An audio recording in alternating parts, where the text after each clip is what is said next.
You want to do it?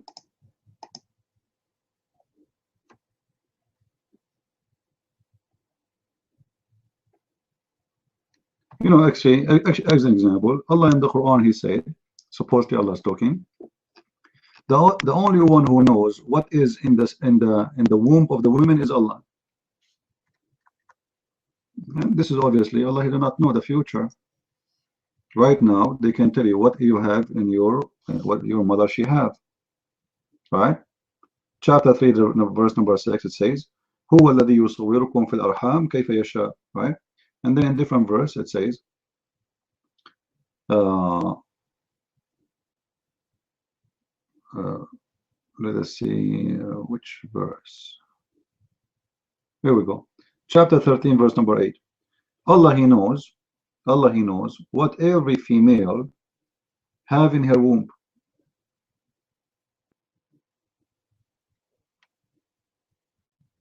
Now, I don't want to mention now the interpretation of the verse because there it says "Ummat as dadu," which is very funny. But I will not go there because the topic there will be complicated and very funny. So, what kind of God He claimed that He is the only one who knows what women carry in their womb? You can know what your wife she is carrying in her womb for $15.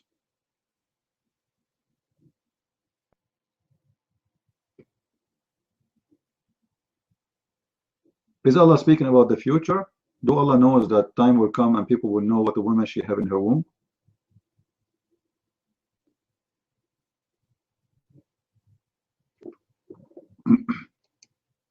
Anyway, as usual, I was expecting Mr. Estifal not to come to the mic. I don't know if he's a male or a female, but obviously he will not come to the mic. And this is the best thing about Muslims, by the way. They always have answer without answering. I mean, who can really beat Muslims in any debate? The best way to debate you is not to answer you and not to say anything.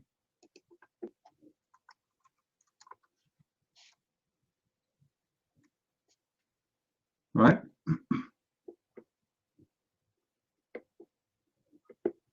Any Abdul?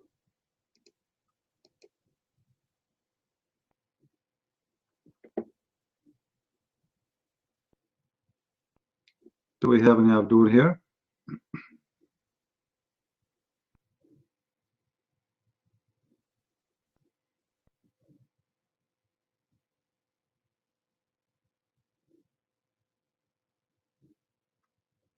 You always win, Muslims. We not even debate, but you win.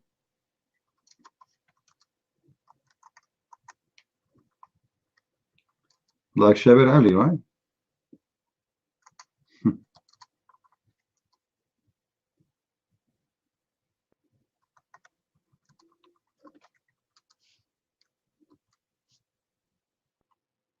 Exactly like Shabir Ali. The one who debate only those who he knows that they cannot, they will not harm him in the best scenario. They will not show everybody that he know nothing about his religion.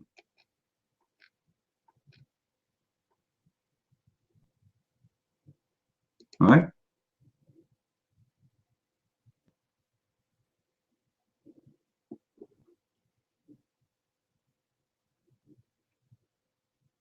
Any Muslim want to come to the mic?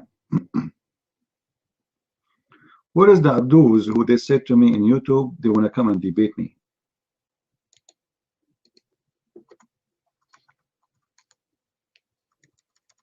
Where are they? There's a kid in YouTube. His name is Akil, and this guy he is saying that you know, he exposed my lies and my mistakes and my errors, but he don't dare to show up here for a second. Unbelievable. This is how much they are sure that they can make it. Right?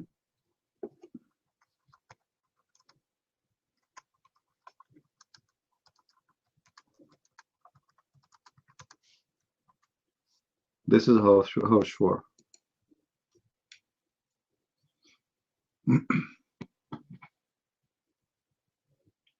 Yeah, yeah, Istighfar, we believe. Come on. I mean, your prophet is very convincing. When a prophet of God, and that God is unique, and Muhammad is unique, and his God is unique. Like, who can really come with stories like Muhammad? Think about it. As an example,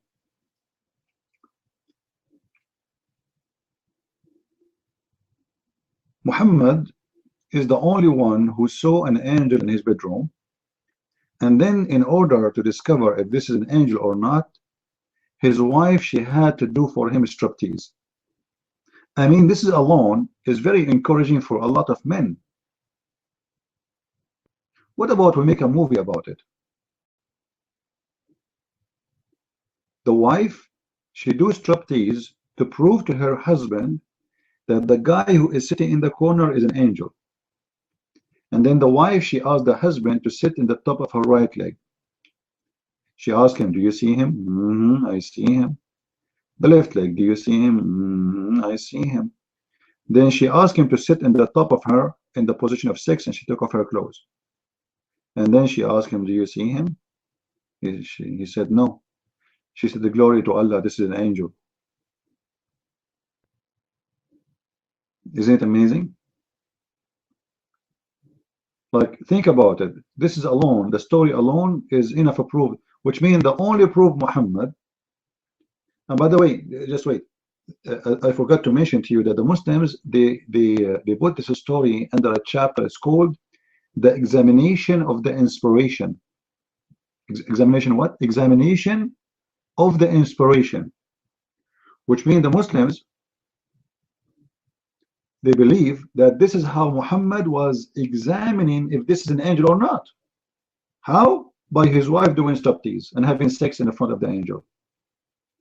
And the Muslim, they say to you, well, for sure he's an angel. How she know that she's an angel? They will say, well, because if he is not an angel, he will sit to watch. Ah, makes sense.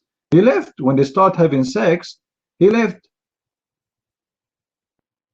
You see the logic? The proof that he's an angel, the woman is doing striptease, he is there. He have no problem. But when they start in a sexual position, the angel, he left. And this is a proof that he must be an angel. If he is not an angel, he will sit and watch, and maybe he will start doing things too. You never know. Angels don't like to watch porn.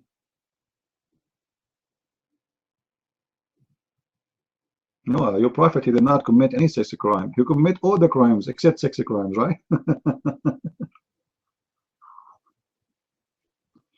So what I understand from you, Istighfar, that you agree that your prophet, he commit a lot of crimes except the sex crimes. But what I know, Muhammad, he raped everybody around him, even his own son wife. He took her from her husband.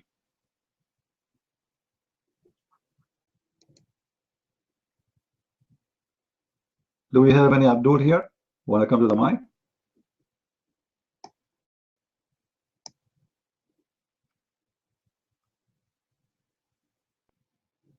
Do we have any Abdul?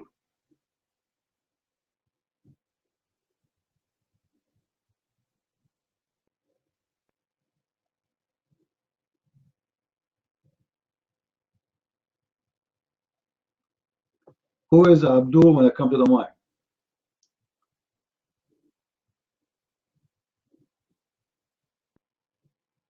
Anyone? So all those posts on YouTube, you guys want to challenge me, you want to debate me. You made me get scared. I was thinking not to open my room today, trying to escape those who want to come and debate me. I said to myself, you know what, I don't want to do it. You are waiting for what, Eddie? You don't even know your Quran. You don't know anything about your religion, Eddie. I mean, Eddie, seriously, I don't know who are you, man, but you don't know anything about your religion. Okay, let me, put your hand up. I will ask you a simple question. And I will tell you right now what Eddie will say to me. You know, I'm Eddie, and I believe in Jesus, and I believe in Muhammad. And yes, the Muslims are stupid. You know, they follow stupid things, and there's stupid things everywhere. You know, they say stupid things, and I don't know if a hadith, fabricated hadith. You know, But he would never answer me about anything. But you have, Eddie, I want to show them that who you are. You never answer anything.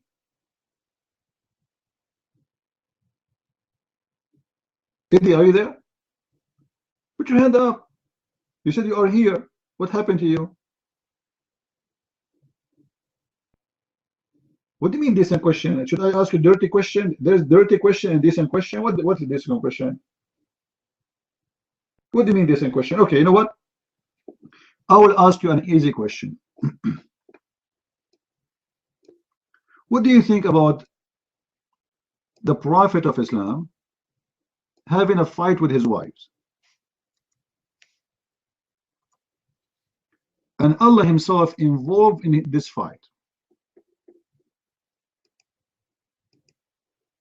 Allah, he sent a verse from Muhammad saying to him, saying to the wives actually,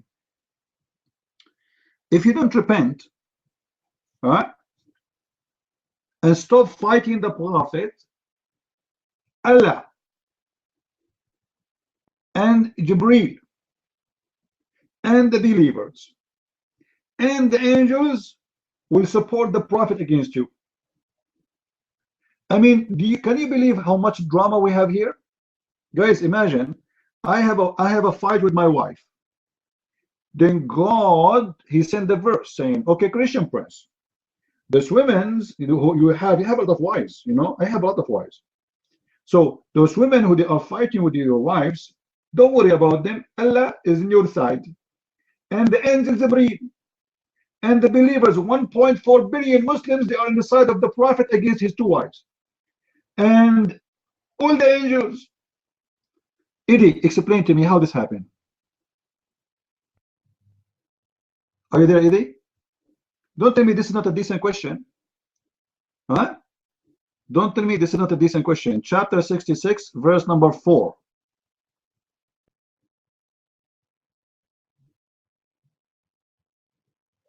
Take the mic. Take the mic, Eddie. Go ahead.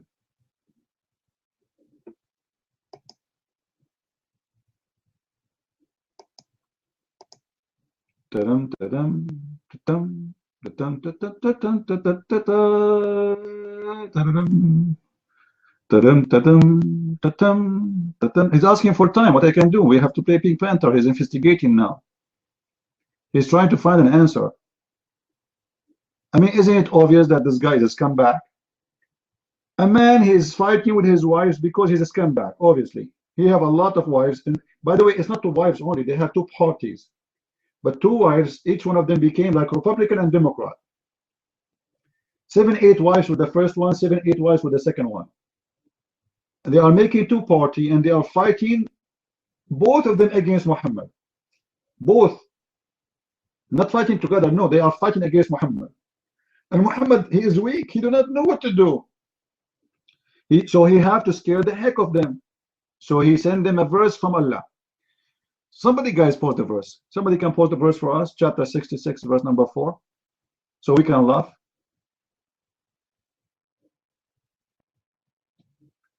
Do you believe it?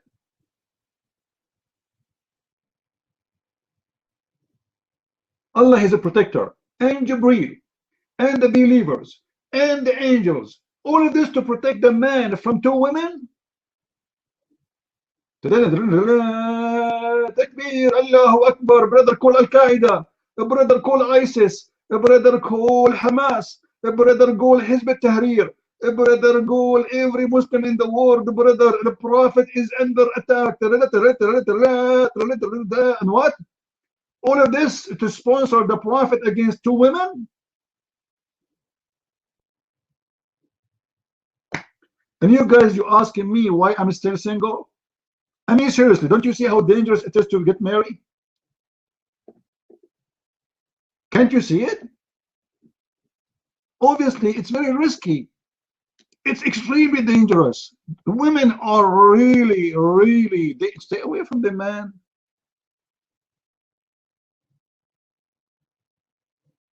Let's see what Eddie want to answer. See, Eddie, he asked for time, and now he got the answer. The mic is yours, Eddie. Go ahead.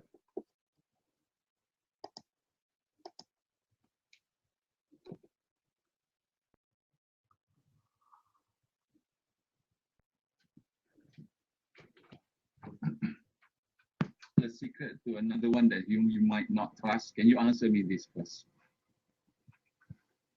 What?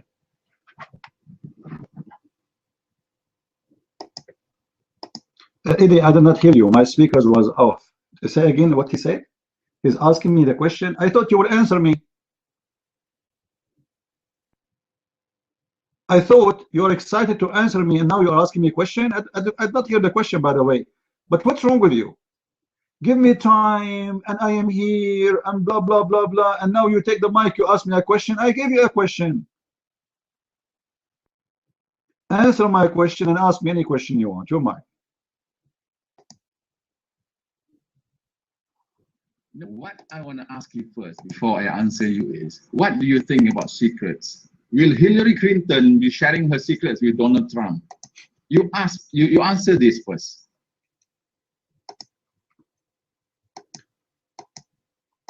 You know, guys, when I say Muslims, they have a special intelligence, and you don't believe me, I think you are wrong. I think he just proved it. Like, come on. Hillary Clinton and then Trump, and we are talking about the Prophet of Islam. I mean, obviously, there's a very strong connection between Hillary and Muhammad. Both are liars and both are scumbag. Can't you see it? Eddie, are you going to answer me about your Quran and your God and his wives fighting all together, or what? What, Hillary? What do you have to do with it? You are not even an American citizen. What do you have to do with Hillary? Hillary, where are you?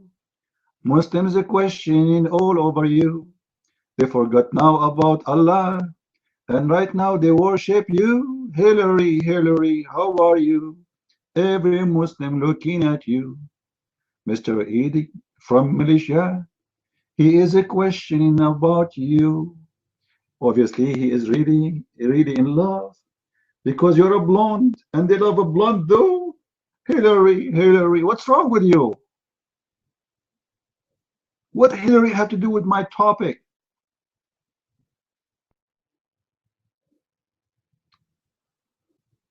Oh boy. There's Abdul in YouTube speaking about Christians are corrupt.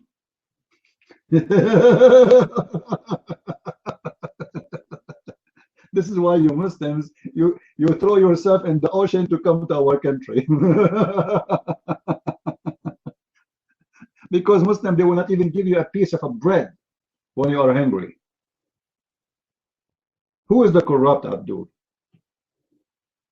Do you know, guys, that in order for a Muslim to give a woman, and I can show you a story, this is a Sahih Hadith, a woman, she was raped just to get a piece of food to survive in the desert. And when she went to Umar ibn al-Khattab to complain, Umar, he said, oh, he paid you, this is not rape. They forced her, he said, I will not give you food unless you take off your panty and you open your legs for me. This is how Muslims are.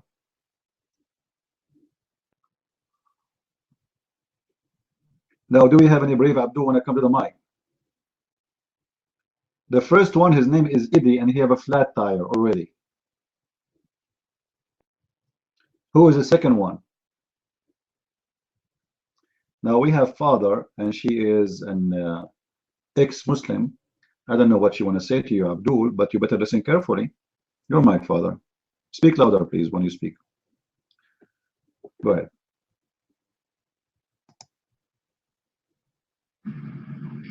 Hey, thanks, CP. And hey, guys, how are you? God bless you all. No, Estefal, you're not even... you're not helping any of your Syrian brothers and sisters. Don't even lie. Okay. أنا كويتية أول شيء. ثاني شيء. I wish the Arab countries would actually take in the Syrian refugees and the Egyptian refugees.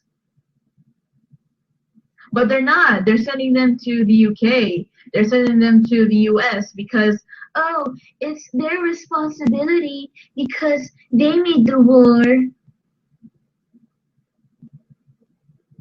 You know how pathetic that is? That's not helping anyone. And that's making you guys look like hypocrites. My media? Ana Koitiya. Are you stupid, Istifal? Are you stupid? Okay, you said yes. Thank you very much for agreeing with me. You know, it's very sad. It's very sad. Because you're letting your own people be dead, get killed, get raped. Your own people, Syrian, Masriyin, Egyptians, Syrians, Jordanians.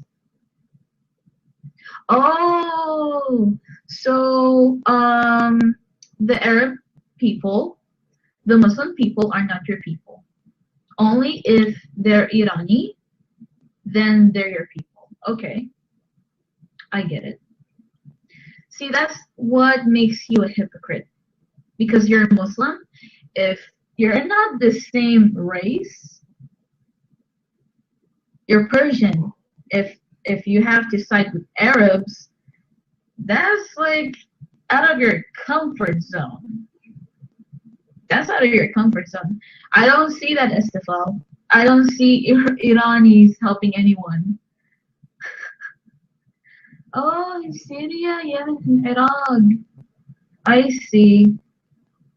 I see. How am I blind? No one even reports that. And Saudi Arabia wants to kill you. And Iraq wants to kill you. Iraq wants to kill Kurdish. They want to kill Iranis. Iraq wanted to kill Kuwait. I have opened my eyes. I left Islam. That's how I opened my eyes. Jesus Christ came to me for a reason. To open my eyes. I was asking God to open my eyes.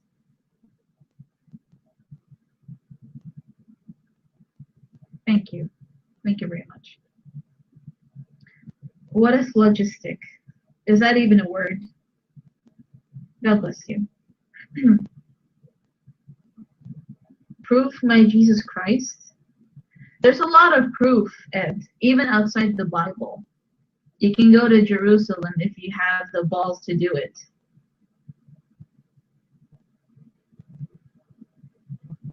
But you have none. Stigmata. Again, you can go to Jerusalem, or you can read the Bible, or you can go to church. You can ask God. No, it's not yours, Istefan. It belongs to God. It does not belong to the Muslims. Muslims are filthy. They will rape Jewish women like how Muhammad did.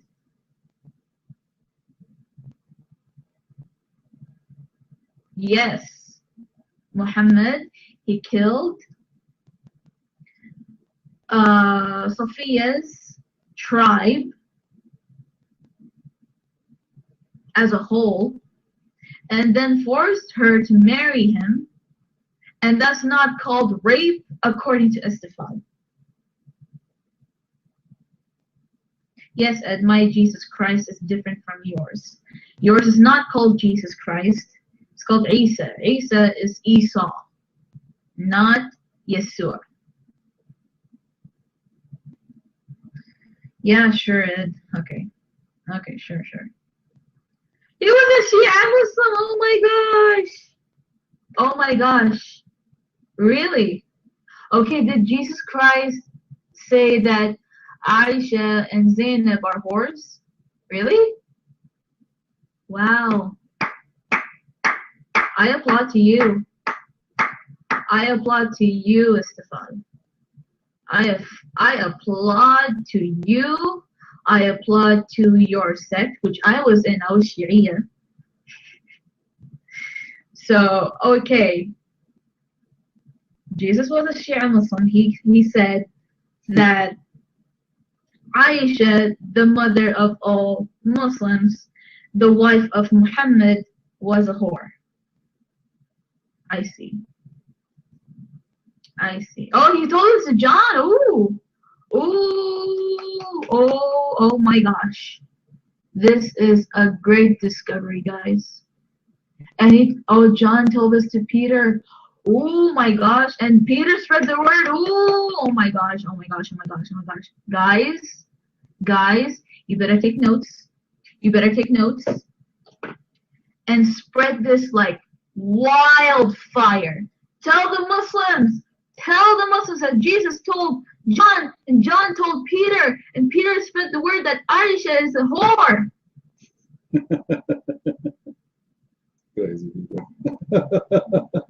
Spread it like wildfire, and see how the Sunni Muslims will just kill the Shia, and then the Shia will rage and want to kill everyone. Thank you, and sign. God bless you. I am so surprised today. This is an amazing discovery. This is an amazing discovery.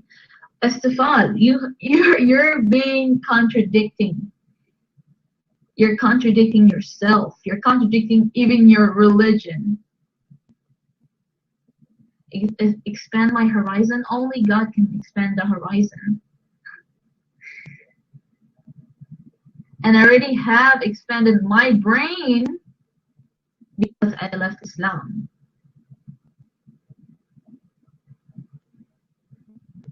Everyone knows you. Okay, if everyone knows you, please give us your name, your email address, your phone number, your mom's name, your father's name, your family's name, please. Can you provide us that?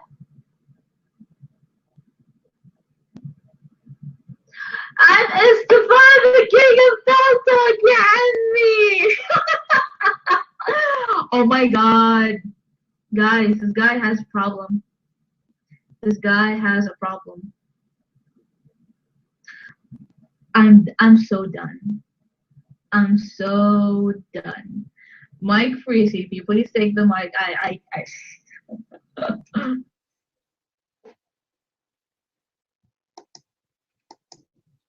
Well, you have to understand that when the Shia, they say that Aisha, she was a whore, somehow they are right.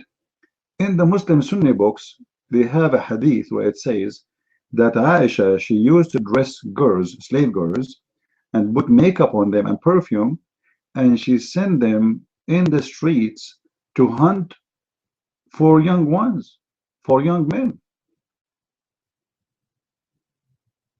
This is in the Muslim Sunni books, not in the Shia books. So when the Shia, they say Aisha, she was a whore, they are not fabricating stories. But if you think about it, do you blame Aisha for doing what she's doing? This girl, they took her from her childhood, they dumped her in the lap of an old man. She did not enjoy her childhood. He raped her. And then imagine when Muhammad, he died, she was 18. And 18, when a woman, she is 18, this is just, she started her life, correct? A woman, she is 18. What do you expect her to do? And not only this, the Quran forbid her from marrying a new husband, which is not fair.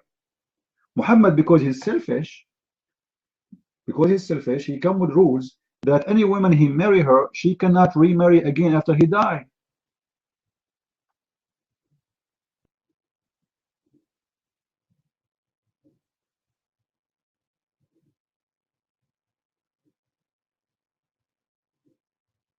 So when Muhammad, he died, she was at the age of 18, 17, going to her 18.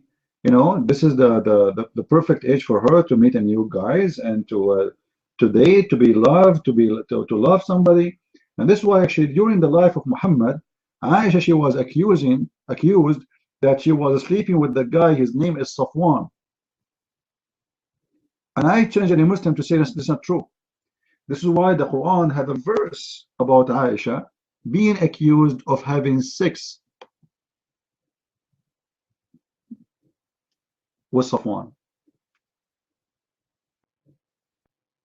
I cannot handle a conversation, Scary. Why? Okay, Scary, I want to give you the mic. Chapter 66, verse number 4. Muhammad and his wives, they have a fight. Allah saying to Muhammad, your wives became kuffar. Your wives became kuffar. صغت أيمانهم, صغت قلوبهم. And they made, and not only this, the Quran confirmed that the wives of Muhammad, they have a strike against Muhammad. Have you ever guys heard? You guys just say there is women they have no rights in Islam. Do you know that the first strike ever happened in the time of Muhammad? Women, they have a strike. They were in the front of the house of Muhammad saying, death to Muhammad, death to the scumbag, death to the stupid, death to the liar. You are a liar, we will expose you. Muhammad dead, Muhammad down. Muhammad dead, Muhammad, not my husband. All the wives in the front of the house, they were saying, Muhammad is not my husband. You see it? The Quran saying that. Scary, are you there? If I am lying, come to the mic and show us. Okay, again, chapter 66, verse number 4. Explain to us what is the fight happening there. Your mic. Before even we start, Arabism, how you doing? Finally, man, I found people who happen to be much more stupider, even much more idiots. But Allah al-Azim, I'm besieged by a bunch of drug addicts. Uqsim billah, Arabism. Let me introduce myself properly first. Let me say hello, يعني. Peace, salam, alaikum, salam, the class. Let me. I will introduce you. Mr. Scary, he's a doctor, all right? He got a degree in medicine from Hamas University, and he was the first in the classroom because he was the only student, and he cursed a lot and he said a lot of filthy words. So you better be careful. The mic is you, Mr. Scary. I don't know if you think that is funny or you're being jaw killer, but this is not funny. You're so stupid, CP. Give me enough time to speak up. You're afraid because you lied twice yesterday, and I'm not going to let your fucking piece of crap of an ass to get on a microphone, interrupt me just because you. I told you he's a filthy mouth person. Very filthy. Clean your mouth, Scary. And unless you are asking me to dot you and silence you, come on. You do not need to use that bad language. Remember, you are presenting Islam here. So the more you use the F word, the more Islam is about F words. I mean, you are the best example of Muslims here. And you keep using the F word every 5 seconds. Go, Mike. You're just so arrogant. I'm not mocking you. I'm telling you who you are. I'm just defining you, describing you in various ways. But the thing is, you can't handle a conversation. You'll interrupt me just because you're shivering and you are afraid that I'll conquer the living devil out of your brain. And I'm not cussing you out. I'm being poetic. I toy with words. Just like there's a prostitute father. She's not acting like a decent girl. She talks about sexuality, brings beers every goddamn 10 seconds by posting a smoke picture. And all you want to do, me not have. You know what is scary? They say that women, they speak a lot. I think you will beat any women in the world when it's come to this. You speak too much, you say nothing. Topic. Chapter 66, verse number 4. The wives of Muhammad, they are fighting with the Prophet and they have a strike in the front of his house. And Allah making a threat for them, calling them kuffar. And he said to Muhammad that, Muhammad, don't worry. Allah and Jibreel and the believers and the angels will take your side against them. Do you think that the fight was so big to the point Muhammad, he need all the support? He need Allah, he need Jibreel, he need all the angels. I thought one angel, he can kill the whole world. And all the believers. All of this to fight two women? The mic is yours. Explain to us. Go to the topic, direct hit. Go ahead. You can ask your question after you finish the topic. You put your hand up, supposed to answer us. Your mic. Not entirely. Yesterday, you asked me 2 questions and I answered you. You lied about both. But I have a question for you now. Seriously, I'm a Muslim. I have tons of questions about Christianity, but to be quite specific, let's open a decent conversation about your beliefs. Yesterday was all about me. It's my turn now, right? So the question is, there you go. You have 10 deadly sins, 10 pesky deadly sins that would be. You answer my question and you give me your question. You answer my question and you give me your question. I have no problem to give me a question. The answer. Why Muhammad he need all those to support him in a small fight with his wives? I mean, what's wrong? Is Muhammad so weak to control his house? Oh my. But you lie a lot more than you change your goddamn underwears. Wallahi, you lied twice about Lamir al-Ghaib when I explained it to you. As long as you mention underwear, we can show you a verse in the Quran that your prophet was accused of stealing underwear. Do you want to switch? You want to switch to that topic? I have no problem. Choose one. Either you answer about Muhammad fighting with his wives, or you answer about the Muslims accusing the prophet of stealing underwear. And I will show you a reference. You're mine. I don't know what kind of narcotics you're on, but you're absolutely stupid, man. Idiot, والله, you're stupid. اقسم بك لحشيشه ولا شنو صنف المخدرات هذا يعني. انت مضروب عقل نفس Guys, he's saying to me, you must be taking drugs. Who is the one who's taking drugs? It's your prophet. The guy, he have a fight with his wives. Why he need Allah and the angels and the believers? Believers, Al-Qaeda, ISIS, please, ISIS, come over. I have a fight with Aisha. I have a fight with Hafsa. Unbelievable. They are driving me crazy. Allah, he sent the army of the Muslims, the believers, all the believers from Pakistan, from Bangladesh, from Saudi Arabia, from Indonesia. 300 million Muslims from Indonesia, they will come to take the side of the Prophet against two women. And Allah, and the angels, and Jibreel, all of this to fight two women. They must be very big. Like how big Aisha she was. I mean, even if she is an elephant, like why Muhammad was so scared to the point he want all the support? What's happening here? The mic is open. Who wanna answer us? Go ahead. You're so pathetic, Wally. You don't know even what's going on in the text. People talking about various things, and you are stuck up with a question that you don't even have the decency to deliver it in such a nice way just because you're full of hatred or disrespect. If you want to be... You know, yesterday, Scary, someone, he sent me a video in YouTube. It was about you. Let me see if I can find it. Seriously. There's a guy, he posted a video, he was describing you. I will try to find it. Just what? Hold on. Let me see, where's the video? This guy, he was really funny, and he got a perfect video from YouTube to describe how you are. And when I say perfect video to describe who you are, I am serious about that. It is a perfect video to describe how you are. Hold on, I found the video.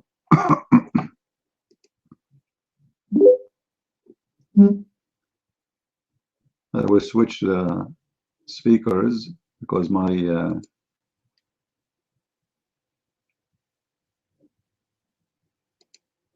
laptop speakers are bad.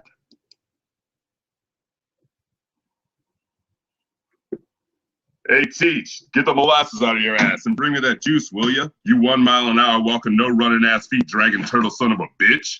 Now, Rudy, you can't go your entire life insulting people like that. The hell I can't, you bitch-ass toupee wearing fish-eyed 2-year college degree earning no wife for kids having mustard stain on his shirt, kindergarten teaching ass, diploma handing dress wearing funny hat ass, first generation in your family to graduate college ass, love at first sight ass, 3 sugars, 2 creams and a coffee, first date having romantically compatible ass, independent woman, big titty, make me the happiest man in the world ass, love of my life ass, till death do us part, I do vowing, ring wearing, tiny embryonic ass, no fingerprints having, 3rd trimester son of a beautiful ass, umbilical cord cutting little.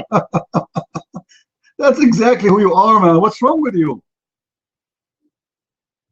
You cannot take the mic for a second without saying bunch of words. They are nothing but an insult.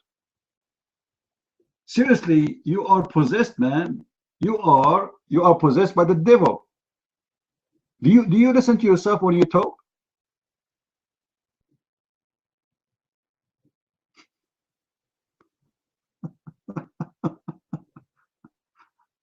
Oh boy.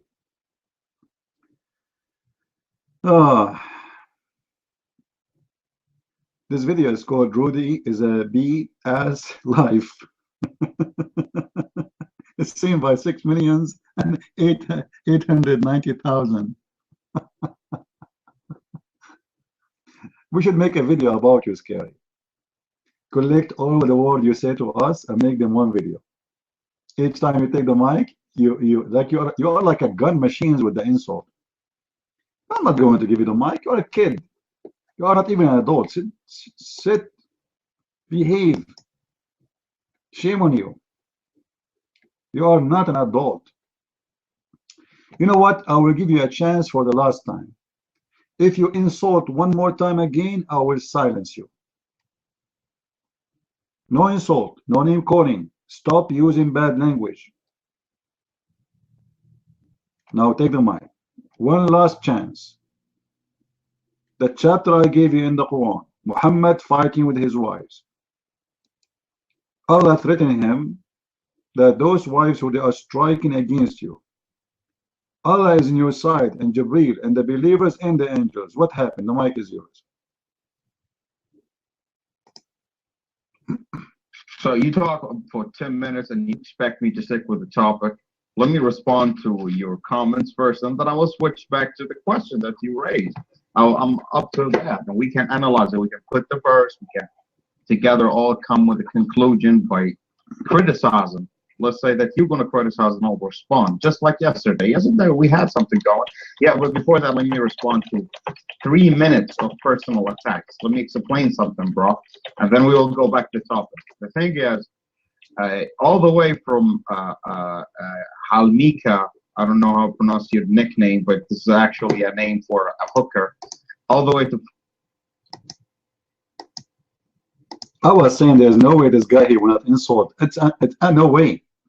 Shut up, you idiot. Sit down, you idiot. You're a filthy creature. You know what? I don't know if you are married or not, but I feel sorry for any stupid woman she will marry you.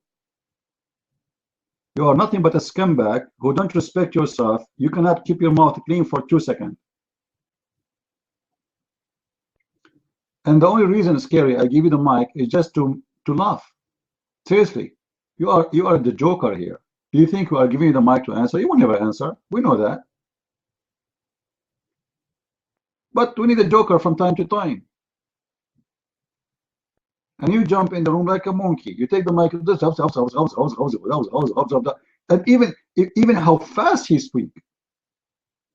Your mother decided your daughter first, your wife, your wife, the hooker, you know, the bitch, you have big mouse, and the tango, you know, the same exactly as in the video we heard. This is an insult machine. Stupid idiots. Edie, why your hand is up? Are you going to answer me, or you will ask me about Hillary Clinton again? Listen, I never met Hillary Clinton. The only time we dated when we were in the college together, okay? And I found after that she is a man. This is why I stopped talking to her. So I know nothing about her. Why you want to ask me about Hillary Clinton? Our room is about Islam, my friend. Who am I?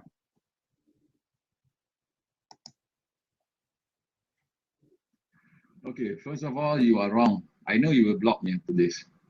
The verse is stating about secrets. Secrets. The Prophet is telling one of her wives a secret, and then his wife told another wife a secret, but do not told her the secrets in full. So these two wives are fighting each other because of these secrets. So the Prophet, his duty is to pass it. Eddie, where you get this story from that they are fighting about a secret? Where you get this from? The story here is saying that they are fighting against Muhammad, not against themselves. They are against Muhammad. They are striking against him. Your mind. No, you are wrong, man. You are wrong. The verse is stating here, وَإِذْ أَسَّرَ النَّبِيُّ إِلَى بَعْضِ أَزْوَاجِهِ. The Prophet is telling his wife the secrets of the universe, but his wife later, his wife is telling another wife of his the secrets which was told in part. The Prophet then advises his wife not to fight against each other. Not the Prophet is not fighting with his wife. You are wrong, man. You are really wrong. All right, let's say I'm wrong. This doesn't mean your Prophet is stupid, because if they are not fighting against him, why Muhammad he need in his side Allah and the angels and the believers against them? They're not even fighting him. So why he need all the support? Your mind. And Jibreel, yeah, Jibreel, the angels, the believers, and Allah. All of this to support Muhammad, not to support the wives. Your mind. Why he need them? Go ahead. No, you are putting the verse out of context, you know. The story lies around a secret which Idi, read the verse. Read the verse for us. They are posting the verse for you. Read it. It says it clearly that Allah will take the side of Muhammad, correct? Allah and Jibreel and the believers and the angels. They will be what? They will be the backup of Muhammad, not the backup of the wives. Explain to me why. Why he need a backup, such a backup, huge backup? Why? Your mind. No, the main point now is Muhammad is telling a secret to one of his wives. And then what the wives that she was told the secret. Abdul, we got it. Muhammad, he told the secret to one wife. The other wife get jealous. They fight together. They pull the hair of each other. They broke the nails of each other. They bite each other. But so why Muhammad need the backup? If the two women are fighting against each other, why he need the backup? They were biting him, fighting him, or they are fighting each other? If they are fighting each other, then explain to us why the verse 4 saying that they should repent, and they are kuffar right now, and they are striking against him. وَإِن تَظَاهَرَا عَلَيْهِ. They are striking against him. Allah is his protector, and Jibreel, and the believers, and the angels. They will back him up. Explain to us why he need all this backup. Your mind.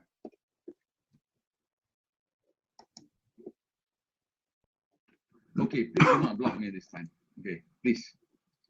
Muhammad was the one instigating the fights. Muhammad was wrong in this.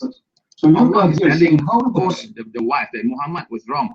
We should not tell secrets. We should be truthful to each other, right? This verse is telling us about morality. Okay, morality. The morals. If you have 4 wives, you should treat your wives together. Allah Ta'ala is advising Muhammad not to tell secrets, because if you tell secrets, then your wife will fight each other, because one of these wives will only tell the part of the secret, not the whole truth about the secret. This verse is telling us about the morality. If you want to have 4 wives, you should be faithful and fair to all of your wives. Allah Ta'ala is advising Muhammad not to do that, because Muhammad did wrongdoings. He tell a secret of the universe to one of his wives. So Allah Ta'ala is advising. Muhammad told the secret of the universe. How to change the voltage from 110 to 220. What secret of universe? Muhammad, he told his wife the secret of the universe. What is that? Muhammad, he was telling his wives about Galaxy 8 is going to explode. I heard that Muslim ISIS, they are buying Galaxy to commit suicide bombing with it. What secret of the universe? What are you talking about? Listen, Abdul. What about we go and see the interpretation of the verse? What do you think, guys? Can we? Let us see what the scholar says. If the scholars agree with you, well, then you are right. If the scholars don't agree, it means you are false.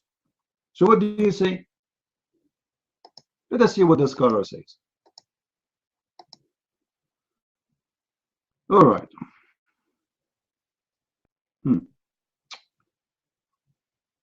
All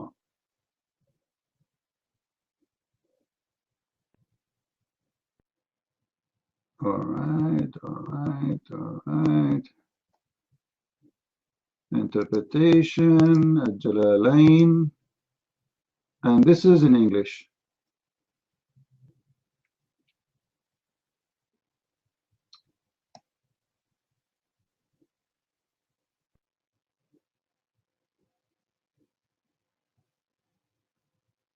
Open the link here. Let me give the link first, and then I will close the text. Read for me what they are saying there. Eddie, open the link. It's not about believing me here. We go to scholars. Whatever the scholars they say, we have to face it. Obviously, there's something wrong here. The Quran is accusing the wives of Muhammad to be kuffar. Same time, both of them, their heart became the heart of kuffar, and they are striking against the Prophet, and Muhammad is seeking Allah for help. Your Prophet is collapsing. He needs a backup, and the backup is coming from Allah by Quran. Allah said in a verse, just because Muhammad, he gave one of his wife a secret, so what? Okay, my wife, I will tell you a secret. I am not I am, and me is not me. And I am not, you know, I'm not tall or short. This is a secret of the universe. Then don't tell anyone. And then she tell everybody, so what? Why he need the backup of Allah and the angels and the believers and Jibreel? All of this for what? Explain to us, your mind.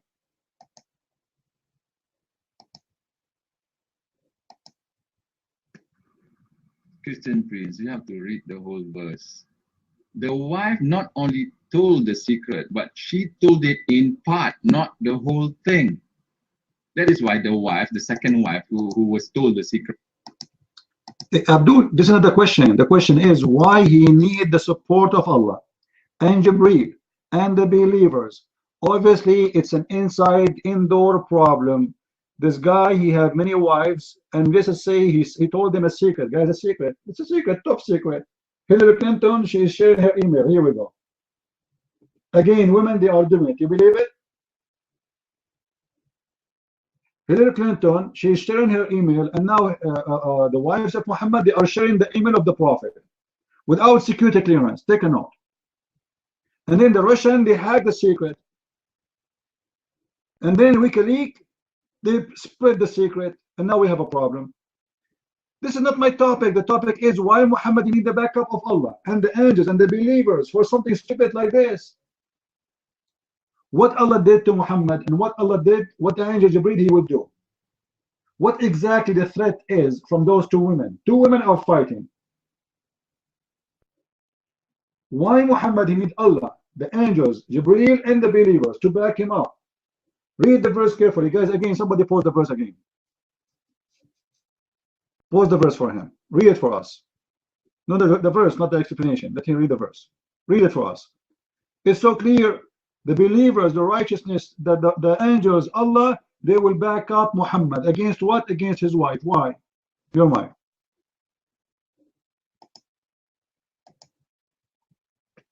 You don't have the art of reading the Quran, so I'm not going to blame you on this. Okay. But if that means, but if the wives rebel against Muhammad, that means Allah will favor Muhammad more than the wives. Did he say that the wives became robbers against the Prophet? Did he say that? Did he say that? Did you hear it? So they are against the Prophet. The problem is not about against each other. They are rebels against the Prophet. The two wives are throwing rocks at the house of Muhammad.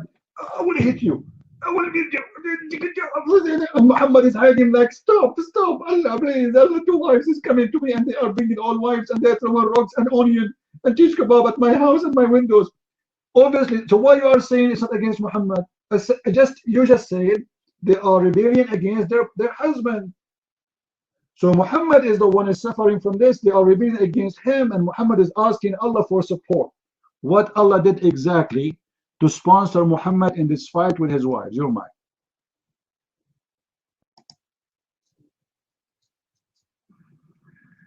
That verse is talking about probability. If the two wives is plotting against Muhammad, Allah will save Muhammad. Allah is admitting that Muhammad had tell bad things, tell secrets. One should. They are plotting against Muhammad. Oh boy, they are the enemy of the Prophet. What do you mean what they are doing? What do you mean they are doing? Like what, they are trying to kill him? Are you saying they are trying to kill him? Maybe put poison in his food? What exactly they are doing? Your mind. Allah will, guys, did he say Allah will save him from them? Did he say that? Did we hear him saying Allah will save Muhammad from them? Explain to us how he will save them. He will save him. Like what? Sound like very dangerous, man. What those women they are trying to do? Are you saying? Are you accusing Aisha and another wife they are trying to kill Muhammad? Is that an open accusation for the wives of Muhammad? You mind? Did I say that? I never say that. Muhammad is doing a wrong thing. He told a secret to his wife, and then his wife told another wife of his the secret, but in part, not the whole truth, not the whole secrets of the universe. Now, Allah is stating that if you feel bad about the secrets, then you are plotting. If you are plotting against Muhammad, Allah will save him, even though he did wrong. So because he had the privilege, he's a prophet of God. He did make mistakes. He's not Jesus Christ. Muhammad did a lot of mistakes in his life, but God is saving him from his mistakes. God is back.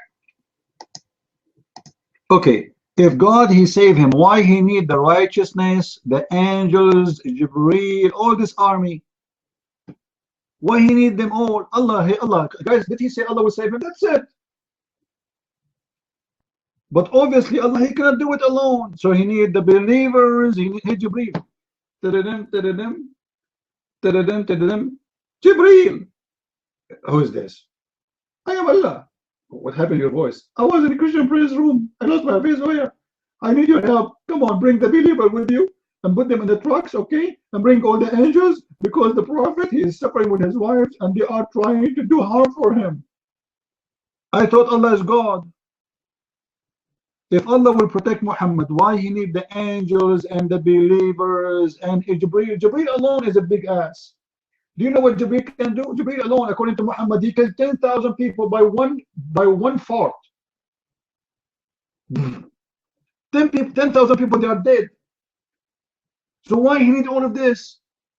Allah, Jibreel, the angels, and the believers. Imagine we bring all the believers from Indonesia. Almost 200 million Muslims. Come over. The Prophet, he need you. He have a fight with 2 wives, man. Yes. So it doesn't make sense. What kind of God this God is, saying to Muhammad that I will protect you and Jibreel and the believers. Explain to me what the believers would do. A guy, he have a fight with his 2 wives at home. What the believers will do to protect him? Explain to us. Alright, guys? Is that a good question? What is the duty of the believers to protect Muhammad from his 2 wives? How they can do that? Your mind.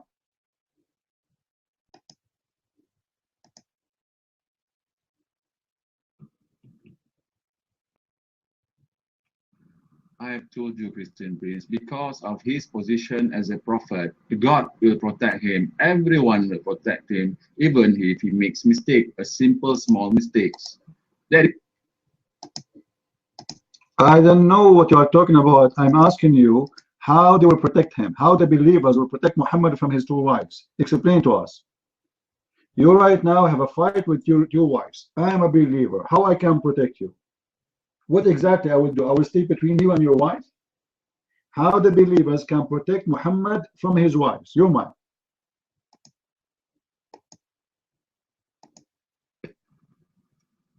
No, you have to read the thing thoroughly, you know. Muhammad never did have a fight with his wives. His wives are fighting. If he never have a fight with his wife, so how you say to me that you just said they are plotting against him? You just said they are trying to hurt him and Allah will save him. You are crazy, man. You are the one who said that, not me. Are they trying to hurt him? Yes or no? You might.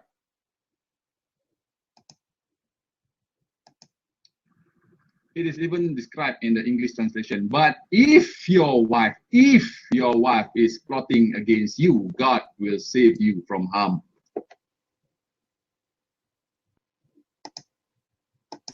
If so, Allah predicting, but it did not happen. That's a disaster, man. Allah, He predict that they will strike against him, but it did not happen. Actually, there is something here very important. Look what guys, pause the verse again. Somebody pause the verse. If you two turn repentance to him, if your heart are indeed inclined, but if you back, I mean seriously, this is God talking. What kind of God? You do not know if they will do that or not. You know, if I am God, I will not say if. I know what they will do. What if? Do you know how many if there? If two of you turn to be rebellion against the Prophet, and became kuffar, and if you, both of you, make a strike against him.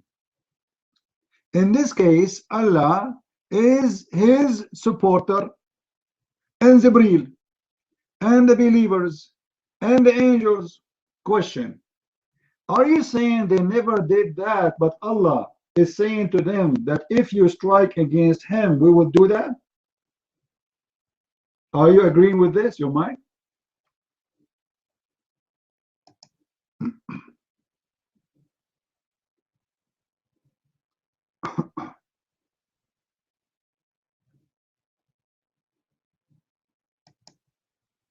Yeah, I know the string story. Yeah, I know it. The string is that, you know, when you wear an underwear and it's go in your bum. Like, come on, man. What kind of God? He say, if you do that, I will do this. I thought he's God. He knew the future. Obviously, the one who made the verse is not a God. Correct, guys? If Allah is God, he should know what this woman do. They will do. He will not say, if you do that, I will do this. What if mean? Yeah, what do you mean if? If you do that, I will do that. Do he know the future? Do your God know what those women will do? Why he's saying if?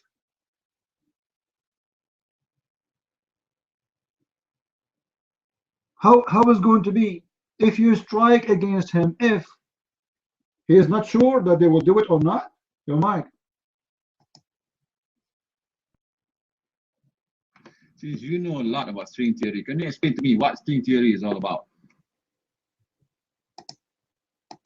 It's about Muhammad. He used to have a leak, and he used to put a piece of clothes in his ass to stop the leak because he was a gay.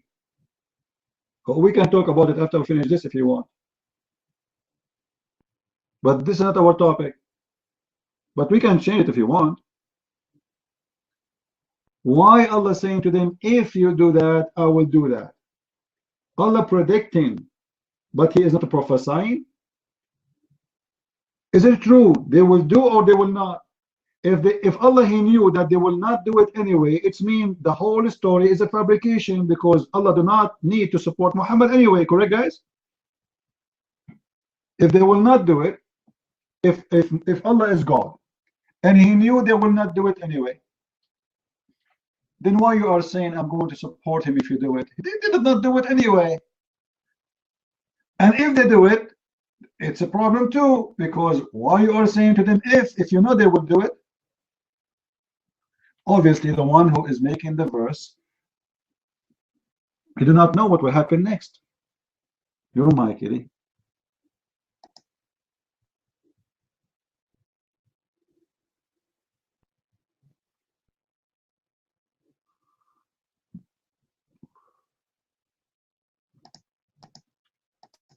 All right, maybe he is calling for Allah to support him against his wives too. Cole, the mic is yours.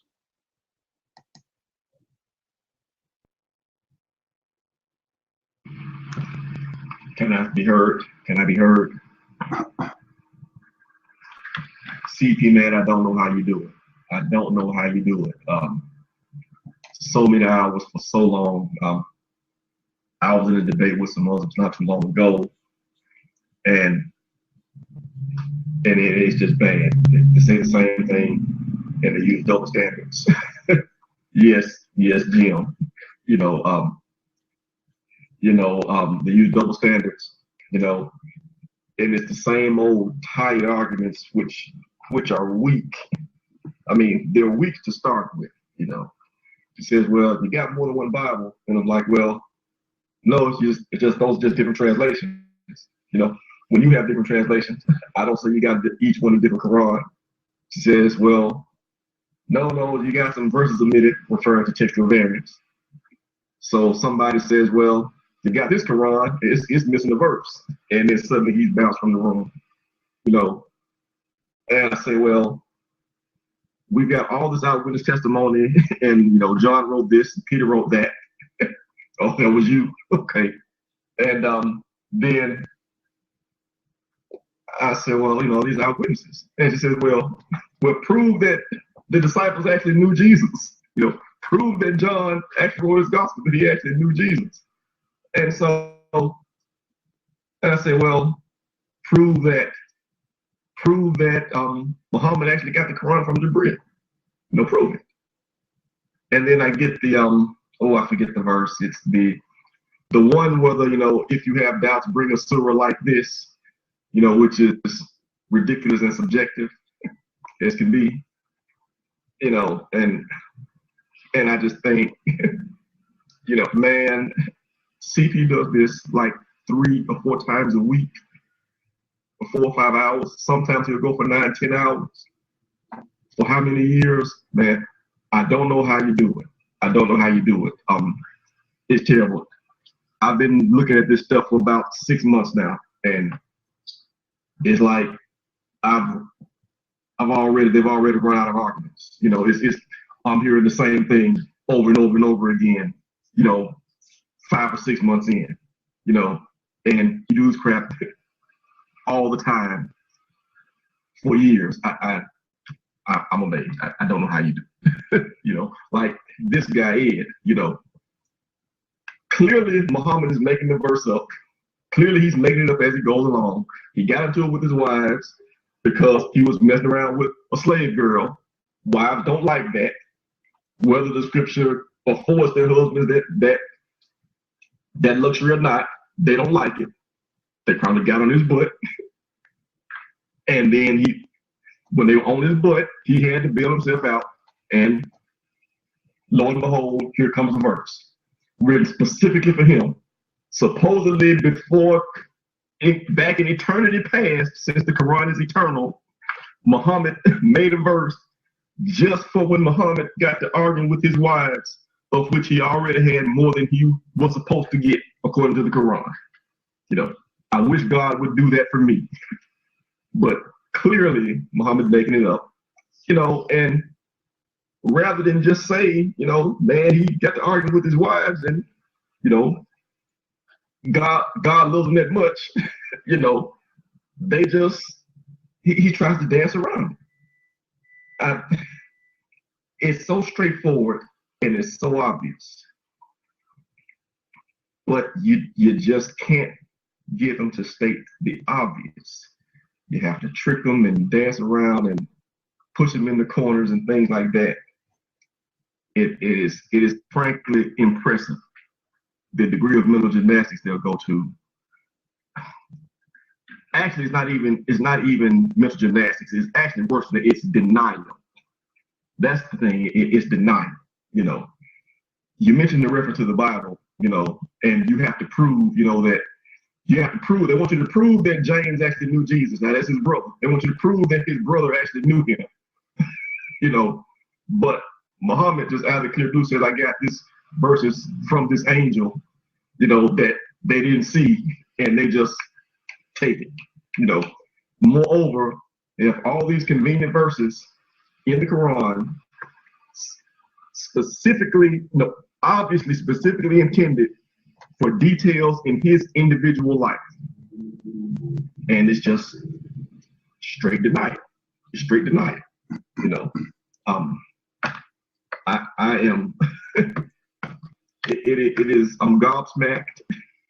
I'm gobsmacked to see it to this degree. Frankly, I feel sorry for them, you know, because they have to do this. They have to go to engage in these kind of denials, you know. You know, you can't just look at the facts of history. Hold on. I will take the side of the Muslim now against you, Cole. Eddie, he said that he shared the secret of the universe with his wives. Did you hear him? He shared the secret of the universe with his wife. What share his secret? What happened? This guy, he slept with his slave in the bed of the wives, and they are striking against him because of that. And suddenly, because of a secret of universe, Muhammad having sex around, and suddenly for Muslim this became the secret of universe. What is your comment about that, Cole? Your mind. Have you ever shared a secret of universe with somebody? Cole, be honest with me. Come on, tell me the truth. I'm your cousin. You're mine.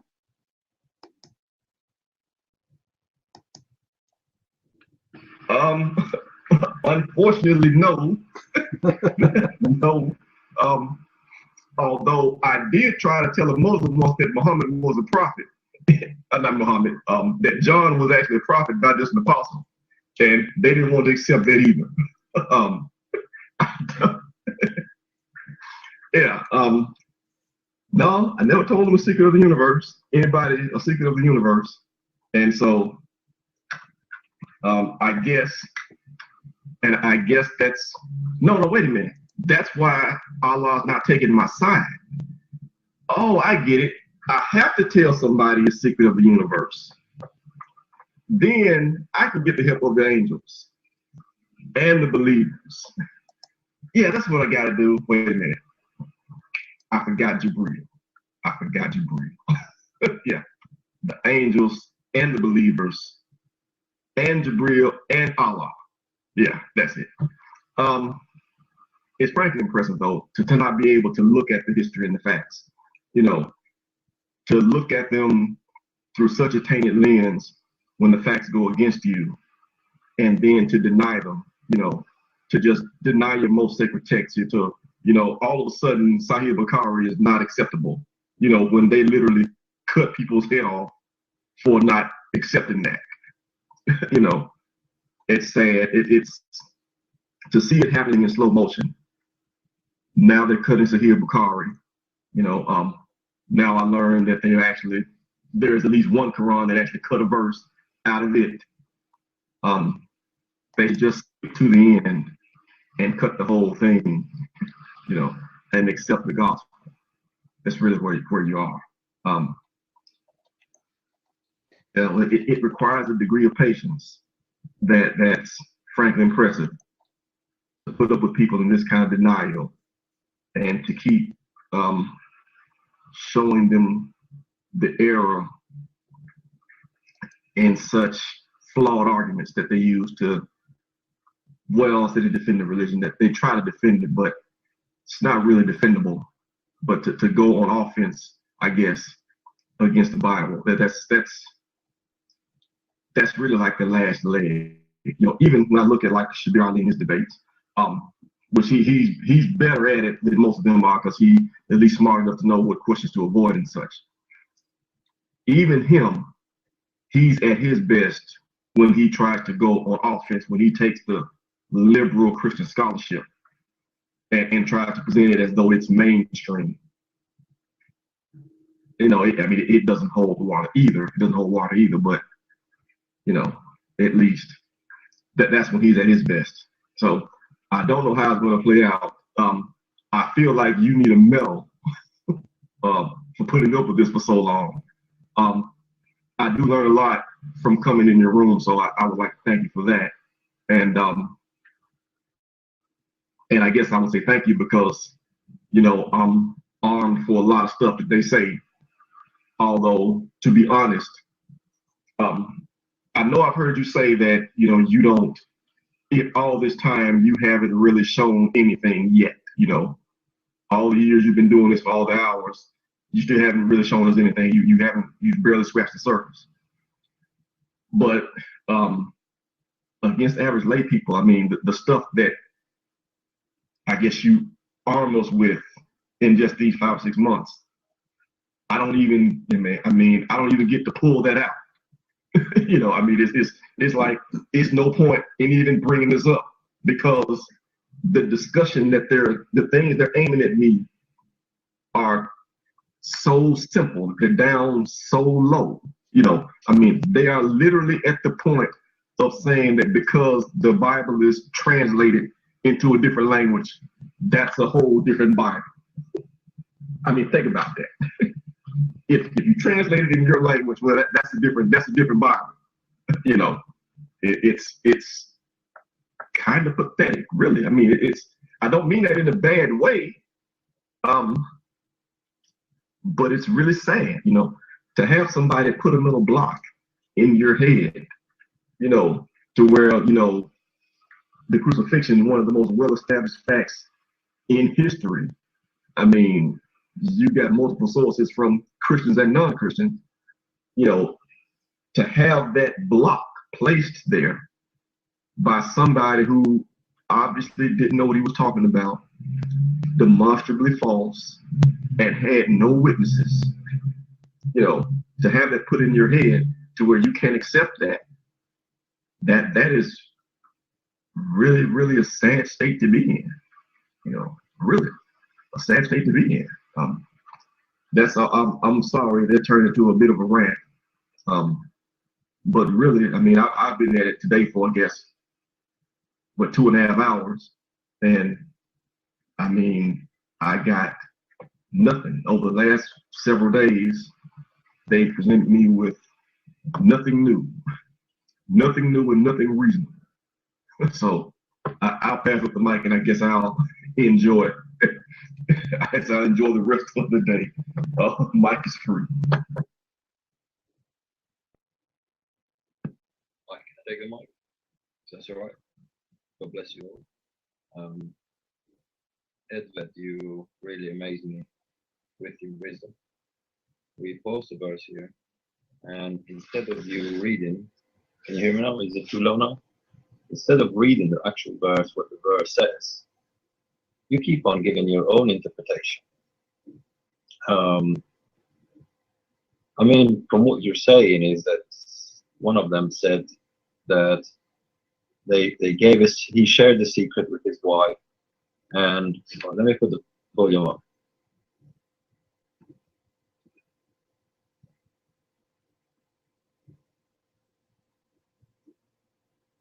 He shared the secret with his wife, and can you hear me now?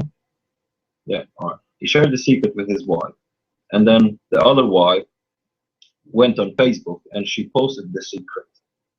And Allah, being Mr. Obama here, he got angry, so he sent the FBI, CIA, and LAPD, the angels, and Mark Zuckerberg, being the Jibril here, he went and closed the Facebook and banned him from using the Facebook. You know, it don't make sense everything you say. There is no word secret in here. That's how, you know, there's no word secret. You can't find any word, anything to do with secret. Now, what I'm gonna do as well, I'm gonna post Sahih Bukhari, which explains the whole verse and is mentioned in the whole thing, the whole text, which has nothing to do with secrets. All it does is he slept with Maria. He slept with a slave girl. That's the secret. And these girls and his wives, they were angry. If somebody posts you your text, your book, the least you can do is just read. You keep saying it's a secret. I will become a Muslim right here if you find me a word where it says secret on that verse. I don't think there is a secret, anything to do with secret there. So don't make things up as you go along and give us your own interpretation, because you're not gonna be the next Ibn Kathir and so forth. Look, I'm just gonna post a verse from Bukhari. Have a read in it, and then come and tell us your thoughts. Mike, God bless you all. Thank you.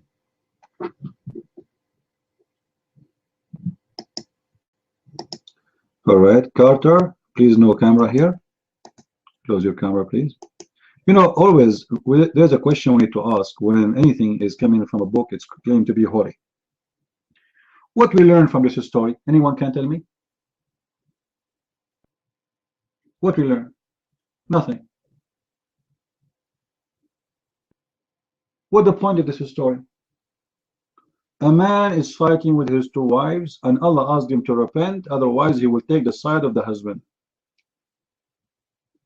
And the Muslims, they are in confusion about what the fight is about.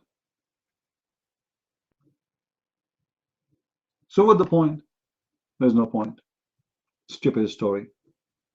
Muhammad, he put his personal life and make it as part of the plan of God. When the whole story is about him, he being horny, and he cannot keep his willy in his panty, and he sleep around with women, and the women are so upset from him because he sleep with them in their bedrooms. This is the whole story.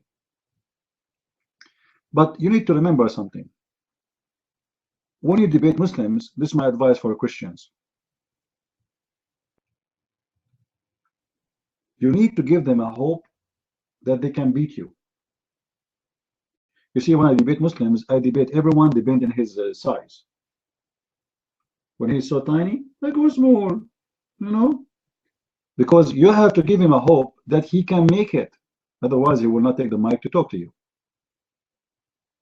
And it's better even to make mistakes in purpose, so he can correct you, and that will make him feel better.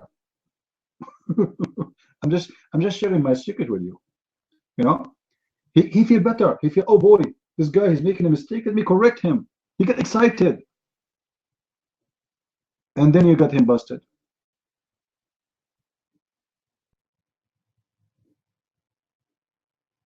Otherwise, they will not answer you. They will never give you any answer.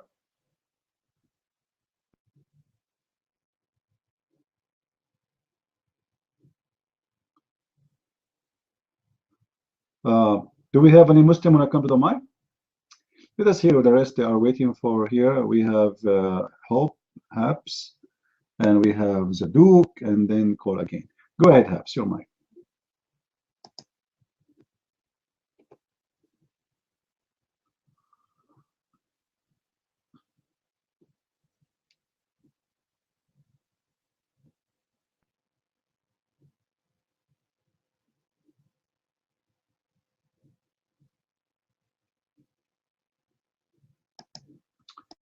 All right, maybe Habs is away. Are you there, Habs? Are you there? Okay, maybe he is, you never know. Maybe his two wives are fighting right now and they are striking, and Allah is going to send the support. He's calling 911 for Allah. Habs, put your hand down until you get back. You put your hand up. I will give you the mic. We have Mr. Zaduk. How are you, Zaduk? What do you want to share with us? Your mic.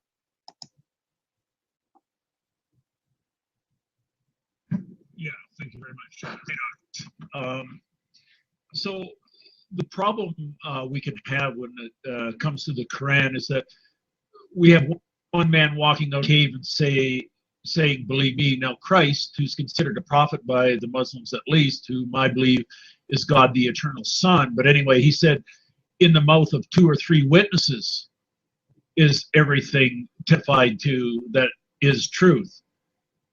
There's no 2 or 3 witnesses there. So is there any kind of a comparison that we can make between the origin of the Quran and the origin of the Holy Bible? None whatsoever.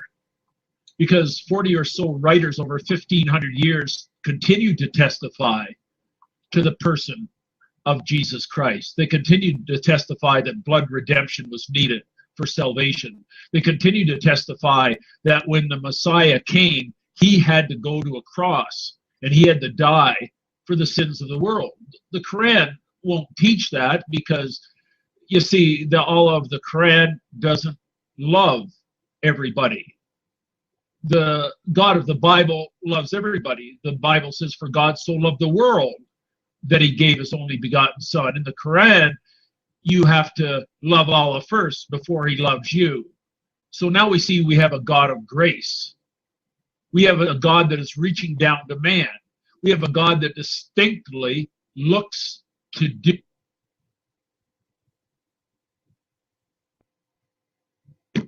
The Allah of the Quran is totally opposite. He's looking for man to do something for him. He's looking for man to perform things for him and to work for him and to merit salvation. Whereas the God of the Bible saying, you have no merit before a holy and righteous God. All have sinned and come short of the glory of God. What a difference. So what is the Quran? It's a book with stories that have no beginning and no end.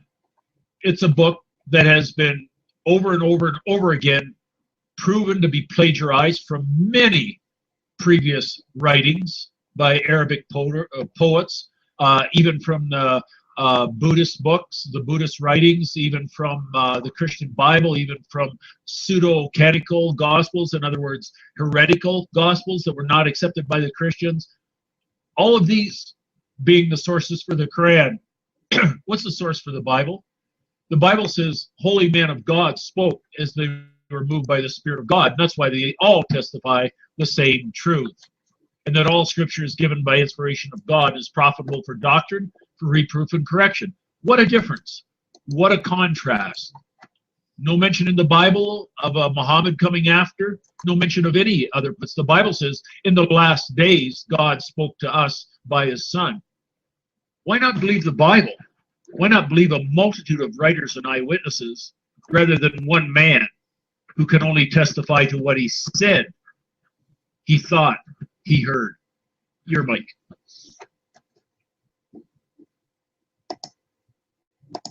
All right. You know, first of all, there's anyone who speak to us about anything, any book. If you don't give me proof of what you say, you know, your stories is not legitimate. Now, let's see the logic of the Muslims.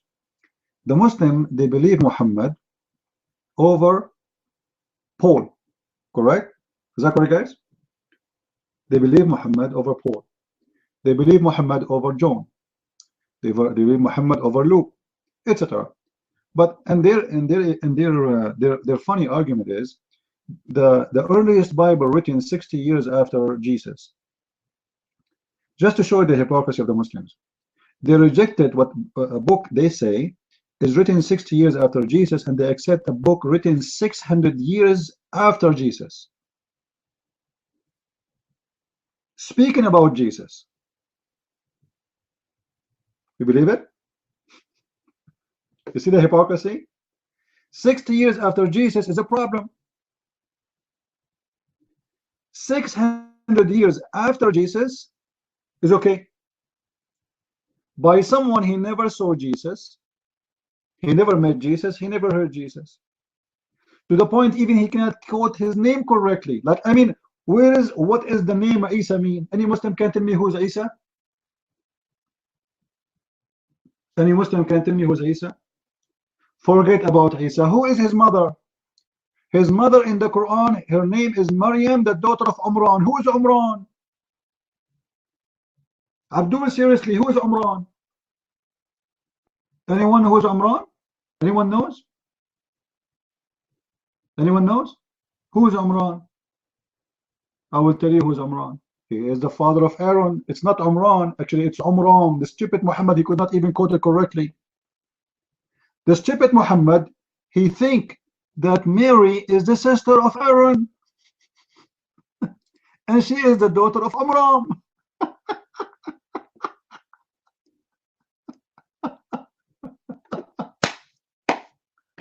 Oh boy.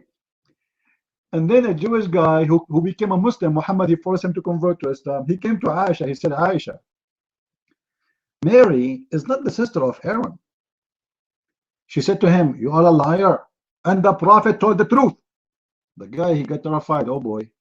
She got angry. She will tell her husband, he will chop my head. So, and he said, well, if the Prophet says so, he know better.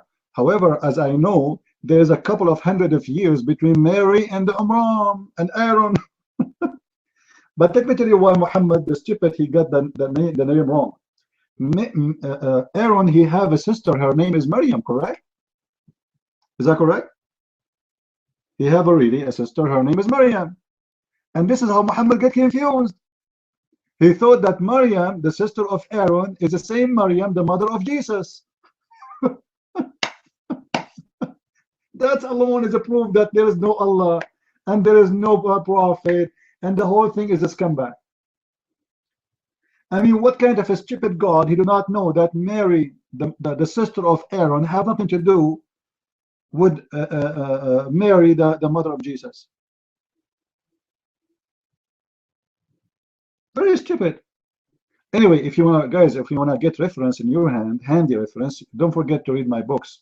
Go to Amazon.com and you can search for Christian Prince, and you will find my books. And you know, the funny, Muslims are so good as long you know nothing. You know what I mean? The second they notice that you know, they play dumb. This is why I am here to trying to train you actually how to corner Muslims. I'm not debating Muslims. I don't debate Muslims. If I want to debate really a Muslim, I would torture him. I don't debate them. I play, because they don't debate. They play games. So I play with them because they play. So you have to play.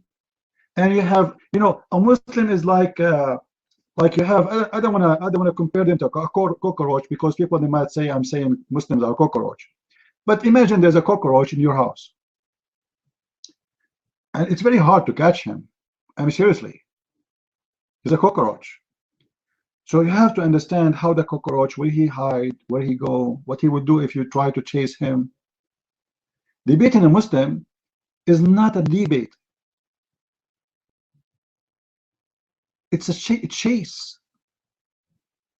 Chase of someone is very corrupt, someone he will never answer a question, and you have to make him answer. So how you make him to answer the question, this is the key of the debate. You might spend 10 hours with one person trying to make him answer one question, and he will not answer. Go and watch all the debate of Shabir Ali. Go, Shabir Ali, who ran away from debating me. Not even once he answered any question. They don't answer, because the second they give an answer, they are going to be in trouble. So the best way to win a debate is not to answer the question.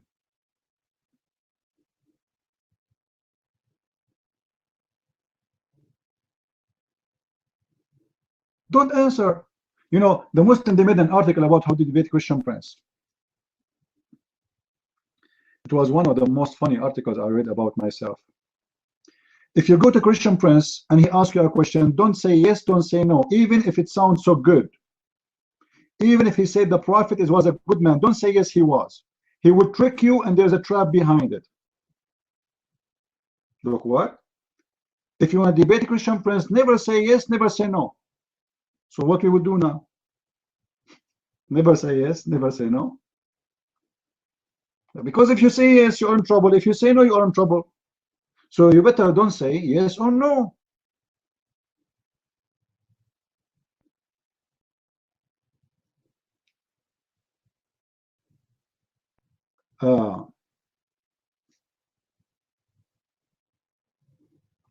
And the Muslims, if you want Muslims really to get excited, make them believe that you are trying to run away from debating them. Then they will relax. and then they will get themselves into trouble. If you remember, I told you a story about two Egyptian guys. One of them is older and one is younger. The younger, he started asking me, he know that I am a Christian, and he's so upset because Arab and he is a Christian. That's upsetting for them. And then he said to me, how Jesus is the Son of God? I said, why not? The older guy, he said, don't go there. Don't go there. Because the older, he spoke to me before about it, and he noticed that he is no match. Now, they do not know who I am. Like, they don't know that this is a Christian prince. They think that this is a guy, he's just a Christian. So he said, well, if Jesus is Son of God, don't you think that his father should save him? I said, yeah, that's a good point. Are you sure this is what you believe? He said, yeah. If Jesus is a Son of God, his father should save him. So you are saying, so the only proof that Jesus can be the Son of God if his father saved him from being tortured. He said, yes, he will not let him be tortured and humiliated. He is his father. I said, that's wonderful. That's mean Jesus is Son of God in Islam. He said, what? He said, according to you, if Jesus was saved, that's mean he is Son of God. He said, yes. He said, well, in Islam, in the Quran, Jesus was saved. So you are asking me to prove to you that Jesus is Son of God, but in your Quran, according to your Quran, based on your logic, he is Son of God because his father saved him. The older guy, he said to him, I told you don't go there. And the guy starts saying, no, I mean like here for you, I mean in your belief, because you say, so no, what do you believe? This is your logic. You are the one who is telling me, questioning me, how he can be the Son of God and his father allowed him to be tortured. They feel comfortable when they think that you do not know. After that, this guy, he never opened his mouth with me again about the Bible, about Christ, about anything. Never, ever.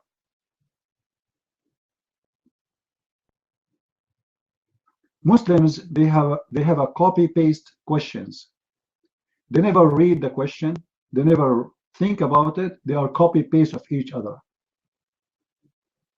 One of them, he come with a question, like as an example, how many times you heard the Muslim saying that Paul was a bad person? Paul is the one who corrupt the Bible, correct?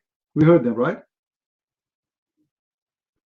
But did any Muslim ask himself a question, simple question, how come Muhammad, he never mentioned Paul then?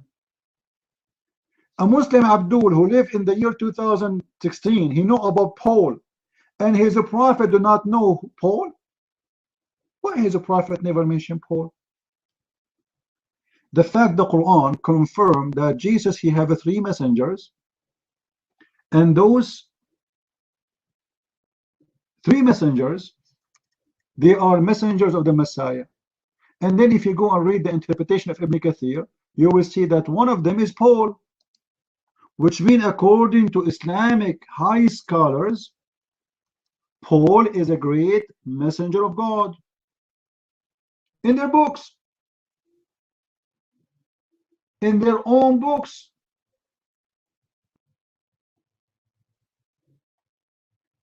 You see how hypocrite they are, how stupid they are. Not only hypocrite, they are stupid. They are copying each other, but nobody will read their own books, which is saying it clearly that Paul was a messenger of the Messiah, which mean what? Anyone knows what does that mean? By the way, I'm talking about chapter 36, verse number 14. If somebody can post the verse. If the Muslims admit that Paul is the messenger of the Messiah, and they say Shamoun, which means Simon, is the messenger of the Messiah, and John is the messenger of the Messiah, 3 messengers. If they admit that those are messengers of the Messiah, what is that will make the Messiah, guys? If they are prophet of God, those are 3 prophets, but yet they are the messengers of the Messiah. What that will make the Messiah? Somebody tell me. Here we go. This is Ibn Kathir. Somebody is posting. If you can post the link too, please. Guys, if the Messiah if the Messiah have a great prophet, he made them prophets. That means he's God. Correct? If the Muslim admitting that the Messiah, he have messengers, and those messengers, they made miracles, and they are the messengers of the Messiah, and the Quran confirmed that they are sent by God. Who is that God? That's the Messiah. Read your books, Muslims. In the same time, imagine the Quran confirmed that the messengers of the Messiah, they can make miracles.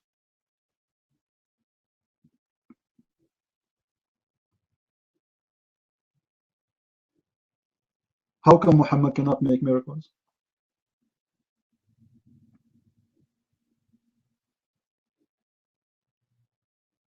How come Muhammad cannot make miracles? In the same chapter, guys, chapter 36, verse number 21, Paul, he said to the people of the city, follow the one who asks not for wages. Follow who? The one who asks not for wages. That's in the Quran.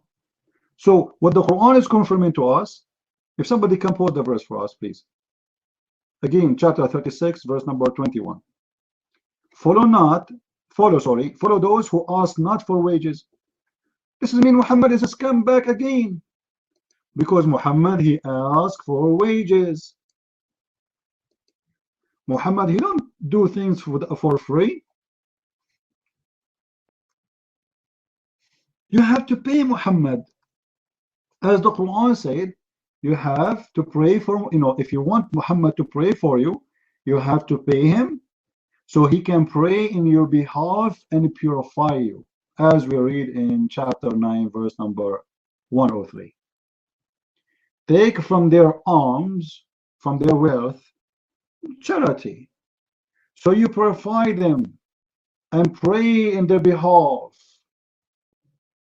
What kind of a prophet of God? He need you to pay him so he can pray in your behalf. Hey guys, anyone want me to pray in your behalf? We have an open office business for a prayer. You pay us, we pray in your behalf. You do not need to pray. Okay, we pray for you. No, not for free. You have to pay. Okay, we have a Pepsi Cola machine in the side of the room. You put some coins there and we pray for you. Who is the first one want to pay? $5 for the prayer. Who want to pay first? Come on, don't you want me to purify? Don't you want to purify? We pray in your behalf. And this is what the Quran is saying. I'm not saying that. In the same time, imagine the same Quran saying that Paul, who is the strongest messenger of God, he say to the believers or non-believers, he said, follow those who they don't ask you for wages. That is Jesus. Guys, did Jesus ever ask for wages for any of the miracles he did? Did he ask for return? Anyone give him a palace? Anyone gave him a horse? Anyone give him a house? Nothing. I like this verse actually in the Quran. Follow those who don't ask you for wages, those who do it for free. For the Bible says, for free you took, for free you give. I mean to that. Correct? But Muhammad, he don't do things for free. Muhammad, he want to sleep with your wife. He make a chapters in his Quran speaking about any Muslim woman, she can give herself to the Prophet so he can F her. Excuse my language. That is a prophet of God. He made a chapter about his testicles, about his sexual desires. And you Muslim, you don't see there's something wrong there? What kind of a prophet he come with such teaching? Any woman, she want to give herself to the Prophet, to F her alone, which means this is a license for Muhammad alone. Remember, this is a license not for any Muslim, only for the Prophet. So Muhammad, he got for payment not only by money, he accept payment by sex, which is very nice of him. I mean, what if somebody don't have money? Come on, you send him a beautiful woman, and she pay him.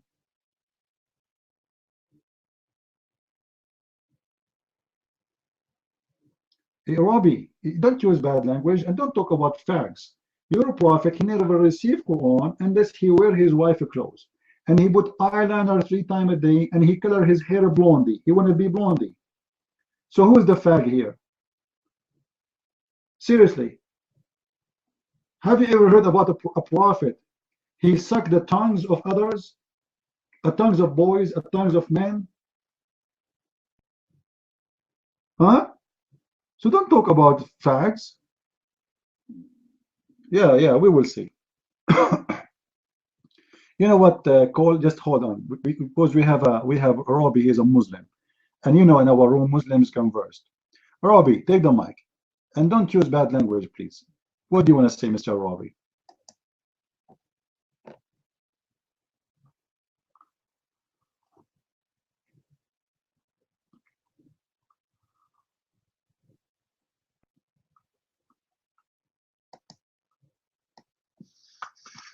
You know, I feel like C probably is someone with low intellect. I want to explain something to you, CP. Even if what you said about the prophet is true, that does not make you not a fag. Do you not get that? Like, yeah, even if that's true about the prophet. Let us assume for the sake of argument you are right, but you like still talking to me. That's make you a fag too. Because what are you doing here if this is a room of fags, unless you are a fag? Huh? You remind me of a hadith about your prophet. The Muslims, they came to Muhammad, complained that every house in Mecca have a fag. Do you know what your prophet said? He said, what I should do? What do you want me to do? He said, order everybody to kick them out. And then he said, okay, order everybody to kick them out. And then they said to him, what about the fag in your house? Do you want me to show you the reference? Robbie, what the fag was doing in the house of the prophet, I will give you 3 options. They are playing with Robbie, they are playing with the chess, they are playing hide and seek. Which one? Your mind.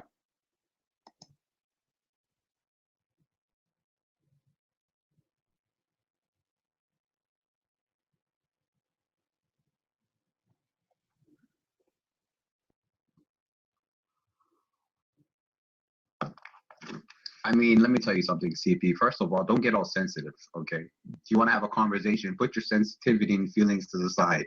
Let people talk on the mic before you get all offended and say, no, the Prophet Muhammad, whatever. Okay, whatever. At the end of the day, a lot of people here have identity.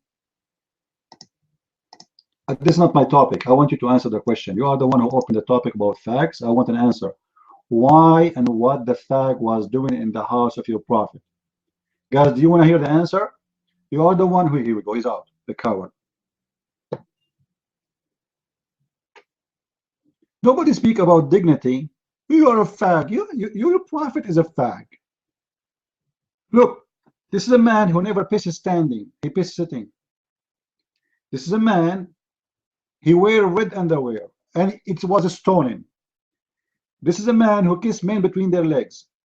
He colored his hair blonde. He want to be redhead. He forbid, even it's forbidden by the way, it's forbidden for Muslims to color their hair black. It's haram. It's haram. The blondie prophet. Hey prophet, you look so good now. Yes, I color my hair blonde. Wow, you look so hot, man. Can anyone tell me why Muhammad is coloring his hair blonde? Actually, sorry, not blonde, redhead. What for? And why he put eyeliner?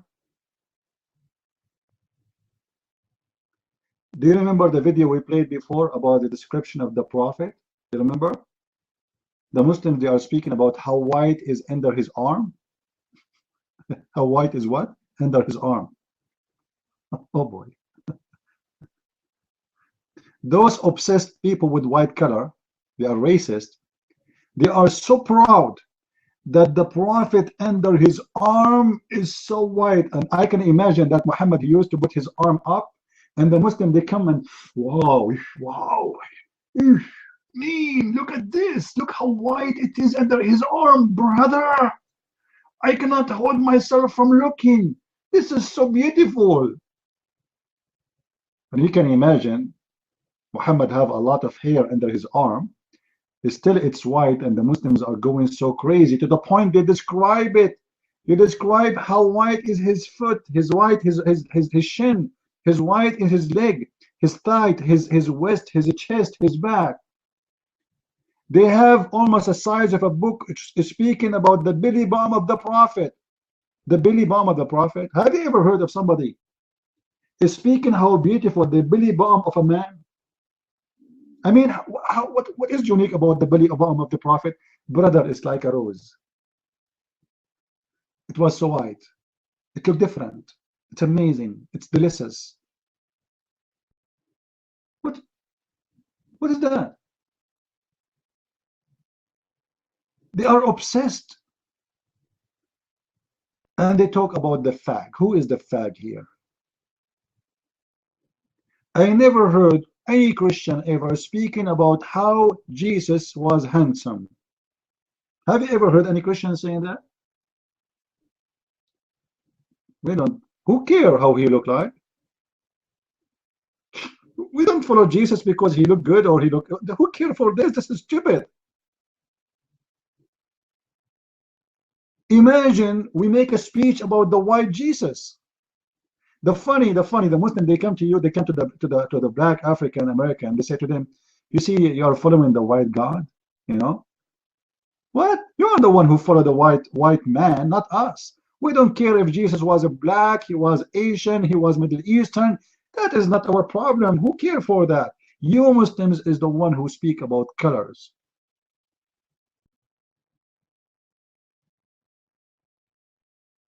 In the same time, Islam considered the black color is the devil color. And we can show you tons of reference, even from the Quran.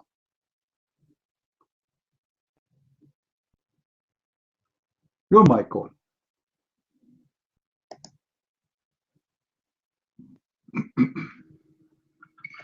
Yeah,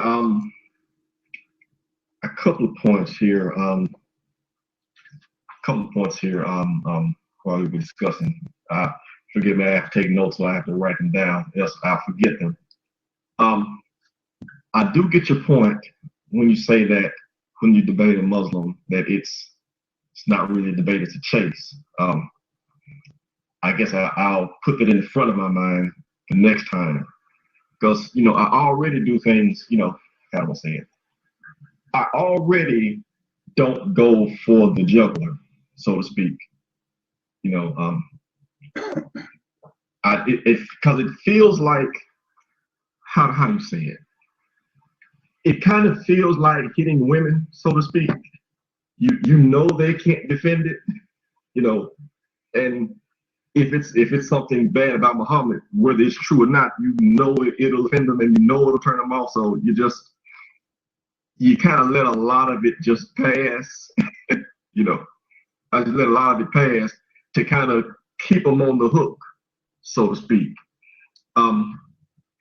Like I said, I've said several times before, it's much easier for a Christian to play defense than it is for a Muslim to play defense. They can't play defense at all, which it's not really an indicator of their intelligence. What they're trying to defend is indefensible. So, I mean, really, how can you defend a guy who consummated a marriage with a 9-year-old? I mean, how can you defend that? You know, the only way to defend it is to just deny it. You know, well, I don't go by the hadiths, you know, but that creates a whole different set of problems, which I ran into that, you know. So, in a sense, I guess I was kind of doing that, you know, give them a hope that they can beat you. I guess because I already kind of pull a punches, so to speak. And it's a shame because I'm so new at this, that you're able to do that. So I make a chase. So I'll try that next time. Make it a chase and see if I can get him to answer. Something else that somebody else mentioned, I think it might have been Please Think. when he mentioned that the Quran, why Muslims deny the crucifixion. I actually think it's for a slightly different reason from what he said. I think that the Quran itself denies the crucifixion specifically, and Muslims broader, because to a broader degree, I think they just underestimated Jesus and the message of the gospel and the way it was put together and the way the whole story came down. I think it was beyond Muhammad's imagination. And frankly, I think it's beyond a lot of Muslims' true understanding now, although they have an artificial roadblock placed there. I think it's Quran 4:157, where it just outright says that the crucifixion did not happen. Because I look at it like if they end in a place where they're trying to believe that Muhammad is a prophet, but at the same time they've been directed that the gospel, that the Bible is true, that's going to be enough, I think. That'll be enough to where you can go to the Bible as a reference. That's going to cut off a lot of the Islam's mojo, so to speak. It just is. If you can refer to somebody that you have to respect as a prophet, and you know that he loved you enough to die for you, he didn't commit any sins. Why should we follow you instead of follow this guy? We should follow the ones who didn't commit any sins. So you have to undercut that. You have to follow the one that loves you enough to sacrifice himself for you. Not the one who you have to watch. You have to watch your wife when he comes around. It's too stark of a contrast. And even after Muhammad is dead, after he's dead, when you actually look at it from a theological perspective, I think you have to undercut that. I think you have to undercut the gospel, looking at it from the point of view of a Muslim trying to defend or keep Islam intact. You want to keep the Muslims in the fold of Islam as opposed to allowing them to come out. Something else. CP mentioned the guy who said, how, if Jesus is God, why didn't his father protect him? And the guy beside us, don't go there because he knew what it was. By the way, you're rather famous on Pal Talk. If you go to a Muslim room and somebody there recognizes your name from having been in here, they're like, he's from CP's room. He's one of CP's folks. Which it's kind of funny. It's like, are you really that afraid? Are you really that afraid?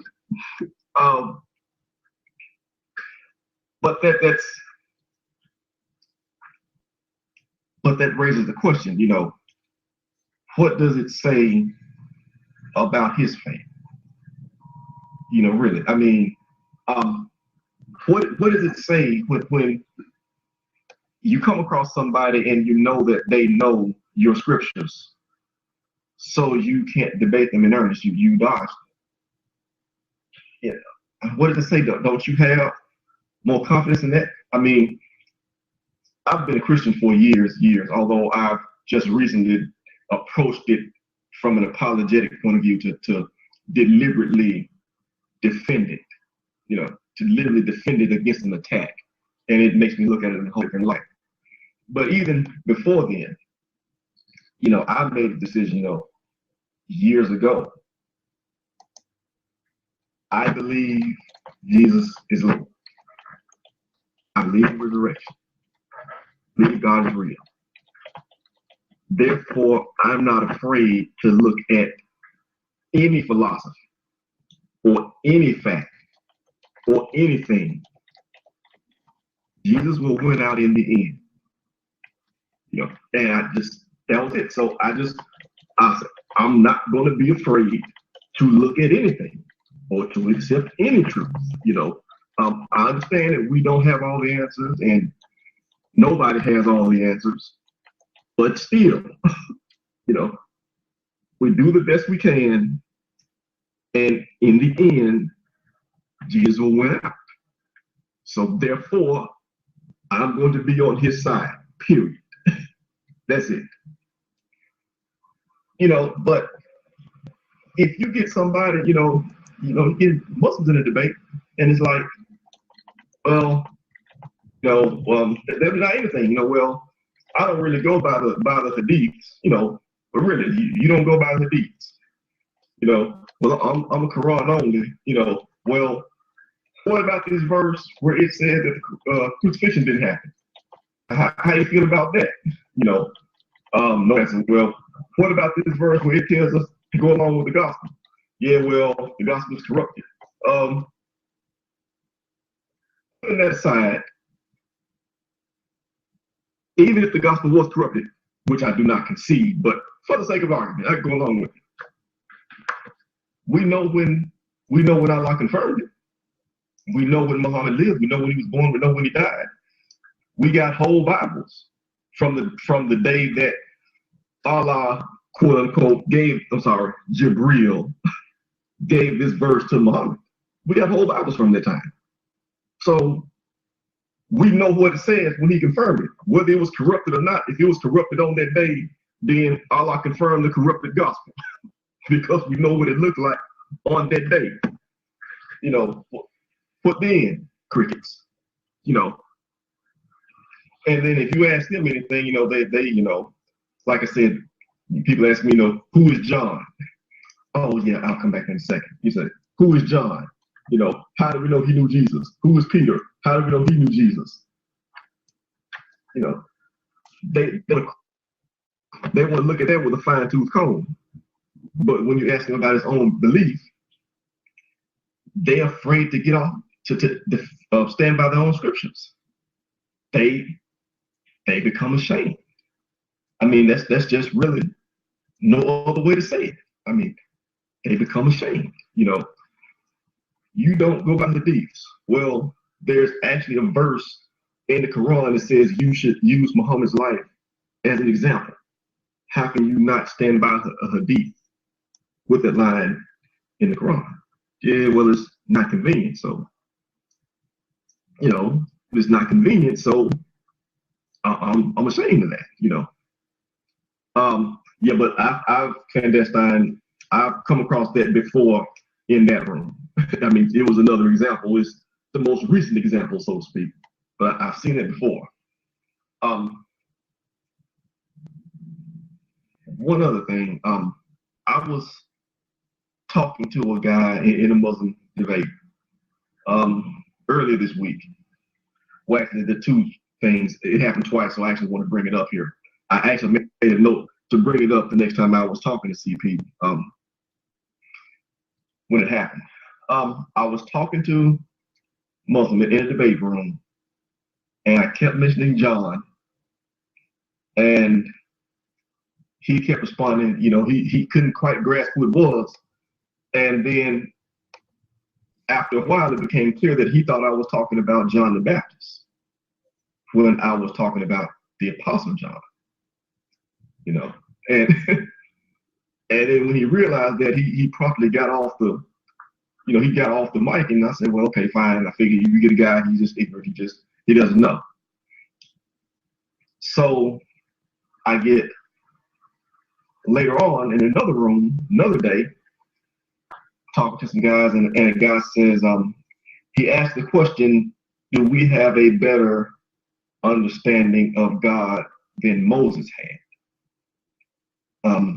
Obviously, he was, I think that guy was trying to attack the Trinity, I believe, use the Old Testament against the Trinity, which doesn't work either, but that's what he's trying. So I understand that it's most everybody finds it harder to attack the New Testament than the Old Testament because we've got so much evidence from the New Testament that it's basically impossible to attack, but they try.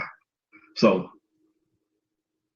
in any event, I responded to the guy saying, well, okay, yeah, Moses would have a better understanding of God than I would, you know, than you and I, because we're just ordinary people. You know, we're just ordinary people. We're studying, trying to do the best we can. We study, we pray, and such. Moses actually talked to God, so yeah. But at the same time, Moses wouldn't necessarily have a better understanding of God than the apostles would, you know, than Peter or John or any other of the apostles. They actually knew Jesus. They talked to God too. And they thought that that was just an outrageous statement, you know. They thought it was just outrageous. And I thought that odd.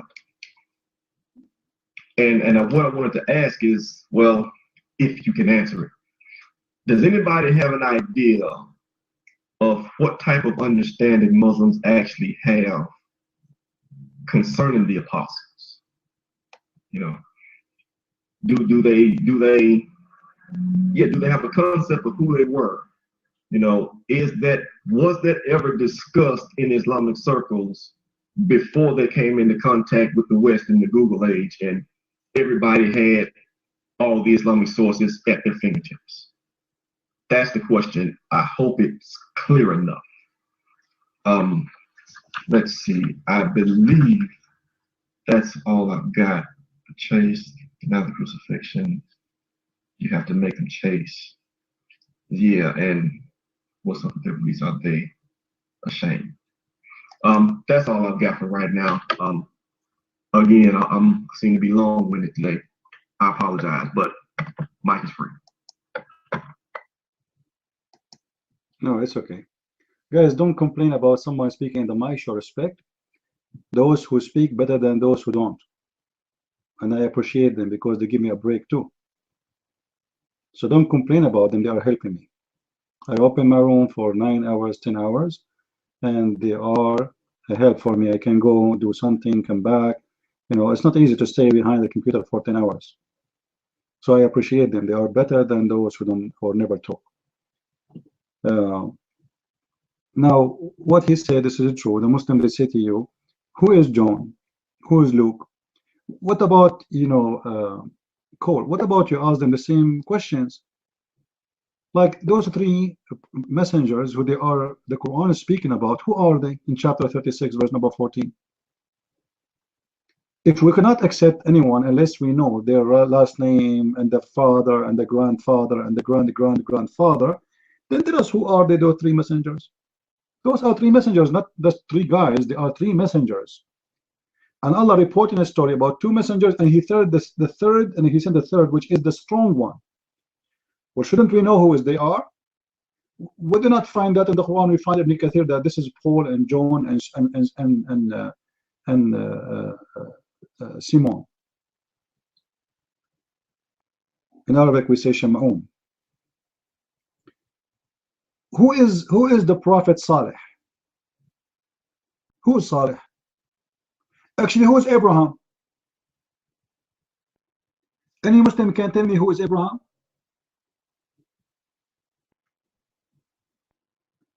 Muslims, anyone can tell me here who is Abraham? Like how the Quran, he missed such an important information about such a person. Abraham, who's Abraham? There's no information about him. The Quran, just to show you how stupid the one who explained the Quran. The Quran mentioned that Abraham, he said to his father Azar. If you read any translation, they will see the Muslim, they never translate that word Azar because they think that the word Azar is the name of Abraham's father. And this can be found in chapter 6, verse number 74. But Azar is not the name of the Prophet Abraham's father. It's an Aramaic word meaning stupid. Abraham saying to his father, stupid, are you going to worship idols? Foolish. So the stupid Abdus, because they did not know Aramaic, they thought that this is a word mean, or this is the name of his father, which will make the Quran have an additional mistake. But the fact the Quran, you know, either you have to take it this way or this way. Either you have to take it that this is an Aramaic word as an Aramaic, which means foolish, which makes sense, or you have to accept that the Quran came in with a false name for the father of Abraham. So who is the father of Abraham? Any Muslim can tell us? Actually, who is the father of Muhammad? According to all Islamic books, Muhammad was born 4 years after his father's death.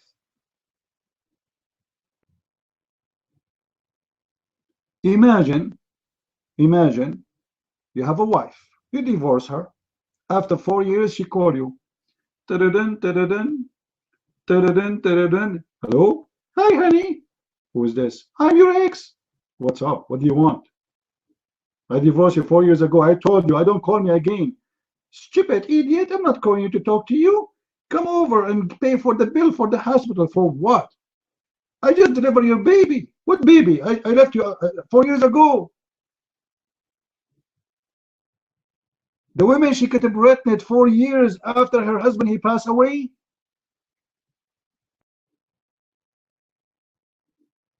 So who is the father of Muhammad?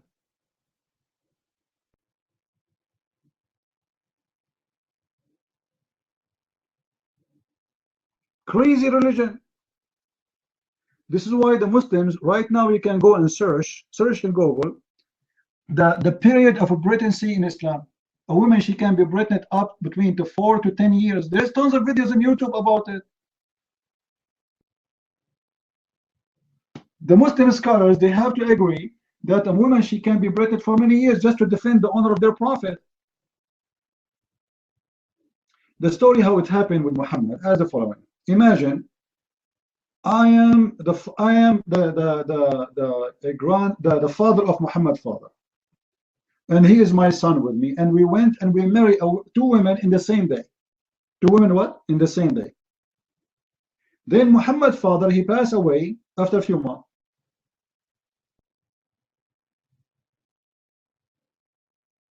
And I made my wife pregnant. And that will make my son 4 years older than Muhammad. But we married in the same day. We both married in the same day, the same night, the same occasion.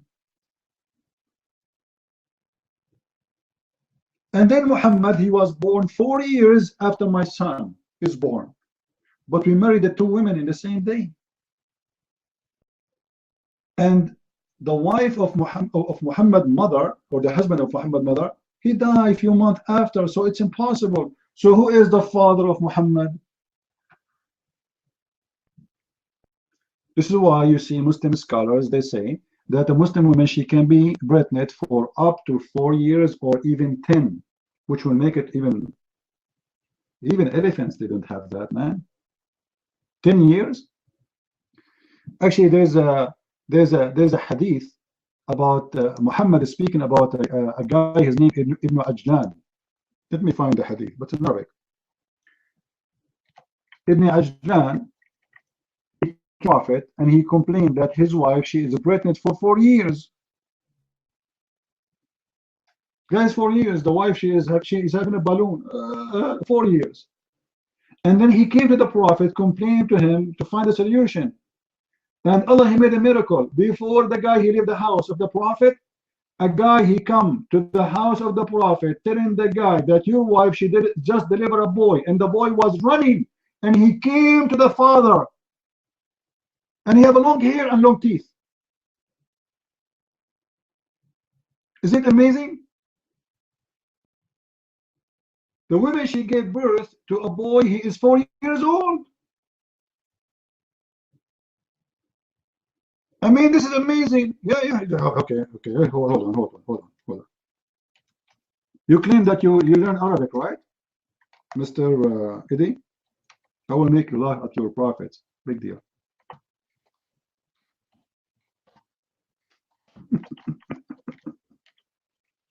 Oh boy.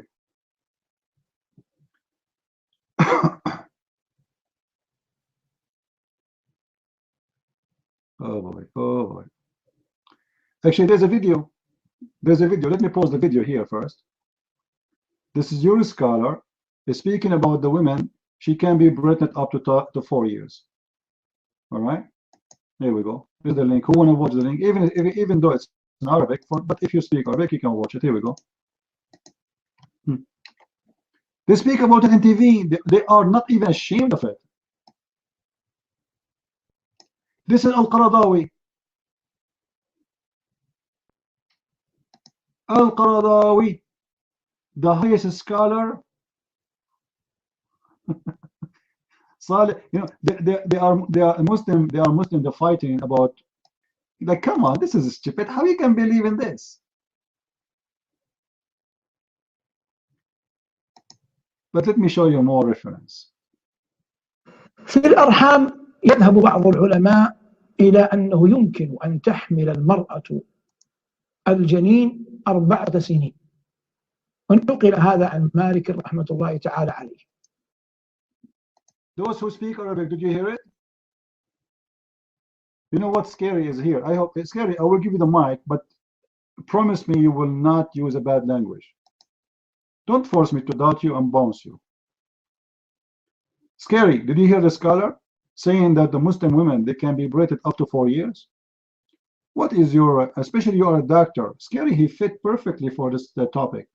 He's a doctor. He claimed he's a doctor.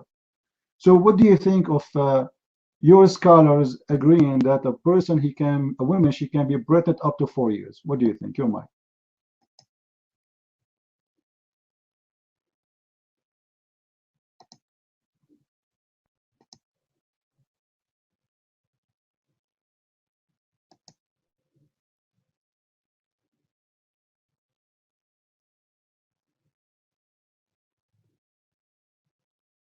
You believe this, though I don't believe in him. He's a stupid liar. Who is a stupid liar, Muhammad? Because the one who said that women, she can be pregnant like that is Muhammad. What do you mean?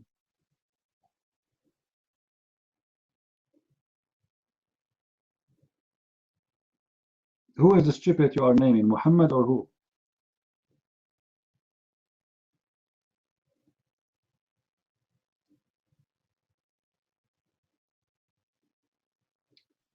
Scary, are you there?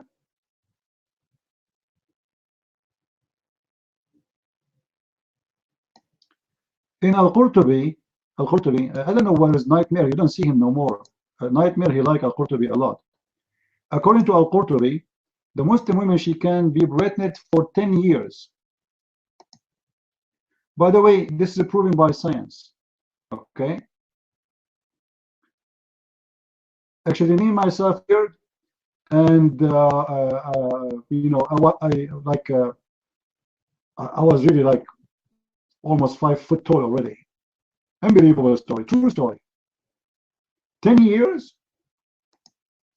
and anyone he say this is absolutely false. Here we go. This is the Islamic reference. This is the official government website of the Kingdom of Saudi Arabia.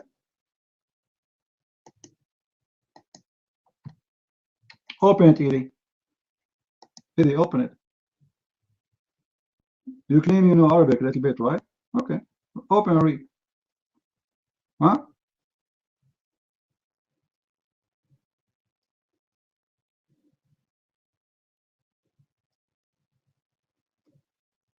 And look what it says.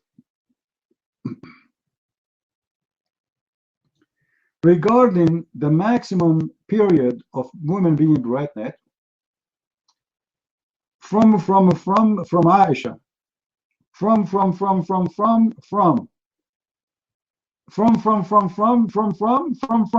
from Aisha, from Ash-Shafi'i, from Malik, from etc., that it can be 2 years, it can be 3 years, it can be 4 years, it can be 5 years, and it can be 10 years.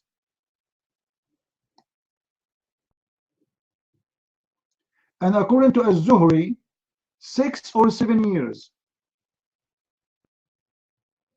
And according to the companion, it is 7, and according to Ash-Shafi'i, 4. Let me pause the text as it is, so nobody will say I'm making things up. What years? All of the we mentioned all kinds of years, starting from 2, 3, 4, 5, 6, 7, 8, 7, and or 10. Choose one. I don't know which one fit with you. Do you see it? And this is your official government website of Saudi Arabia. There's no primary number. They are saying it can be this, it can be that. It's different from women to women. This is true. Some women they give delivery faster because like I have a microwave. It have a sensor. It's fast cooking. Look like those women at that time, they don't have fast cooking. And depend in the child, like some child, like I think Eddie, he stayed in his mother belly for 10 years because she was installing extra stuff.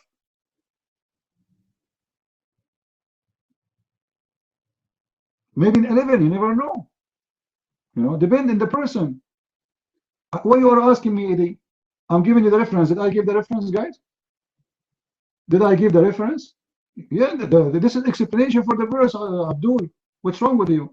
This is the interpretation of the Quran, the chapter of Ar-Ra'd, verse number 8 and verse number 7. Allah saying that only Allah, He knows what is in the womb of every female and how long she will be pregnant. And they are quoting stories about your prophet witnessing that some men, their wives, they deliver after 4 years.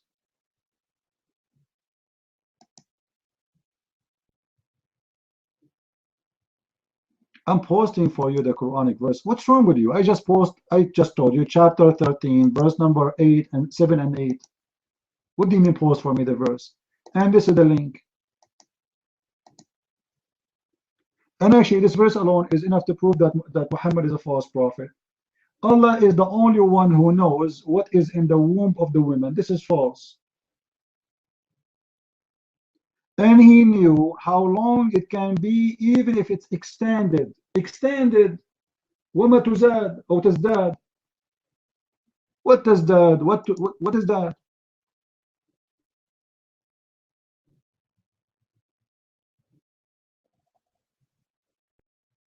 Allah saying that she can be pregnant and go longer in her pregnancy. How long? And they'll explain how that will happen. So they are saying it can be 2 years, it can be 3 years, it can be 5 years, it can be 6, it can be 7, it can be 10.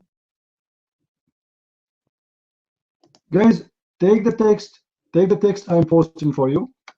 You can search for the text I will post for you in Arabic. Alright, here we go, let me do it again. And you can take it to Google Translation. Is that fair? Is that fair? All of this is reported from Aisha.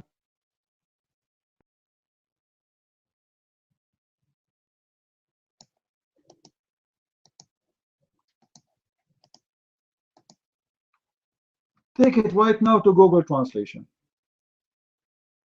And here, Eddie, what is your Islamic sect? What is your sect? You are a Sunni, right? If you are a Shafi'i, the Shafi'i in front of you, it says 4 years. Huh? Do you see the Shafi'i? Are you Shafi'i? So what are you? What are you? Maliki? 4 years too. And maximum 5 years according to Al-Maliki. What is your sect? Tell me. All your Islamic sect agree that it is at least 2 years and more. So what is your sect? All of this is just to defend the stupidity of the Quran. Your mic, Eddie. Go ahead.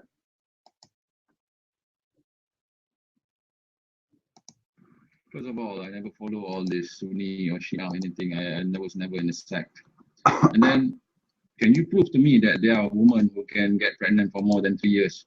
Do you have any proof? These are stupid scholars. Muhammad never said this. Can you prove in the Quran they're saying that you can get pregnant for more than 4 years? Do you have proof that you can get pregnant for more than 4 years? Allah is stating that. Can you prove it to me?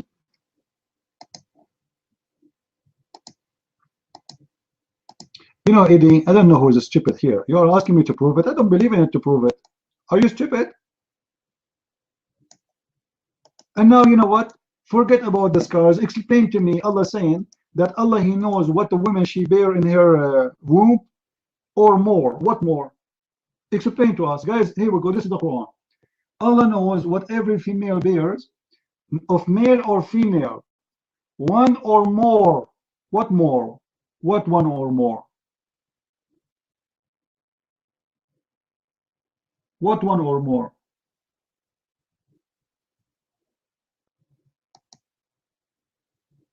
By the way, it doesn't say that in Arabic. It says, and what is more? What is more? You just said male and female. What is the other option?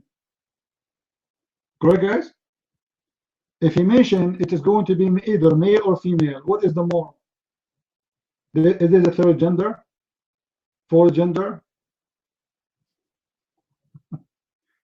And it's speaking about how long is going to stay. So what is more is about the timing. And what is more, how long is going to extend being pregnant. And this is why in the interpretation they are speaking about how and how the limit is going to exceed.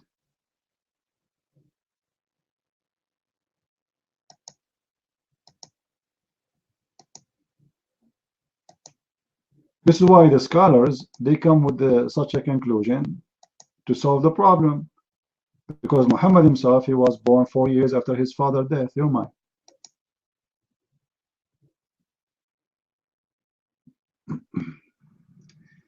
Did you ever watch Discovery Channel? There's a lot of things to learn in Discovery Channel. Thank you. Brother Sister, the brother here I can quote him. Why you Islam brother? They said that with the woman, he can be protected for 10 years. My answer for you, I advise you, my friend, to watch the Discovery Channel.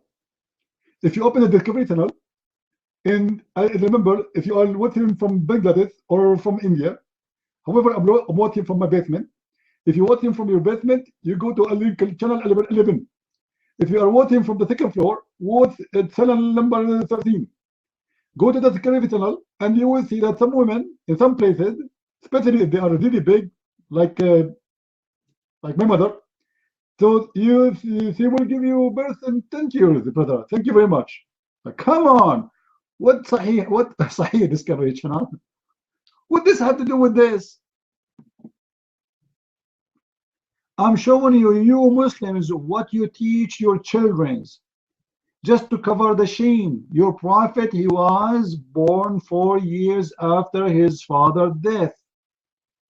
And to cover the shame of Muhammad, you exceed the years of, women being pregnant.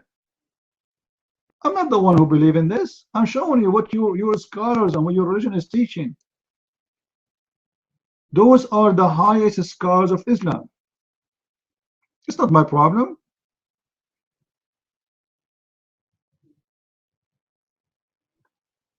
And the answer is watch Discovery Channel. That's funny. Yeah, don't you need to read Arabic? Eddie, you claim to read Arabic, right? Read. أنا عائشة قالت يكون الحمل أكثر من سنتين. Aisha, she said that women get pregnant for more than 2 years. Like, how she knows she never get pregnant, a woman, Anyway, she's expert. So women, she can be pregnant for more than 2 years. Right? And look, she is giving you even how it works. Based in the shadow of the whatever, the one they do it for the self. And the Imam الدرقطاني قال قالت جميلة بنت سعد from in the maximum of 3 years. And Shafi'i, he said it's 4 years. And from Malik, he said same for in his, and mostly he said 5 years. And then it says, and the maximum it can be 10 years. Lily, yeah, Lily. Don't you see it? It's in front of you. Lily. It is very Lily. 6 or 7 or 10 years. What do you want more? I'm surprised that they stopped with the number 10 years. I mean, seriously, I was expecting them to go like for 20 years, women she can be pregnant, 60 years, or maybe even 200 years. I will not be surprised with Islam, my friend, to find the woman she gave birth even after she died, maybe 20 years after her death.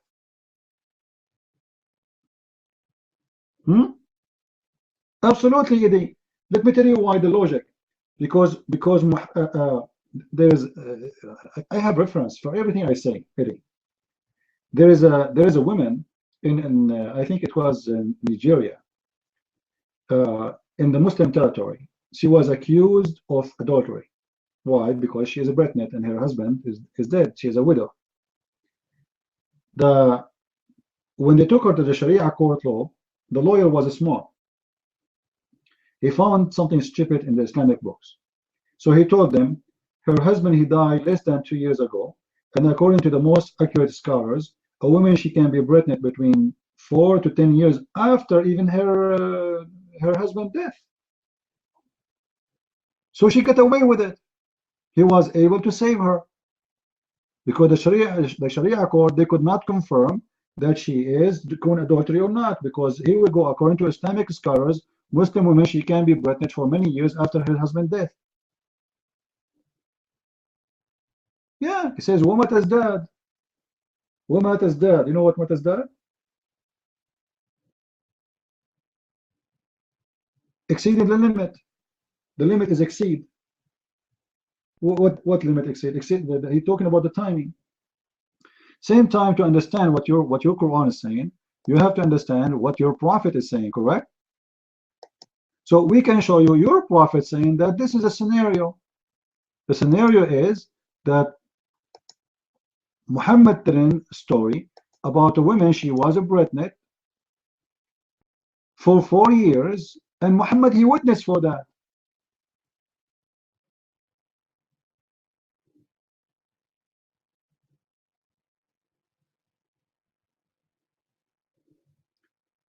Let me show you. The story of Ibn Ajlan. Hold on.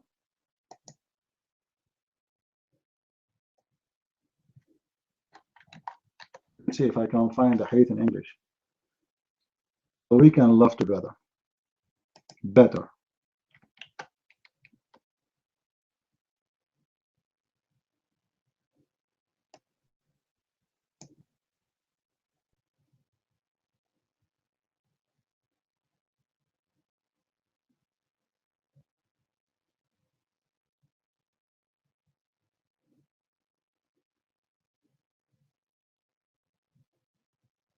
Let us see.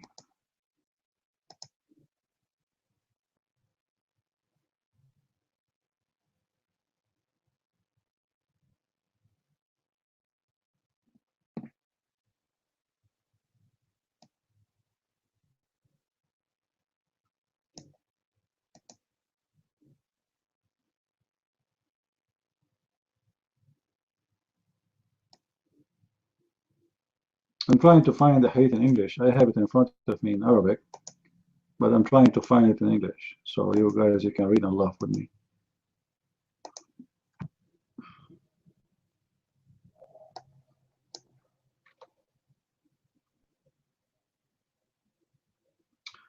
Well, it looks like I cannot find it Anyway, if you want to find the reference, here we go. Copy this text and post it in Google.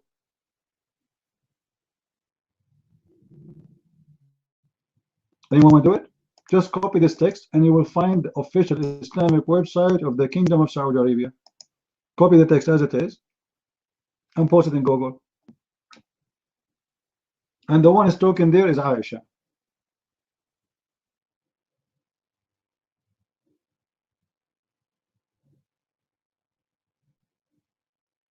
Not me.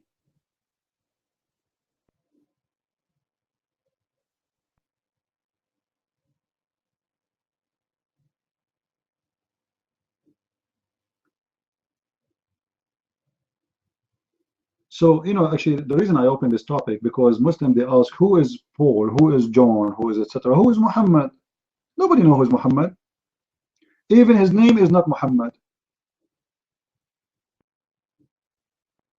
Even the Quran confirmed that. You will see sometime Muhammad, his name is Ahmad. Sometime his name is Muhammad. Sometimes his name is Mustafa. What is his name? Because all those are not his real names. Those are titles. The real name of Muhammad was covered and replaced with false names have nothing to do with Muhammad. What do you mean Mustafa is unbelievable? You know, Eddie, before you open your mouth, go and search. What are you talking about? I cannot really find a Muslim he have any idea what he's talking about. It's impossible.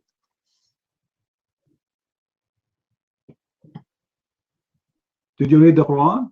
Okay, let me ask you. Do the Quran mention at least two names, Ahmad and Muhammad? Yes or no? Once is Ahmad and once is Muhammad. Is that correct? What's the same word? You don't change the name. Ahmad is not Muhammad, and actually does not even have the same meaning.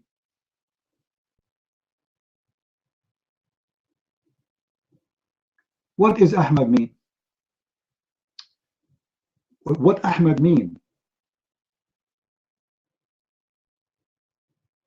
Ahmad mean the praised one?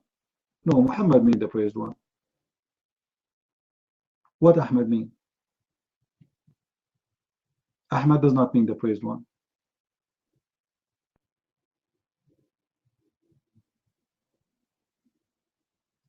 The first name of Allah. Are you saying Muhammad, his name is the first name of Allah? Unbelievable.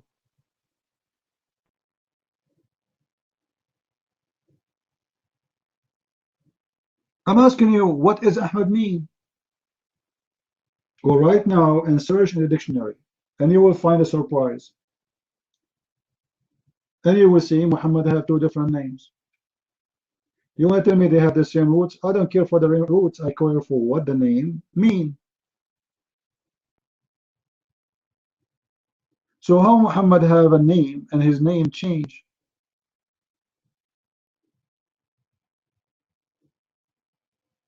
Simply because this is not his name. You know, the most funny Muslim they come with, just to show you how stupid the Muslims are. Have you any one of you saw the video of Ahmad Bidat? Anyone of you saw it? Saying that they found the name of Muhammad in the Old Testament, Muhammadim. Okay. You know, Bidat, he was lucky. He did not debate me. He died before we can get him. According to the Quran, chapter 61, verse number 6. According to this verse, Isa, which is supposedly Jesus, he said to the Jews, there is a messenger will come after me. His name is Ahmad. But the Muslims, they found Muhammad in the Bible, not Ahmad. And not only that, he found it in the Old Testament, not in the New Testament. But the Quran confirmed it should be in the New Testament, not in the Old Testament. You see how stupid this religion is? If the name of Muhammad found in the Old Testament, it means the Quran is a stupid book, it's corrupt. Because the Quran confirmed that only one person he mentioned Muhammad, and that is as Ahmad, and that is Isa. Not David, not Abraham, not Solomon. It is Jesus, supposedly. This is how stupid the Muslims are. The question why his name is Ahmad in that verse, when nobody called him Ahmad, actually all the Muslims call him Muhammad.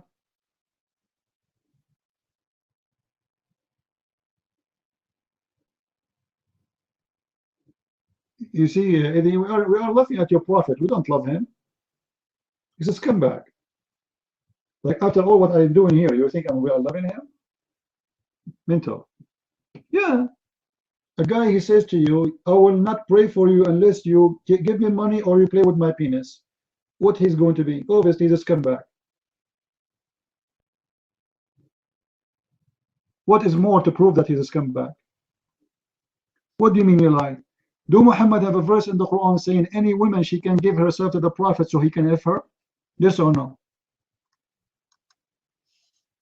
Yes or no, Idi? What do you mean what verse? This guy, he have no idea. Oh, chapter 33, verse number 50. وامرأة مؤمنة وهبت نفسها للرسول خالصة له يستنكحها. He F her, ing, F in her. Not only he F her, no, F in her, ing. Continuous verb, يستنكحها. Only license for him to F. Well, Nightmare is here, he can help you. How are you, Nightmare? Put your hand up, Nightmare. Put your hand, okay. Nightmare, chapter 33, verse number 50. The mic is yours. Yeah. Yes, thank you, which means you can ask her for marriage. That's what it means, not to have sex with her. Abdul, name for me one woman she gave herself to the Prophet as a gift. She became his wife. Guys, is that a good challenge? If Muhammad he did marriage to those women, then you should name for me one of those women who gave herself to Muhammad, became his wife. Name one, you're mine.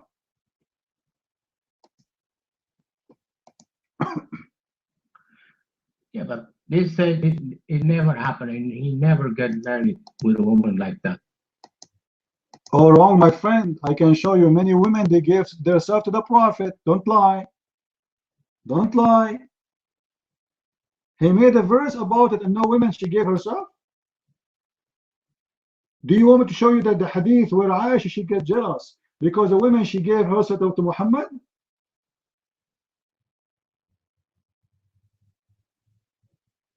You mind?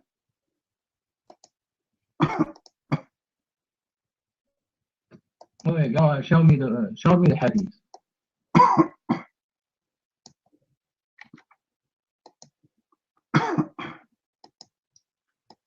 All right. Let us show you the hadith.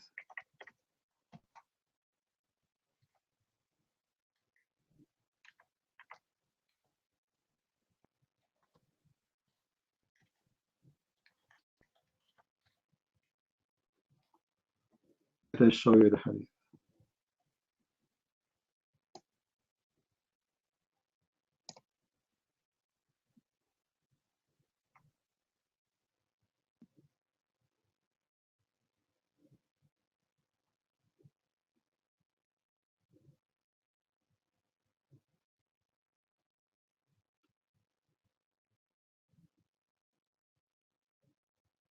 All right, here we go.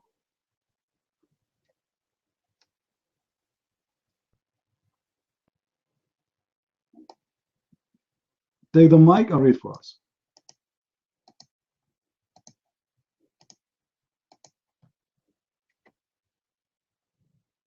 Go ahead.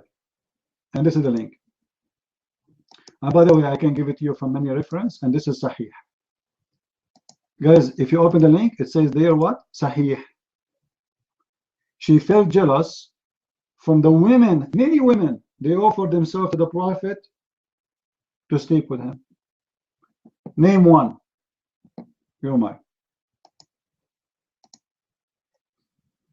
You want me to read? I felt jealous of the women who offered themselves to Allah, but he didn't get married with them. Does it say he got married with them? No, he didn't get married with them. I agree, he did not. Did I say he did it? I said he slept with them only, he did not marry them. This is why none of them is mentioned as a wife. But there's many, they offered themselves to Muhammad, and he made this verse for any woman she want to give herself to him. And you know what? Let me show you something. If there is no woman she gave herself to Muhammad, is it this is a proof that Allah is a false God?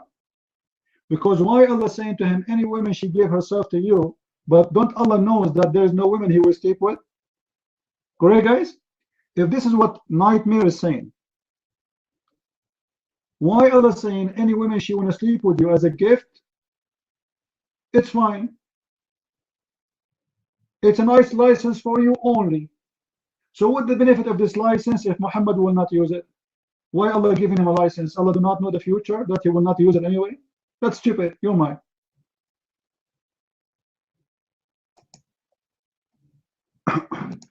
It just God he can't allow us to do something. This is something that God allowed me to do, but I don't do it. You know what I mean? It's not necessary you have to do it. What do you mean he allowed you to do it, but you will not do it? He told him, this is a license only for you, Muhammad. This is something special. It is about what? It's about satisfying the needs of the sexual of the Prophet. And I show you the hadith. Many women, they gave themselves to him. Now give me a proof that Muhammad, he never slept with anyone. Do you have any proof? Do you have any proof that Muhammad never slept with anyone? You mind? Burden is on you. You're the one who claimed that he slept with him. You have to prove to me that. Well, if Muhammad never slept with any, why Aisha she getting jealous? Guys, does the hadith say she is getting jealous? Does it say that she got jealous? Jealous from what? If the husband he never sleep with any of them, why she will be jealous? And if the Prophet he don't do it, she is jealous from what? From who? For doing what? Nothing? What jealous? And look guys, at the end of the hadith, what Aisha she's saying. Aisha is so angry. Look what she said to him. She said, it seems to me that your God hastens to satisfy your desire. Do you see guys how Aisha she is getting him busted? Do you see it? Aisha she's smart.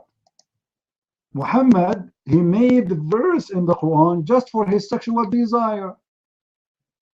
And Aisha she said to him, aha, I see that your God he rushed into your sexual desire.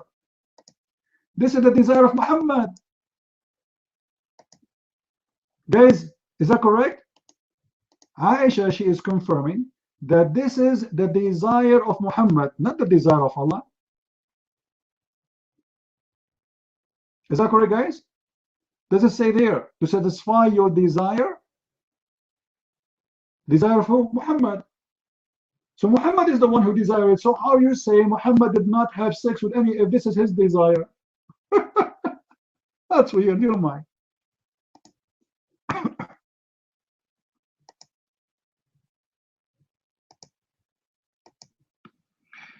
He neither had sex with them nor he got married with them. He didn't touch them at all. If he was his desire, he should have got married at least with this woman. He didn't get married with them and he didn't have sex with them. So it just doesn't make sense. If somebody is going to make a law. You see, I don't know how stupid we are. I don't want to call you stupid, but I am saying he never married them. What's wrong with you? I agree, he never married any, but he slept with them. This is why Aisha she is confirming that she is jealous, and this is his desire. How come he have a desire, but he don't want to sleep with them? What's wrong with your Prophet? It is his desire, and she is accusing him that this is the desire of him, and his Lord is hastens to his desire to be satisfied. I'm not the one who's saying that. It's your Prophet wife. Oh my. Do you understand English? I say he didn't have sex with them and he didn't get married with them. The verse doesn't, the word تنكحوا, it means to her married. You don't know Arabic because the verb is not istankaha. Istankaha is different than nakaha. Istankaha is to ask for something, right? I don't know who is stupid here. If the woman she is giving herself, he will ask her for what, you idiot? Correct, guys? She is the one who is offering. herself. He will ask her for what? The woman already taken off her panty. She is saying to him, take me. Is not Muhammad saying, take me? I don't know how stupid what you are saying, Nightmare. Shame on you. She is the one is asking him to sleep with her. She is offering herself. Pause the hadith again. Here we go. She offered herself. They offer themselves. A group of women, many. They offer themselves. Right? Yeah, استقبل. You say so smart. He posed for me in Arabic saying that this is, yes, thank you, for the future. For sure he will future. You want him to F women when he is doing, when he's saying the verse?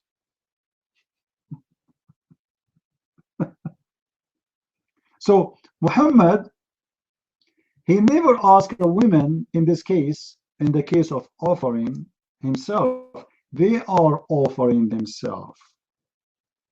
And he is giving himself a license for women to give themselves to the Prophet. Remember, the Prophet already had many wives. Right? Let me ask you, Nightmare. Can Muhammad add more wives to his wives? Or this is the limit he have? He cannot replace them and he cannot add to them.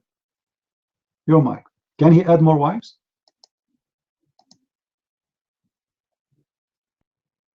No, there's a, I don't know when, because there's a verse which told him you can't have more wife anymore. There's a verse. Guys, did you hear it? Did you hear it? Did you hear it? There's a verse, it says to Muhammad, you cannot have more wives. So he came with a solution.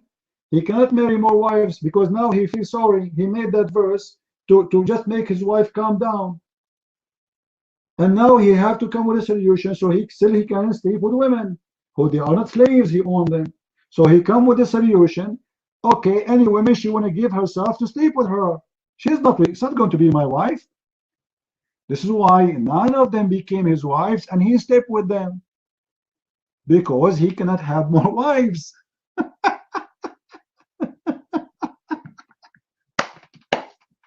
What a prophet. You know, his wives are so upset. He want to calm them down. It's okay, Allah, he said to me, I promise you, I will not marry more wives. That's it. That's it. Okay, that's okay, that's it. And then Muhammad, he got horny. He don't want to sleep with the same women forever. And the same slaves he owned. That's sick. He want to sleep with those hot women who they are free and they want to give themselves to him. For they are a whore. And look what Aisha is saying. Don't you get ashamed of yourself offering yourself to a man? Guys, if this is about marriage, why they will be ashamed? Pause the hadith again, guys. Pause the hadith, please. Let us dig inside this hadith. Somebody post again. Why they will be ashamed? Why Aisha is saying, aren't you ashamed?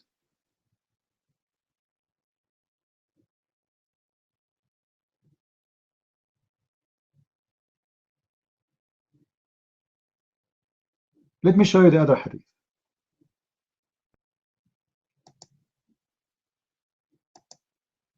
Hold on.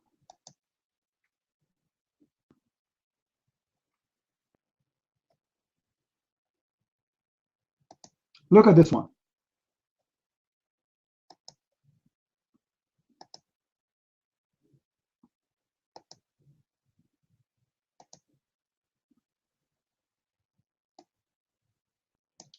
So it looks like the website is down now.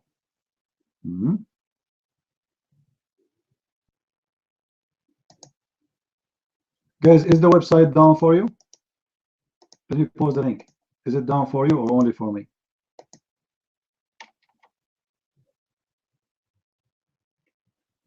Is it down?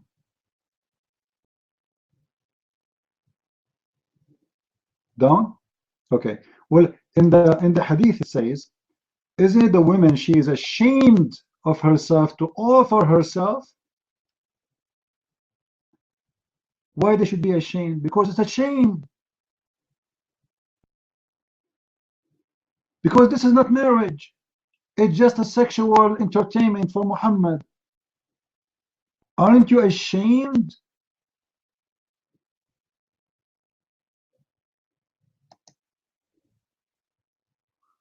Anyway, we have many hands is up. Scary, are you there? Scary, are you there? Okay, put your hand down, please. Cole, the mic is yours.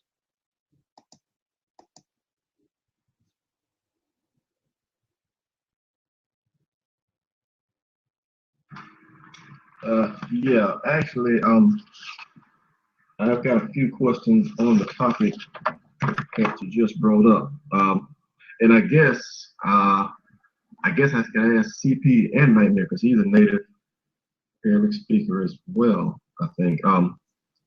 In that verse that was posted, 3350, the phrase, if the prophet wishes to marry them, wishes to marry her, is that there in the Arabic? And if it is, what is the word for marry? Is it marry? Is it wed? Or does it have some other connotation? I also would go down.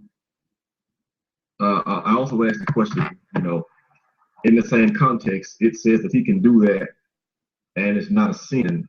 So why would God make a sin lawful for him? That seems counterintuitive. If you're dealing with somebody who's a prophet, but according to Muslims, the strongest of the prophets, it would seem like he would need, he should be beyond such temptation, so to speak. He would need to have a sin made lawful for him. And if also Nightmare made reference to there being a verse where it said that he couldn't have any more wives. I seem to remember reading that before. I think that's somewhere around the verses that we're talking about now, aren't they? And if so, shouldn't they be read in the context of, it's Muhammad has been told, okay, all the women that offer themselves to you, it is like one, all the women that offer themselves to you are lawful except for these, which is basically aunts and cousins and, well, actually not aunts, but cousins are legal, but aunts and these aunts and things like that. And then you follow that up a verse or two later with, but you can't marry anymore. And if those verses are far apart, then okay, maybe you get different place in time, different phase of life. Either way, it's still a special license for Muhammad, no matter what it is, but it's still their part. But if these verses are like right together, it's like these women are lawful for you. Any woman that offers herself is lawful for you, except for these, which is close aunts and daughters, and but these women are lawful, which is cousins, and wives and slaves. And then the next verse, but you don't have to marry them, which that casts it in a completely different light. So that's the question. I also would call attention to something else. It came up earlier and I meant to bring it up, but CP earlier mentioned that when we look at an Islamic story, or actually any religious story, we should ask ourselves, what's the point? What lesson is the story teaching us? What lesson is the verse trying to teach us? What can we take from it? But it seems like when I talk to Muslims, like we never get that far. We never get into the theological discussions, of the rights and the wrongs and how we can apply that to day-to-day life. What can we take from the story, the deeper lesson? It's never that deep into it. It always seems to be over the facts, the facts of it. Was Jesus crucified? Is Paul the prophet? What does a translation mean? What does the translation of the Bible mean? Stuff like that. Very, very low-minded stuff. It's always very low-minded stuff. I do think if we could actually get past that, if we could go deeper into it, I do think that would be helpful. Obviously, from my point of view, I think that would be helpful in allowing Muslims to see the light, to come to Christianity. I imagine that they would think the same, but I would actually like to be able to get there someday. Now, granted, I'm new at this. Maybe it's just, a rookie having pipe dreams. and the people that's been doing it for a long time, maybe they know you're never gonna get there, because of whatever reason. It's kind of a sad thought, though. It's kind of a sad thought that we never get there, because at a certain point, at a certain point, we do have to live. Obviously, I'm a Christian, and I want everybody saved. Everybody of all walks of life, whatever this current faith is. I think that Muslims would be better off if they would come to Christianity. I think the world would be a better place for it. They probably think the same. But I do think that if we could get past, like if we could get past the factual discussions into the rights and the wrongs, and what should we do, what should we do, what world do we want to live in, that it would be a better, it would be a better place for it. That said, but I would like to aim a question at the Arabic speakers. I know Nightmare's an Arabic speaker, and I'd like to ask his opinion on that verse 3350, where it says in the English, if he wishes to marry them. I would like to ask if that is there. And for right now, I will give up the mic. Thank you.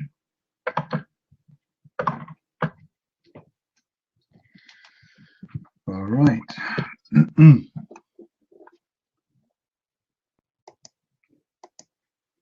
All right. Purple.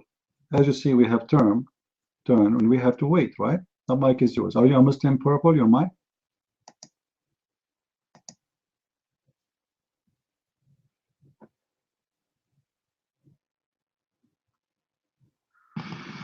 Is the mic mine? I thought there was a whole bunch of people in front of me. I didn't have anything prepared to say. I am a Christian. Jesus is my savior. I was interested in what the man was saying before about where does it say that. I had a question before with some other Muslims about the prophets, and I want to know where it said that the prophet Jesus, I want to know where he sinned, because he was the only prophet that I could find that didn't sin. I don't understand him. Generally, the other prophets had sinned, that God uses people who he never sinned. No, I don't believe he ever sinned. But I know that God uses people who are, just like us in it, today, and he always has. But I know that Jesus is special.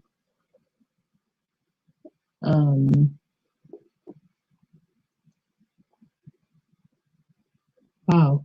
I did not expect to have a mic. I was gonna like chicken out and not have a mic until the mic was mine.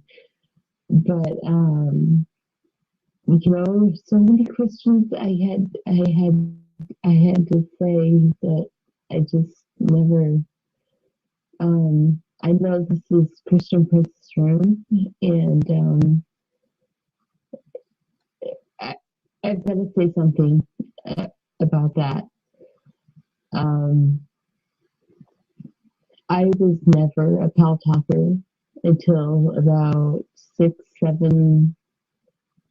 I don't know. It was years ago, and I came to get cleaned up. I was an alcoholic. I came to get cleaned up at my parents' house, and I went to this room, and I did this every night, and it was Christian Prince. And I was like, wow, this guy's really, really, really, really extreme. And I grew to love him for a while, and then I started making friends with some Muslim people. Oh, yay, friends with Bill Wilson, woohoo! Yeah. But I became, I started coming to this room, and then I stopped because of some extremeness, and but it started me on this love towards Muslims, and I love Muslims so much. I'm getting married this spring in Egypt, and to a Christian, but he has the same feeling about Muslims that I do, and I met him all because of this Christian Prince's room that I first started coming to. But I don't agree, Christian Prince, with all the things you say. I think you're very extreme. I think that you say some things that are just really hurtful, and I'm not a hurtful person. But thank you for turning me on to this, because this is a big deal. It's a big deal. Christians and Muslims, it's a big, big, big, big deal. It is. Thank you.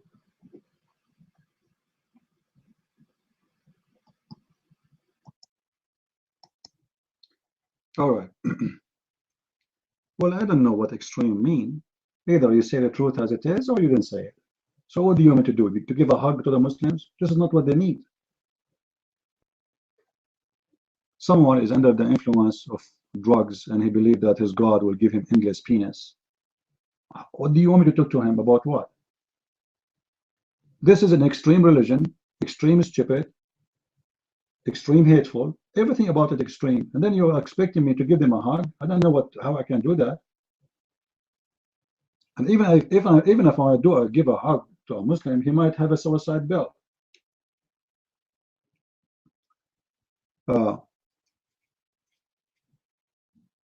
You know, some people don't understand what we do here. You know, they think we are here just to have a conversation and chat. We are not chatting here. This is not a chat. This is a place of war.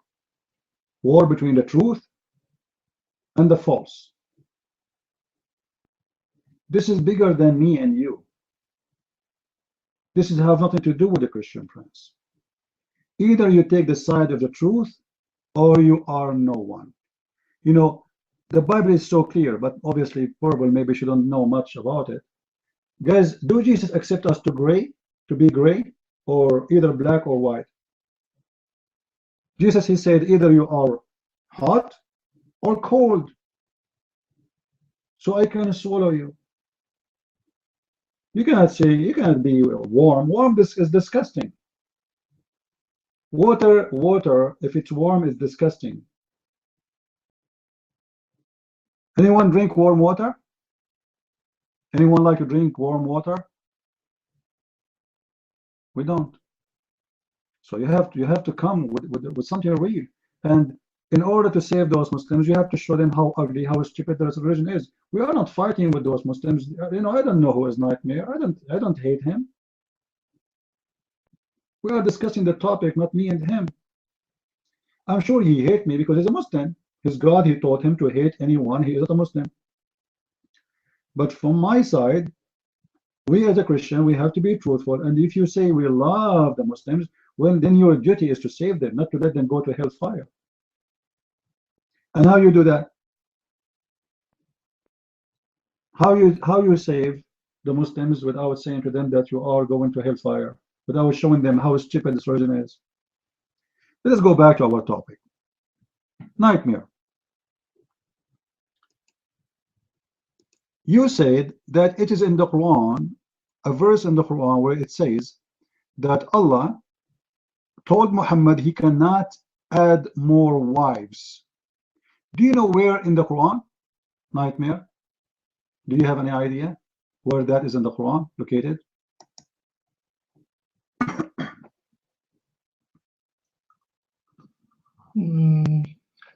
I believe in chapter 33. Your mind. That's beautiful. So it's in the same chapter we are talking about. So imagine in the same chapter he's saying to him, you can marry more. In the same chapter he's saying you cannot marry more.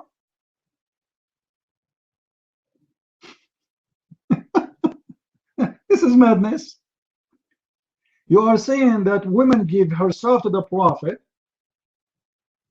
is marrying, but you are saying at the same time, the same chapter saying you cannot add more wives. Someone here is crazy.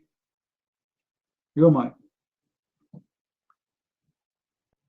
That chapter said, you know, this guy maybe he do not know where in his Quran, but in verse number 53 it says clearly that the Prophet, he will not marry more women, and sorry, his wives, they will never marry again. All right, his wives, they will never marry again, and about him, he will not marry more in verse number 52. So Muhammad is very jealous. Obviously, the whole chapter is about his sexual desire. He don't want anyone to sleep with his wife after he died. He's a very jealous man. He's very selfish. Guys, if we ask Nightmare, do you agree that women she should marry after her husband die? I'm sure he would say yes. Is that correct, Nightmare? Nightmare, do you agree? If the husband he died, the women she have the right to remarry again? Say yes or no, please. Nightmare, answer. If the husband he died, do you think it's for the benefit for the women to remarry again? Yes or no? You don't want to answer in text? Okay, take the mic. Let's see. Not if she is the wife of the Prophet. They are not allowed. They are special women. Why? Why? They are not a human no more? Why? Guys, if she is the wife of the Prophet Muhammad, no. No. Why? Obviously, your Prophet, he is making his own verses because he is a selfish man. Aisha, when Muhammad he died, she was 18 years old. Anyone knows that a woman at that age is going to be very hard for her to stay for the rest of her life alone. She just started her life. So under what justification? You see, this is not about divorce. The man is dead. She should die too? The man is dead. The woman, she should die with him. But because this man is a very selfish, he owned them, guys. He owned them. Those women are his chickens. He want to guarantee that after he died, nobody can touch his chickens. Are you getting the point?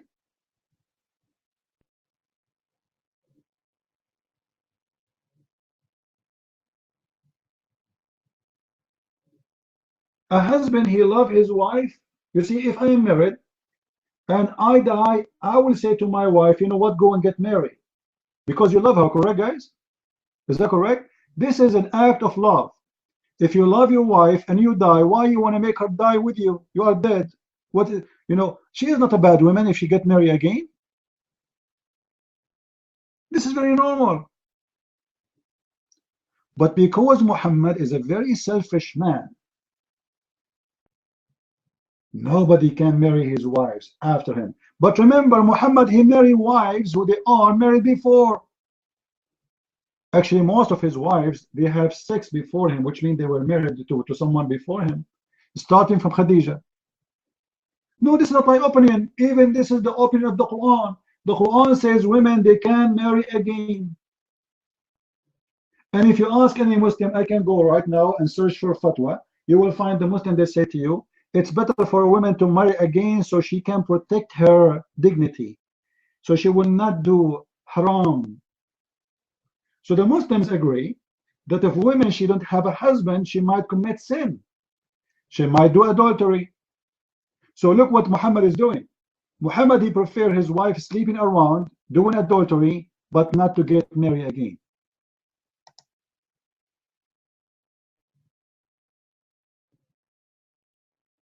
A young woman in the age of Aisha, what she will do now? Nightmare. Do you know the hadith of Al-Jirar al-Khudr? Do you know it? Do you know it? No? This is a hadith in Muslim Sunni books. And Shia approve it. So it doesn't matter you are Shia or Sunni, it works for both. According to the hadith, Aisha, after the death of Muhammad, he used to decorate slave girls and send them in the streets of Mecca. Some they say in the street of Medina. It doesn't matter.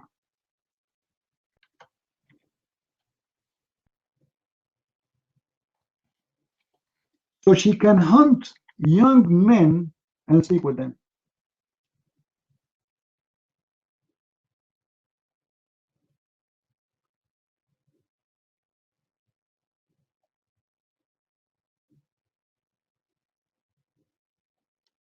Let me show you the reference.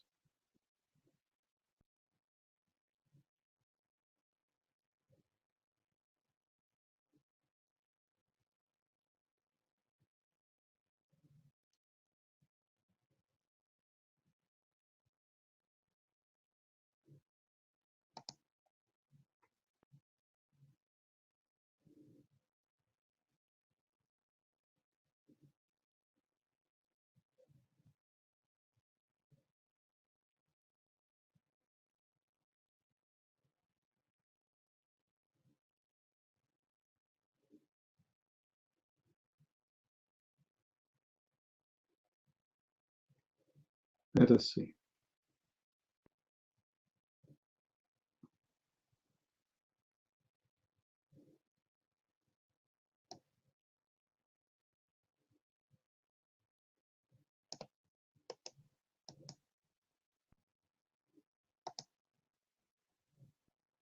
I'm just trying to get the hadith so he can read it for us. So give me a second, please.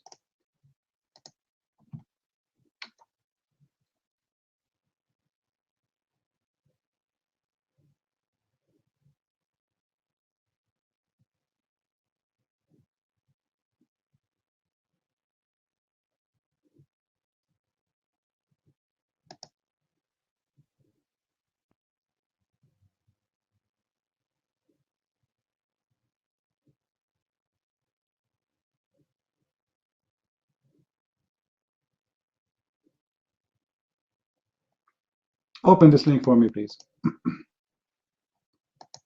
Nightmare. Open the link. And I want you to read and translate to the room. The first line in the hadith there. Your mic.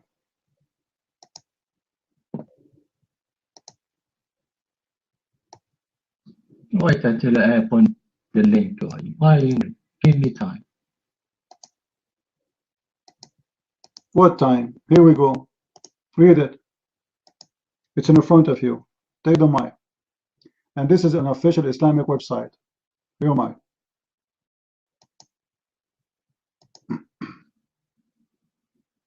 Want to read it in Arabic? Well, obviously, the text is in Arabic, but you translate for us. You have to read it in Arabic because the text is in Arabic, but translate for us, and we accept your translation. Go ahead, you're mine. I don't take private messages, purple. Sorry. All right.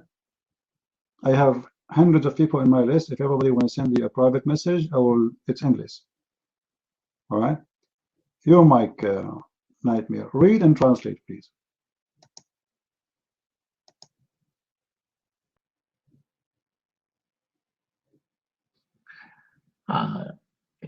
It says that Aisha took a Jariya, a slave girl, and she hung around with her, and she said, maybe we can get some Quraysh youth. Your voice is cutting. Say again, Nightmare.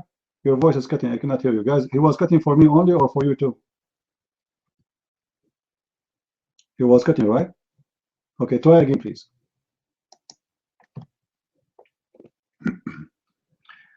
It says she took a Jari and she hung around with her, and she said, maybe we can get some Quraysh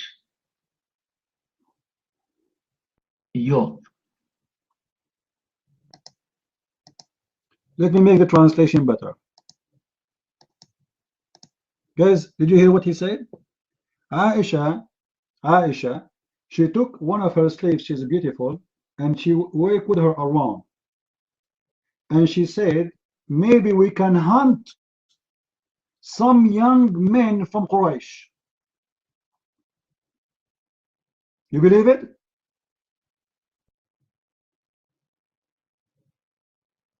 The wife of the Prophet, she is going in a hunt. And she is hunting what? Young men. And this is what you get when Muhammad, he made them not allowed to get married again. They go for a hunt.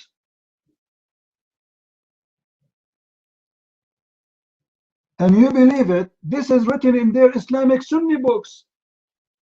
You know the funny, by the way, the Muslim Sunni, they get so upset from the Shia when they say Aisha is a whore. But the Shia, they are using the proofs written in their Islamic books.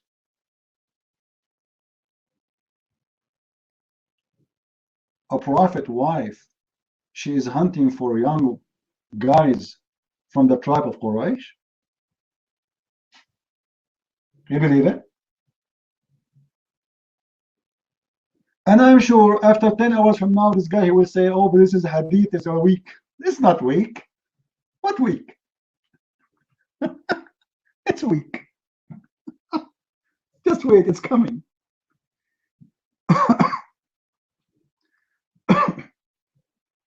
When Muhammad, he come with such a rule, he forced his wife to sleep around. The guy now is dead. And this young girl, she is 18 years old. Aisha, she was 17, going in 18 when Muhammad died. And Muhammad, he died. And now for her, it's time to have fun, what she would do. And who dare to arrest the Prophet wife? Who dare? Anyone there? Anyone dare to accuse the Prophet wife that she is a whore? Nobody there. Aisha, after Muhammad he died, she have an army. Who dare to get close to her? But she is hunting for boys, young men. 17, 18 years old. Oh, wow, man. Young boys. Ya Mamiya. She loved them. Do you have any more comment, Nightmare? You're mine.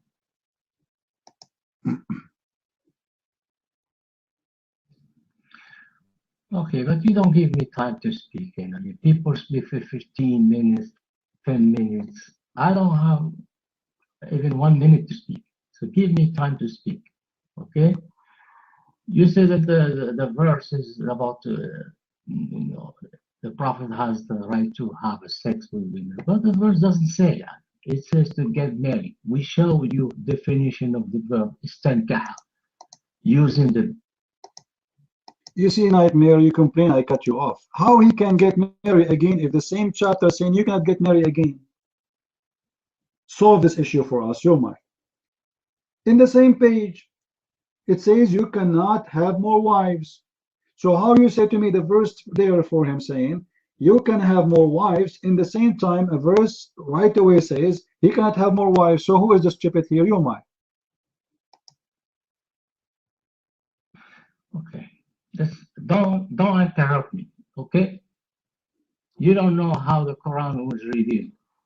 If it's mentioned in the same chapter, it does not mean that it was revealed the same day. Stupid. You don't know how Quran was revealed. كيف نزل القرآن? Don't you have the verse in the last verse in the? Hold on, guys. It's not in the same day. It's not even in the same year. It's not even in the same century. What are you talking about? As long as the verse saying you cannot have more wives, it means the number of his wife is completed. Which means there's no more wives. Which means, name for me any woman she gave herself to the Prophet or not. Muhammad didn't marry her. And how you can confirm which one is before which one? If you are saying to me you do not know how the Quran was revealed, how you yourself know which one was before the other one? How you know? Do you know? How you know that this one was after, not before? Or how you know that this one was before, not after? You Muslims collect the Quran and they never been in order. What you are saying to us right now, that you put it in this chapter, but the fact it's not in this chapter. Correct, guys? Because maybe the second day was a verse for the chapter of Al-Baqarah. You put it there in Al-Baqarah. So you are saying that the Quran was not given in order anyway. Even the same chapter was not given in order. Are you saying that, Nightmare? That even the same chapter were never been given in order? Which means verses, they are not connected to each other and they have nothing to do with each other? And then you Muslim, you decide to put them together because look like the topic should be here, based on a private decision, your mind? Okay, no, the Prophet told the scribe where to put the verse. He told him, for example, if he received a set of verses, then he would tell him, okay, these verses, put them in chapter so and so. Your mic. All right. You said that the letter seen is for the future. Yes, thank you, all right? So Allah saying to the future, any woman she gave herself, you marry her. So how Allah speak about the future, he will marry her if he will not marry anymore? If in the future Allah will tell him you will not marry no more.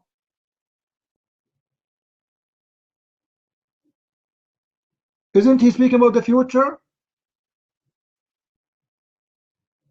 Let us, for the sake of argument, the verse which is speaking about any woman she can give herself to the Prophet came before the verse which says you cannot have more wives. But the verse you gave me, it says, yes, thank you, and you are the one who told me this is about the future. So what kind of a future it is if the future says you cannot have more wives?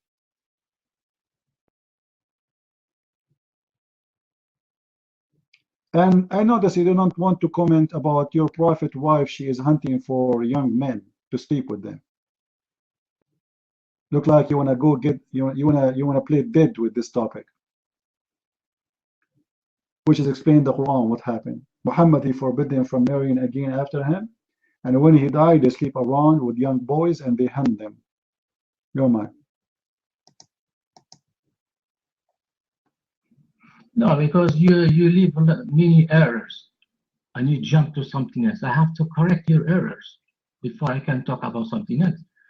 Because the word stankaha in all dictionary, Lisan al-Arab, it says stankahara يعني طلب الزواج لسان العرب and you telling me trap. Okay, name for me one of those women who your prophet he did ask them to marry and became his wife, because there is no way he asked them. Guys, look at this. He said that this is mean he will ask for her hand. If this is the case, if you are saying your prophet he never asked for any hand, it's mean your God is a false God, because he prophesied that your prophet in the future he will ask for women hands, but he never did. This is what you said. You said that. You said the prophet never did. So your God prophesying that Muhammad is going to ask for hands of women, but Muhammad he never did, which will make your God a false prophet. Your mind. No, that's you put in words in God's mouth. It says the person said if and you think if he wants to get married with her, he can. For example, the Quran gave me the right to get married with 4 women, but not all of Muslims are getting married with 4 women. You get my point? He just said if a woman wants to give herself, she want to get married with the prophet. Let me ask you, Nightmare, and this is will get you busted forever. In the same verse we are talking about,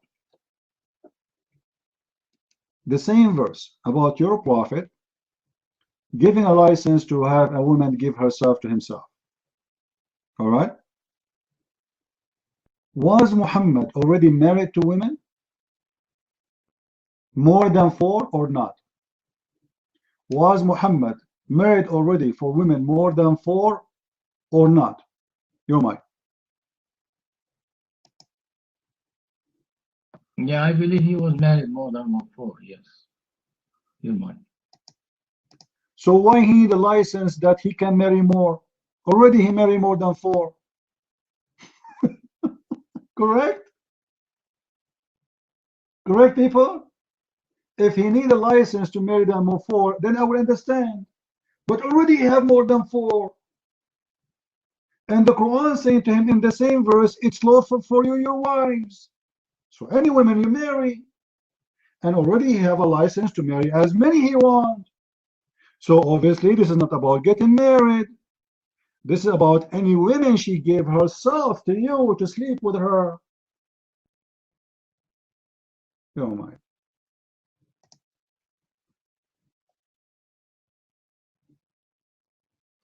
Wrong, man. Getting married, this is for, it does not apply for the prophet. You know, prophet is exempt. He can get married more than 4. It is only for the Abdul, we know that. Guys, the prophet he can marry them more because Quran is made for Muhammad, not Islam made for you know, everything in Islam is made for Muhammad. We know that for his testicles. And this is our point. But this is not the question. Muhammad already had many wives. You said that. When he received this verse, supposedly from his God, Muhammad already had many wives. So what the point of Allah saying to him, and you can marry more? Already he's marrying more than 4. If there is a limit for Muhammad how many women they can marry? No. 200, 500, 600, 1,000, 10,000. Muslims can marry up to 4. Muhammad have unlimited, and you agree that when he received this verse, he already had more. So Allah gave him license for what? If already he is married to more. This license is for what? It is for a woman who gave herself, not to marry, but to sleep with. Because it's lawful for you, your wives. The same verse saying that. And your slaves. And the women she gave herself. So those are not from the wives. Guys, is it clear? Open the verse and read. It says, and this is chapter 33, verse number 50 again. O prophet, it's lawful for you, your wives. So your wives already lawful, and he have more already. They do not need license for more. Right? And your right hand possess, and your cousins and the cousin of the cousin, blah blah blah, and any women she gave herself to you. Look, the Quran is not naming them as wives. She gave herself. Because if Muhammad will marry them anyway, they will be his wives, and they will be the license for him to marry, to have sex with them anyway. Because the verse already saying, any woman, she is your wife, she is lawful for you. No, the Quran is not saying that. It's saying additional to the wives, any women she gave herself. All right, listen. What about we go and see the interpretation of the verse, Nightmare? What do you think? Is that fair? Let us see the interpretation.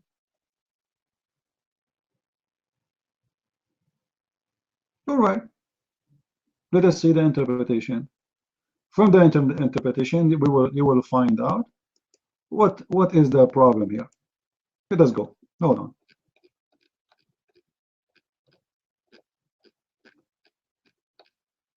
I will make you proud.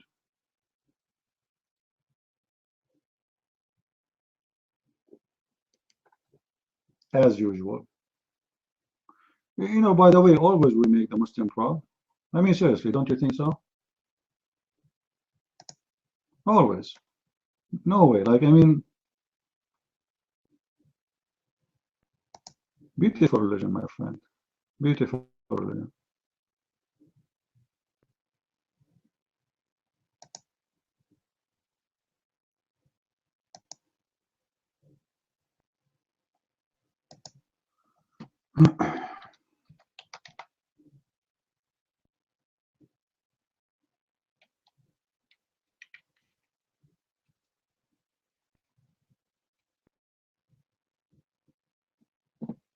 Actually, somebody is posting the tafsir right away, but let us, because I know you like the Arabic one, right?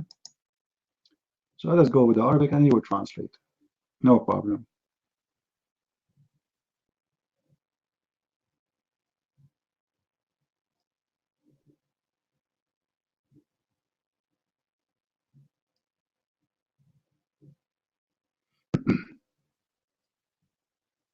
As I said, you know, debating Muslims is nothing but a chase.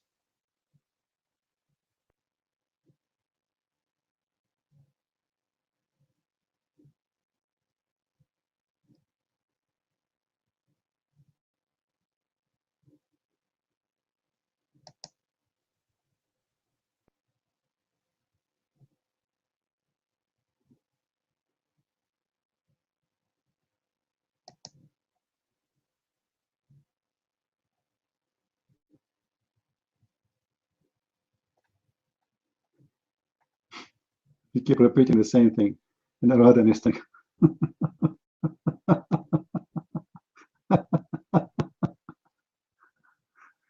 Oh boy.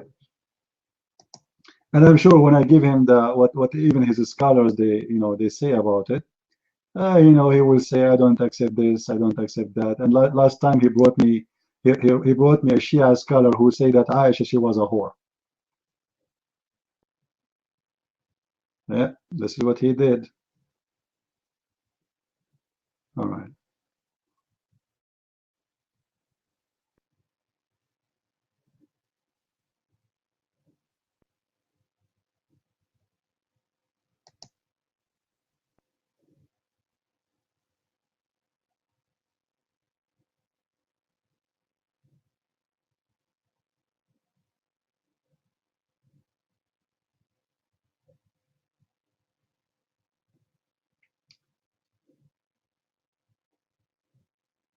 Let me show you this before we show you more. Nightmare. Who is better, the women she offer herself to sleep to the Prophet or the women who marry the Prophet? You might. There is no such a thing as a woman offering herself to sleep with the Prophet. That's the adultery. That's a zina. She's offering herself so you can get married with her. So why the Aisha, she is saying what she is saying there? Do you see it?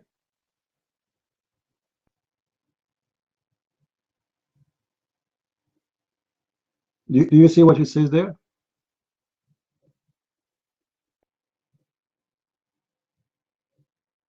Do you see what Muhammad's saying? Do you see what people are saying? You speak Arabic, don't you? A woman, she is coming to the Prophet and she is offering herself. Why it doesn't say in Arabic? She is asking to marry him. What offering herself mean?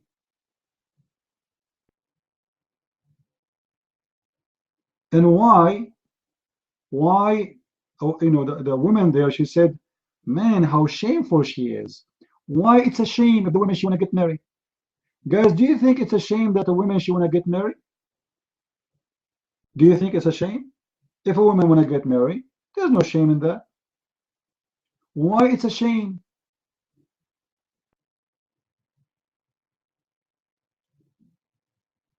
What the problem? You might.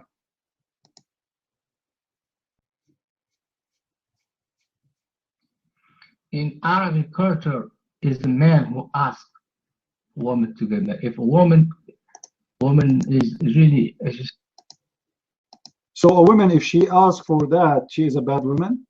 It's not normal. You are saying she is not good. She should be ashamed according to that culture. You might. Yeah, in Arabic culture, you know that it's embarrassing for a woman to ask for somebody. Guys, did you hear it? Did you hear it? So how come you Muslim, you say that Khadija, she is the one who asked Muhammad to marry her? If it's a shame, you might. Is it Khadija, according to you Muslims, she is the one who asked Muhammad to marry her? Go ahead. Yeah, but that was in Jahiliyyah. It's not in Islam time. It was in. What was Zahiriya? You just said the Arab. Guys, did he say the Arab? This is the same generation. We are not talking about 200 years after. The same generation. What Jahiliya? This is the culture of the Arab. You just said the Arab, they are shameful if a woman, she gave herself to a man in the way to marry her. You said that. Everybody heard you. You said the Arab, and you said yes, and he says this is shame, and this is, you said this is embarrassing, and everybody heard you. And then we found Khadija herself, according to you Muslims, asking Muhammad to marry her. So Khadija is not Wahhabat. How come you Muslims don't say Khadija, she offered herself? You don't say that. I never heard of a Muslim saying that she offered herself. She did not. She asked to marry. So offering herself has nothing to do with the marriage. Nightmare. As long as we are talking about Khadija marrying Muhammad, is it true that Khadija, when she married Muhammad, she made her father drunk? With the help of Muhammad? And then they changed his clothes and they colored his beard. And when he woke up, they told him, he told her what Muhammad is doing here. She said to him, well, he is my husband now. You married me to him last night. Is that true? Or I'm making things up? Oh my. I don't know what story you have read, because what I read is different. It was Hamza who did that. That's the story that I read. Guys, you got the information wrong, my friend. Hamza did that. Hamza and Khadija did that. Did you hear it, guys? Did you hear it? Did you hear it? He is saying Hamza is the one who did that. So the marriage of your prophet was nothing but a scam, a fraud. And why Muhammad accept? Why Muhammad did not say to the man, you know what, you never married me to Khadija, which means there's no marriage.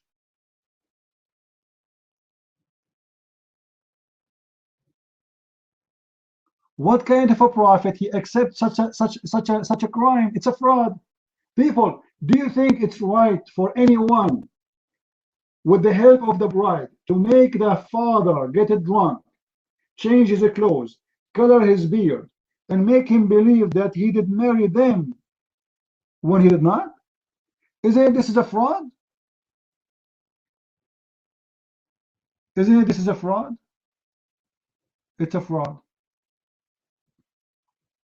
Why a rich woman, she want to marry a bad man because he is young boy.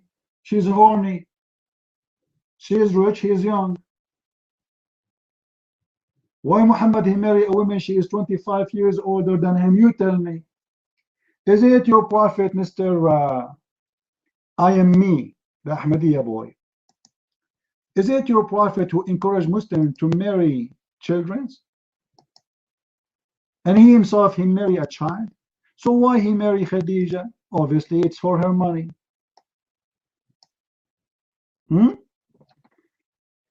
If we go and see in Sahih al-Bukhari,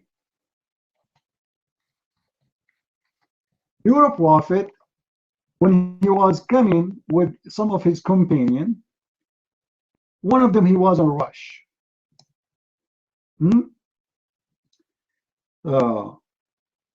So Muhammad, he said to him, why you're in a rush?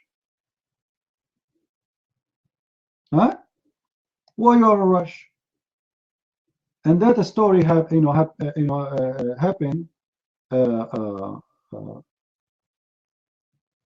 to a guy, I think his name is Abdullah. Let me search for that. So he told him, why you are in a rush? He said, because I got married, Prophet, and I miss my wife.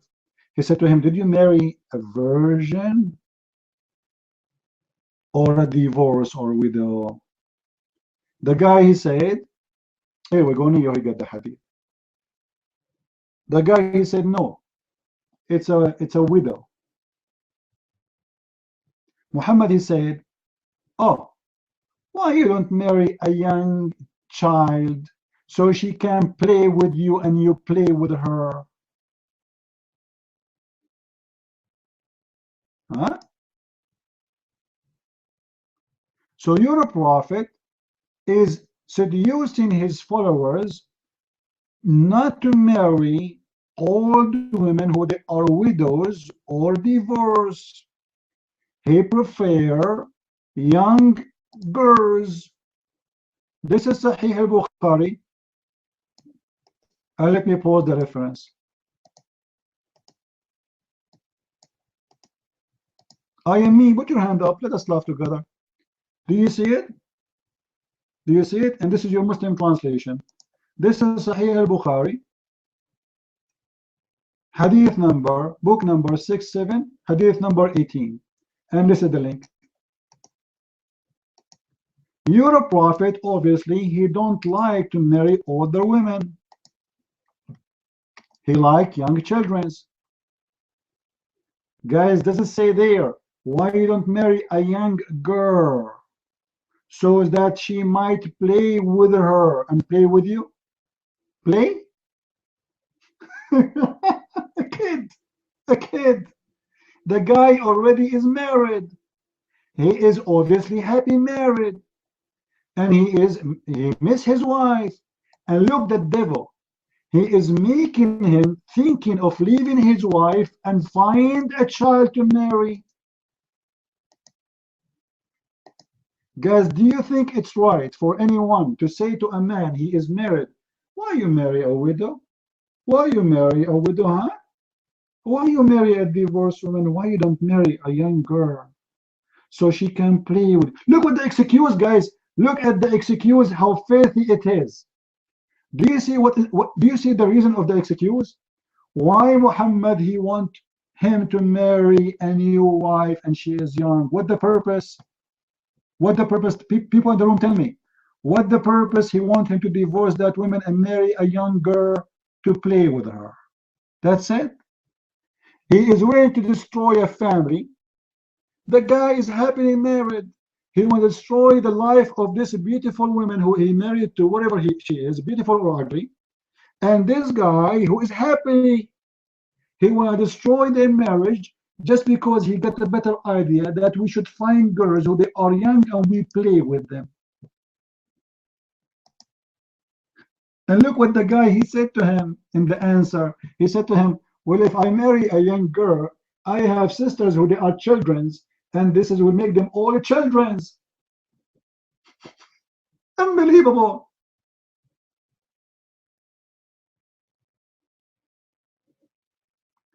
When the hadith will be cleaned up, you will know who the prophet is. Take the mic, I mean, explain to us what does that mean. You are saying to us, you Muslims, you are going to clean the dirt of your prophet and make those hadiths appear? Are you going to dump those hadith which exposing your prophet, your mind?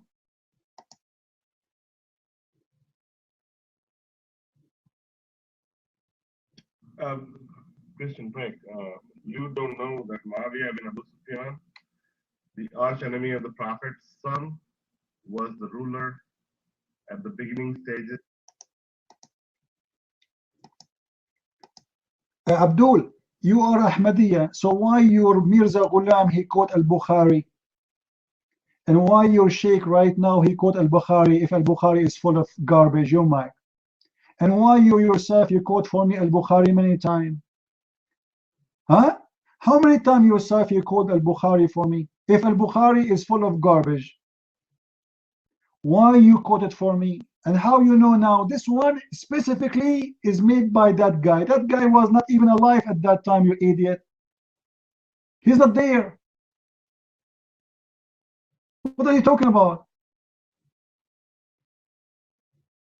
Do you see his name in the story?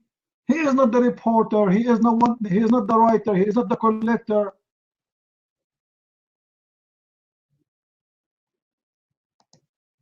No, no, no. You see, you are an idiot. You have to prove to me that this is written by the enemy of the prophet.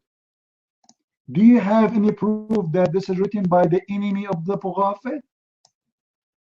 Do you have any proof? Any reference? Or because this is very embarrassing? Anything is embarrassing. It's written by the enemy of the prophet. Right? Your mic, I am me.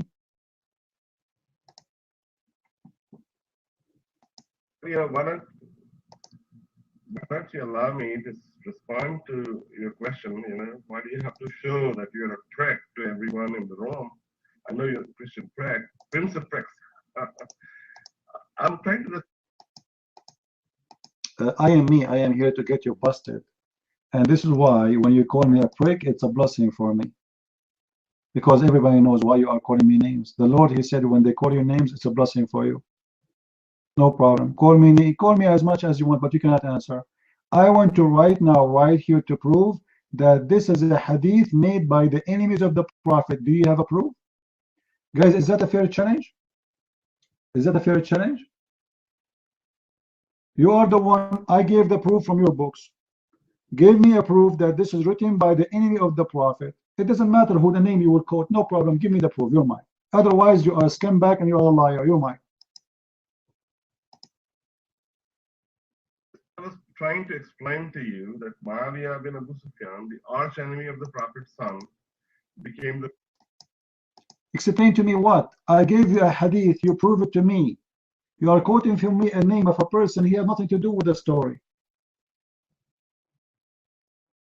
Prove to me why this story is not accepted. What does this guy have to do with this? Is he the collector? No. Is he the writer? No. Is he the reporter? No. So shut up. And you know what? Even if you want to say this guy he did, show me. Can you? Show me. Let us see who. I'm going to spank you today. I'm not going to let you leave the room until I make your bum red like a monkey.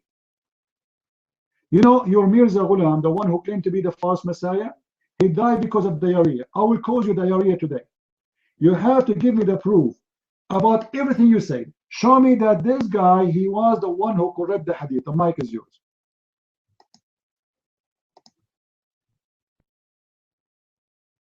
Mic is mine so that you can just retort me. You know, you insecurely explain that Muawiyah bin Abu Sufyan, who was the son of the arch enemy of the Prophet, he became the. Abdul, we want proof. Don't give us a speech. Guys, there's a guy, his name Muawiyah bin Sufyan. Give us a proof. I gave you a reference. Give me a reference. I'm waiting. The mic is yours. Don't tell me I'm cutting you off. We want proof. We accuse you to be a liar until you give us a proof. People in the room, don't you want to have a proof?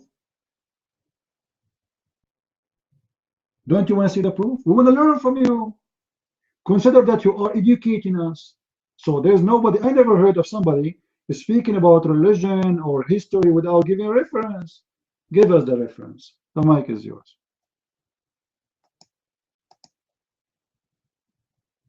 I will keep repeating until you allow me to finish my sentence. Sir, please allow me to finish. You're from a polite, princely family, right? Don't insult me. I'm not polite. And I accuse you to be a scumbag. You want to finish what? You start with the reference. When I say to you, the Prophet, he said, I gave the hadith. I gave the number. I gave even the Islamic website. I'm expecting from you, as long as you claim the knowledge, to do the same. Show us the proof.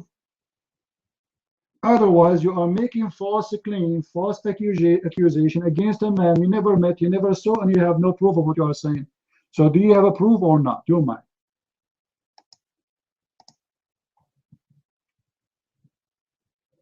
You know who Muawiyah is, sir? Can you tell me if you know? No, I do not know. I want reference. This is why I'm asking for reference. I do not know. Give me a reference. All of us here, we do not know. We want to learn from you. Give us reference. What this guy did and how you can prove that this is coming from him. You might. We are listening.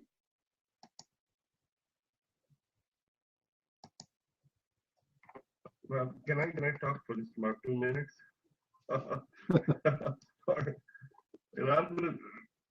Your room needs education, right? Muawiyah bin Abu Sufyan was the arch enemy of the Prophet. Let me ask you, I am me myself. If you want to convince someone, shouldn't you ask yourself how I can convince them before you open your mouth? So you will take the mic for 20 minutes, 30 minutes, and you will tell us about Muawiyah ibn Abu Sufyan. And you want us to believe that this guy, he corrupt everything. How you can be sure that he did not corrupt the Quran too? As long as he can corrupt everything. He's a bad person. Do you have the original copy of Uthman? The Quran of Uthman? Do Muslims have it today? Do I?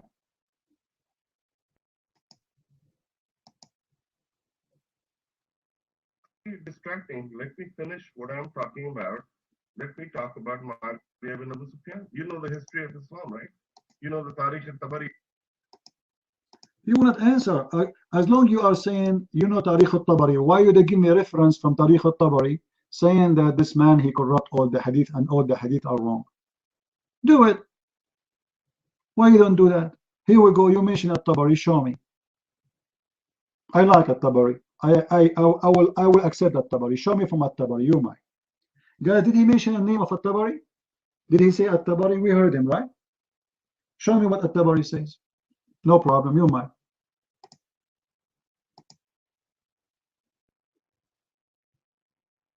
Well, because you're a prick and you have to keep interrupting me. I'll just type it down as a secret thing. I'll answer the thing. I will not even take the mic. Okay? You continue with your babble. I will write in the text what I want to say. Because you got busted. After giving you the mic for 100 times, asking you for reference, now, okay, it's mean you are a flat tire. All what you have is gas. It was gas, my friend. Your belly is not big. It was gas, and we made you fart. So all the claim you came with that this is a very funny fake hadith, it was gas. Because you cannot prove anything that it is not true. So thank you for your gas. Sit down, and this is a red dot. I don't like stupid talk here. Anyone want to talk to me? He have to give approval. Nightmare, you are better than this guy. Nightmare, listen. Is that hadith fabricated, Nightmare? You're mine?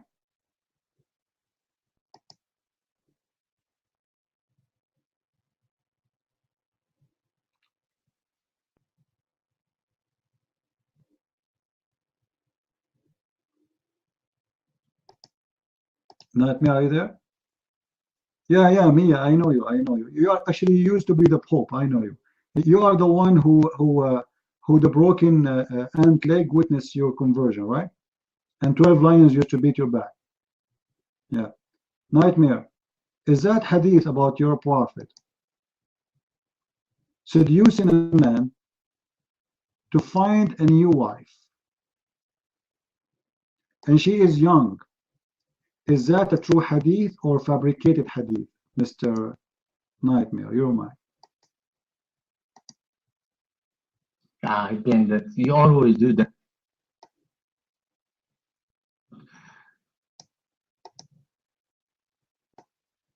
From one topic to the Arabic origin of sex. This is look at here. المرأة المؤمنة إذا وهبت نفسها لك تزوجها. كثير, he said, to get married. Okay. Hold on, Nightmare. Those are connected topics. Those are connected topics. This is why we arrived there. I want you to answer first. Is that hadith is a correct hadith or it's a false hadith? I want you to expose Mr. I am me. Is it a correct hadith or it's a false hadith? You're mine. No clue. I have to check it. I'm not the hadith expert to tell you right away if it's sahih or not. I have to check that. Mr. Nightmare is expert when he want. He is not an expert when he want. He have a degree when he want. He don't have any degree when he want. He want to correct me when he want. He decide not to correct me when he want. That's what is called hypocrisy. This is a hadith in Sahih al-Bukhari, and this is the official government website of the Kingdom of Saudi Arabia. And this is a very Sahih hadith. And let me show you why we are speaking about this. Maybe you are not listening. If a woman, she gave herself to the Prophet, is what this verse is talking about. Then how, when I ask you, name for me one woman she offered herself to the Prophet, you did not say Khadija?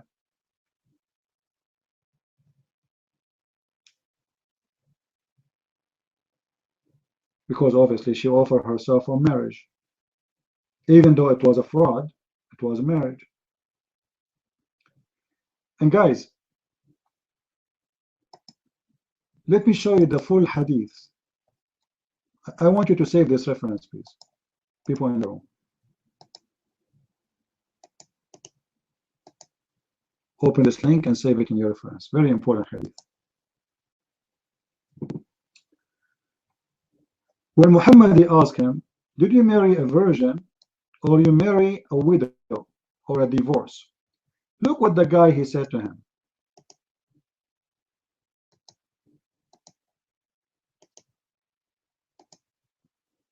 Read with me. Why don't you marry a young girl that you could sport with her? Sport with her, I like that. And she could sport with you, man. Or you could amuse with her, and she could amuse with you. I said to him, Abdullah died, which means like a fair murder, etc. And he left 9 or 7 daughters behind him. I therefore did not approve the idea that I should bring a girl, which means a young child, to them. This guy, he have 9 little children. So I saying to Muhammad, do you want me to bring more one child?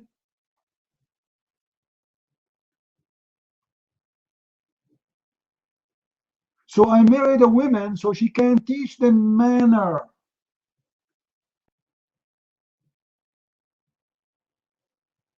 Yeah, do you see it? Do you see it? Yeah, this is from the book of Seconding.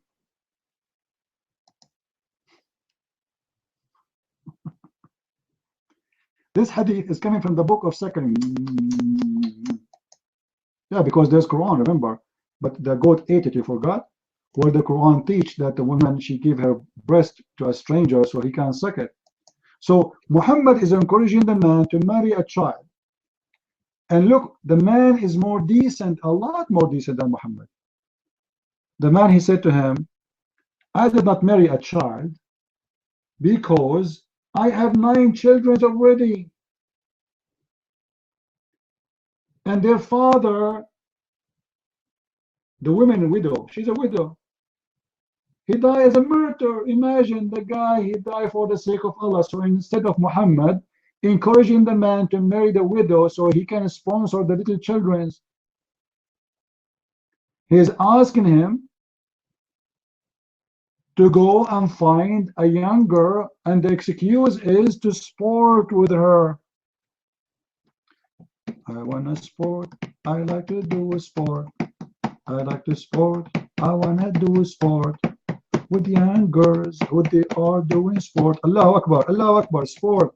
Sport with her. This is a wise Muhammad. He was. If you think about it, Muhammad he was thinking so deep. Huh? You married a widow, you idiot. You idiot. Do you know what you are missing? Do you know what you are missing, my friend? Why you don't marry a young girl? She amuses you and you amuse her.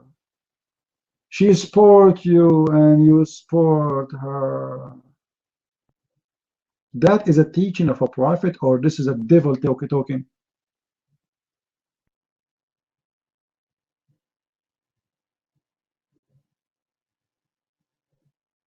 Huh? What do you think, guys? Do you think this is a talk of any kind of a human being who have dignity, or this is a devil talking, making a man hate his wife? And the guy, he have a lot of children who need a mother.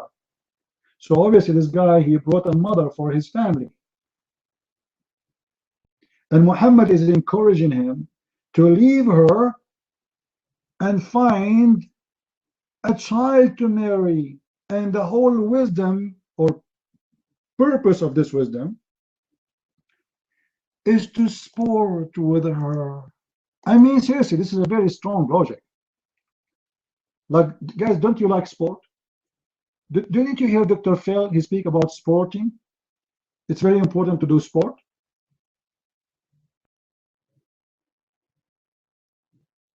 He is making a man hate his wife, and the purpose is to sport with young girls. Oh boy.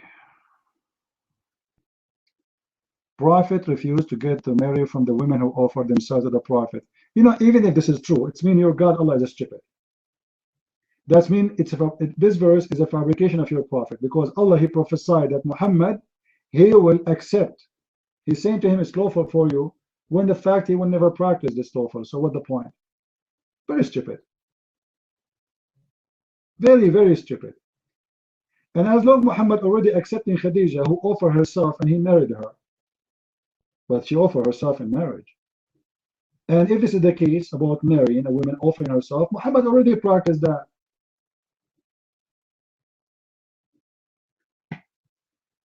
Let us hear those guys are waiting for long. Call, the mic is yours, and right after, take the mic SR. And please, guys, try to keep it no longer than 3 minutes, as long as we have many hands waiting. The mic is yours, Mr. Cole.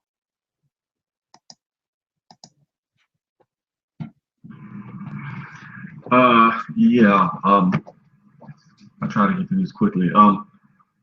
Yeah, looking at these verses, this 3350, you know, I don't see how they can possibly refer to you talking about marriage.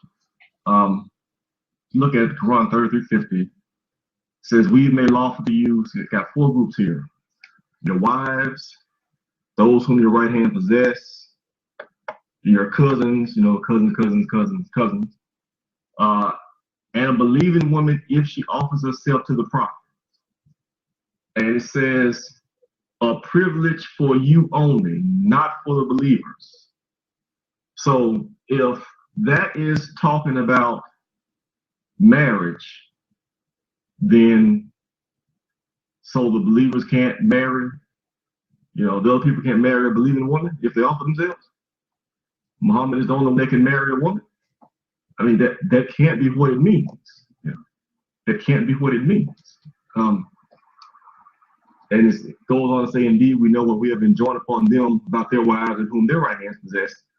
So it can't be talking about a marriage. It has to be talking about something else. That's why I asked the question.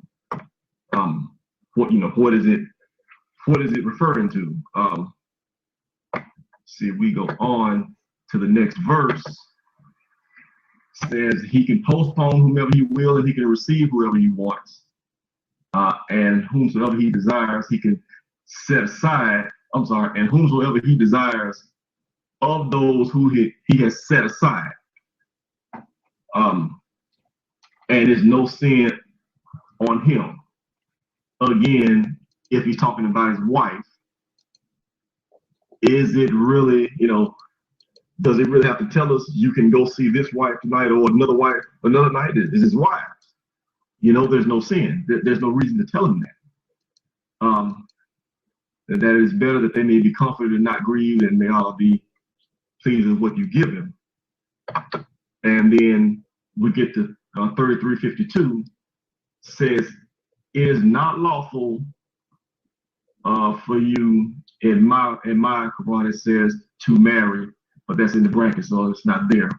So it's not lawful for you women after this, or to change them for other wives, even though their beauty attracts you, except whom your right hand possess. So if he can't marry again, what was this all about? That's 3 verses in a row. 33:50, 33:51, and 33:52. That's 3 verses all in a row. So if he can't marry any more women, then what was he talking about in verse 33:50? It doesn't make sense that he's telling them that you can marry these women. What this looks like, frankly, I don't want to sound like a homer, but it looks exactly like CP says it does. This is not about marriage. This is about if he wants to be with these women and not marry them, because it says right below that you don't have to marry them after the fact. That's got to be what it's all about. Again, what is it all about? So, and it makes sense if you think about it. If you put yourself in the shoes of someone who likes women, but suddenly he's got all sorts of power as Muhammad would have had, I can imagine many men would have lots and lots of wives because men like women. But the problem with having lots of wives is you got lots of wives. You got lots of wives. At a certain point, you realize you don't want any more wives. You don't want any more wives. You got enough wives. You want to have fun if you want, and then you get on to the next one. I mean, that's the only thing that makes sense. I can't see when you string this, when you put these verses together, the point of all this can't be that you can marry a believing woman if you want to. I mean, really, if all these verses are talking about marriage, it doesn't tell us anything. All it says is you can marry women that offer themselves. You can marry women if you want to. So why the hadith? Why is Aisha getting jealous? Why do we have 3 verses in the Quran? Why is there the exception? Why is this an exception only for Muhammad? If it's about marriage, so then we have to believe that only Muhammad can marry a believing woman that offers herself. The rest of the believers can't do that. That cannot be what it means. I asked the question, where was the verse, where was the word for marry in that verse? I didn't get a response. It's one of those times I hate that I don't speak the Arabic, that I can't read it in Arabic for myself, because I cannot imagine that it's there. It just doesn't make sense. Once you try to exegete it out, it just doesn't make sense that it would be there. But that said, that is, I think that's my only comment there. Arabic culture. Yeah, and Arabic culture, so the woman has to ask first. I mentioned that. That doesn't add up. He doesn't have to give special permission. That doesn't add up. Yeah, none of it adds up. So, SR, if you're ready. Are you ready, SR? All right, you can take the mic.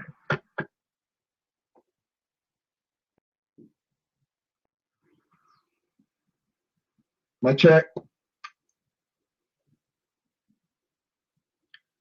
Okay, so let's disprove Nightmare Berber right now. Okay, obviously he's brainwashed into thinking that that Muhammad was going to marry all of these women, and that, you know, the women who came to Muhammad were doing nothing but offering themselves and he was marrying them.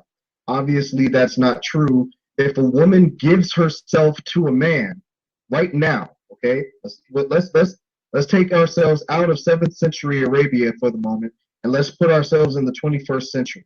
If a woman came up to you right now, Nightmare, and offered herself to you, do you think that she's actually giving herself to you so you can marry her, or so you can have sex with her? Because that's what the verse is saying. Surah 33:50 is saying a woman who wants to give herself to Muhammad, Muhammad has the right to have sex with her. Okay, and there's no fault on him. This is what the verse is clearly saying. Okay, now I will ask you again, what is the purpose of a wife in Islam? Can you tell me that? What is the purpose of a wife in Islam, if not to have sex? Was it not your prophet that said when a man when a man has a desire, his wife should come to him even if she's at the oven? Did not your prophet say that? Was it not your prophet that made that hadith? Right? So the purpose of a woman in Islam is to be that which is the desire of a man, i.e. to have sex with her whenever he wants, however he wants. According to your Qur'an, it's the women are tilts, which means that he can go to her at any time. This is the purpose of that particular verse. And women who want to come to Muhammad, he allowed, and only Muhammad is allowed to have sex with as many women as he wants. Otherwise, explain why the verse goes on to say your wives are lawful for you and those women whom your right hands possess, the slaves. Why would Allah, if in his infinite wisdom, of which he has none, if this were the case, why would he include those women which would have been forbidden for him to marry anyway? Why would he mention the slaves, the people that your right hands possess? Why would he mention them if this was about marriage? Whoops. The idea is, you liar, scumbag, you. I'll take over from what CP said. I accuse you of being a liar and a scumbag too. So now he and I are in agreement. You are a scumbag and a liar, because your Quran is saying that Allah is telling Muhammad that slaves are permissible and your wives. You're already having sex with your wives, and you can't have wives as slaves. You can only have so many. So that means that this is about sex, not marriage. Thank you, you liar. Thank you, you liar. Thank you, you liar. Purple, your mic.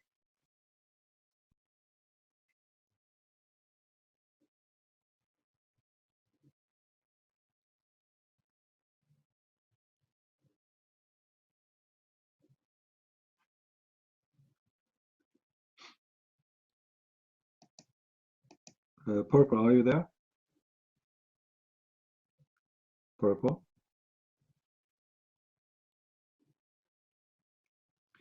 you know, this topic became like we talk about it too much. What about we say we read something here in the same chapter, which I find very funny and very stupid.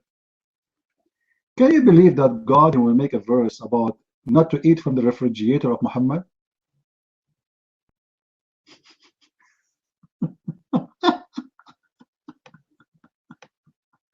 Like what?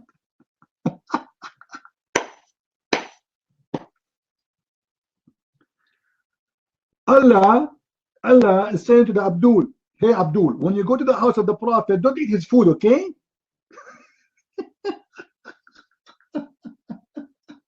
And the Prophet is trying to tell you, shut up and stop eating my food. I mean, seriously, this is God talking. This is God talking.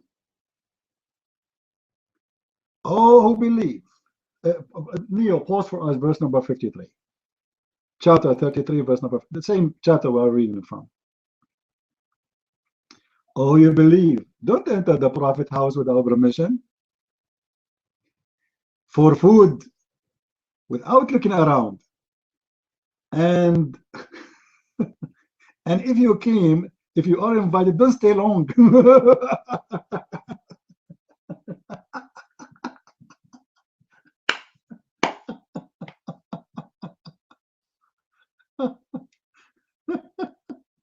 Oh boy.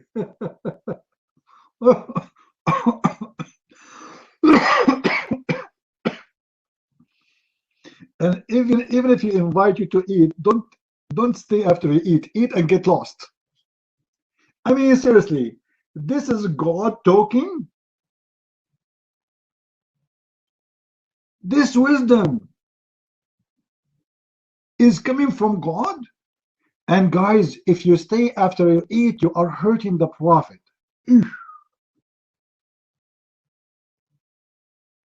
If you stay after you eat, you are hurting the Prophet.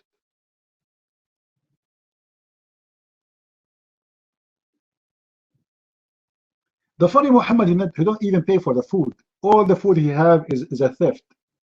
The Muslims are the one who bring him the food because they are the one who attack their neighbors and kill for his sake and get him the animals and the goats of the neighbors. And now he is cheap. He is worried about Muslims eating the food which they brought for him.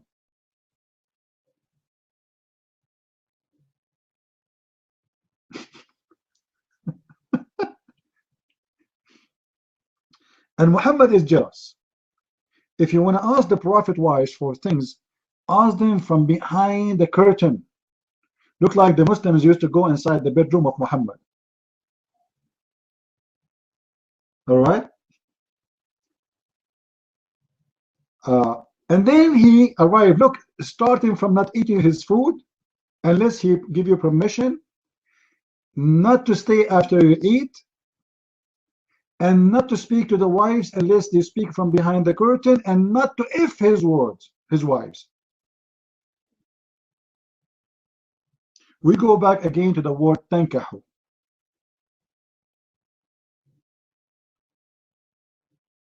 You don't if his wives after he die. If you do that, that is a big hurt to Allah. Nightmare. Why Allah will get hurt? I know. You will say to me the word tankahu here mean getting married. And you know what? Let us go with it. Why it is a big hurt to Allah if you marry the wife of Muhammad after he died? Why? What will happen to Allah? You know, guys, read the verse with me. Neo, pause the verse again, please. 53. The last part of the verse. Just the last part, where it says that this will be a hurt for Allah. Why it's a hurt to Allah if you are saying this is marriage? Why Allah will get hurt? A woman, her husband, he died, he passed away, she is alone, she needs a supporter, she needs someone to sleep with. Let us make it simple. Guys, is it the right of a woman to have sex too, the same as the men have the right to have sex? She have right to, right? She's a human being, she have a feeling, she have a sexual desire, the same as the man do. So why the man? Why every woman? She can remarry. Why Muhammad he marry women who they are previously married? Why Muhammad it's okay for him to marry a woman after her husband, but his wives cannot have a new husband after he died? The mic is yours, Nightmare. Purple, we call you. Let us hear what Purple want to say, and then we give Nightmare the mic. Go ahead, Purple, you mic.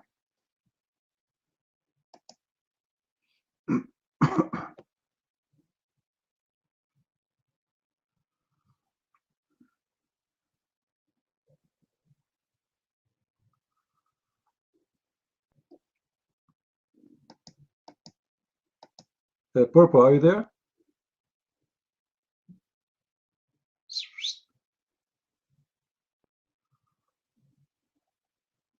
Yeah, you mic. Go ahead.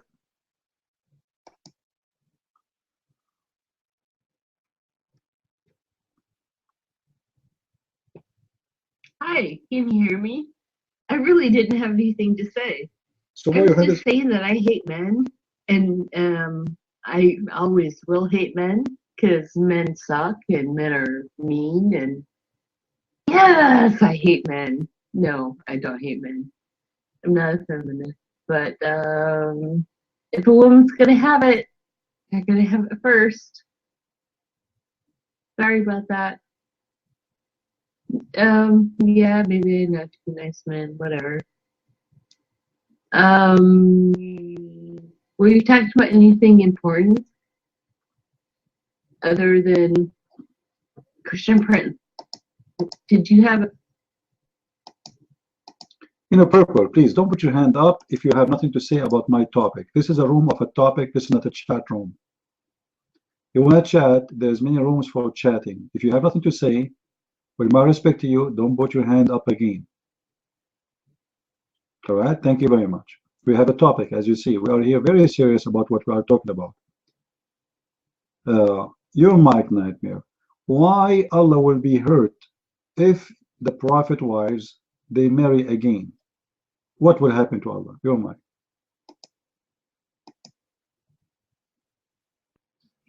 Why does I don't say the word hurt there. You always you make up word them in hadith, you put them in verses. You make up a word. There is a word hurt. Where is the word hurt there? Okay, translate for us. If it's not a hurt, it's what? It's what? Translate. Your mic. Go ahead. Tell us what it is. The word azim can be great, but it translates as enormity. Enormity and greed has nothing to do with hurts. So it is a great what? Great hurt. Is it a great pleasure? Is it a great beautiful? Is it a great deeds? Or it's a great sin? Or it's a great hurt? It's a great what? If you sleep with the wives of the Prophet after he died, it's a great what for Allah? Your mind. Tell us. Not hurt. So I don't know where you come up with the word hurt. It could be great sin, yes, but not great hurt. What the word hurt has to do there? You know what the word hurt means in English? It is great for Allah. Great for Allah what? If it's not a hurt. You see, your God Allah saying that you would do it, you are doing it against him. So he's not saying it's a hurt for Muhammad, it's a hurt for Allah. If it's not a hurt, it's what? Explain to us. Why Allah is going to be upset if you marry the women? You are marrying, you are not going to sleep with them. You just said that. What you said, it is not about having sex without marriage. It's about marrying, and marrying is lawful. In Islam, a widow woman, she can remarry. Why, if you do marry a woman, she was previously married, and she is a Muslim, and her name is Aisha. Why this is against Allah, and why it's a great what? You might explain to us. Great sin, but don't say great hurt. it doesn't make.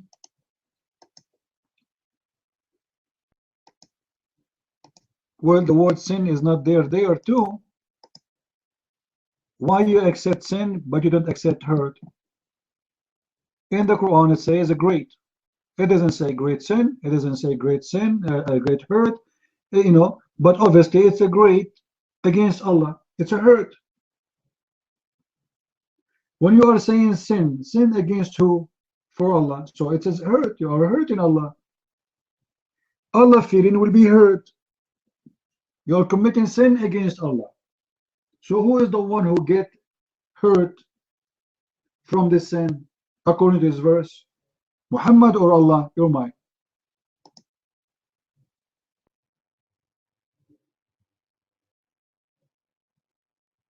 He can't hurt. Okay, he can't help Allah. He can. God, great. No one is hurting. One just minute to hurt. A great sin. That's what it is. Okay, you know what? As I said before, you have to trap the Muslims to make them believe in something, right? To make them like holding it. He just now right like what I said. I said before, a great sin. If I say it directly, he will say no, it's not a great sin. So I gave him hurt and I gave him sin, so he likes sin more. And now he attached with sin. Now let it go to busted. What is the sin of getting married? What is the sin exactly of getting married? With the woman, she is a widow. Where he did sin? You're mine. The Prophet's wives are not like other wives. They're not other women. They are different than the rest of the women. Right, they have 3 vagina. What do you mean they are different? They are women. What do you mean they are different? They are women. Why they are different? And why it's a sin?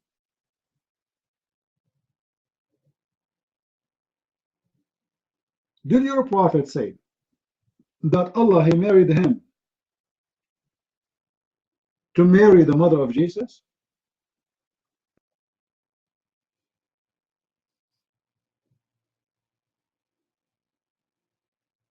Did he? He did. So how come Muhammad, he have no problem to take women of the other husbands? Obviously this guy is mentally sick. He's selfish. He don't want anyone to touch his wives after he die.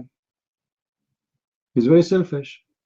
How come when his wife she die, he right away start marrying women after women? Correct, guys? How come he don't practice what he want his wife to do over himself? Don't you think this is hypocrisy? His wife Khadija, she was a wonderful woman for him. Why Muhammad, he said to himself, you know what? I'm not going to marry any women after Khadija. What do you mean wrong? Why it's okay for him to marry as many as he wants after Khadija, who passed away, and she was his first wife, who helped him to be rich, but it's okay for him to do it. It's not okay for his wives after he died to do it. Why? You're mine. We're selfish. Then marry with this way. He will ask up. That's what it means selfish. Nightmare, you are cutting off. This is very selfish. This is actually a crime, because he is saying to them, Allah, he said.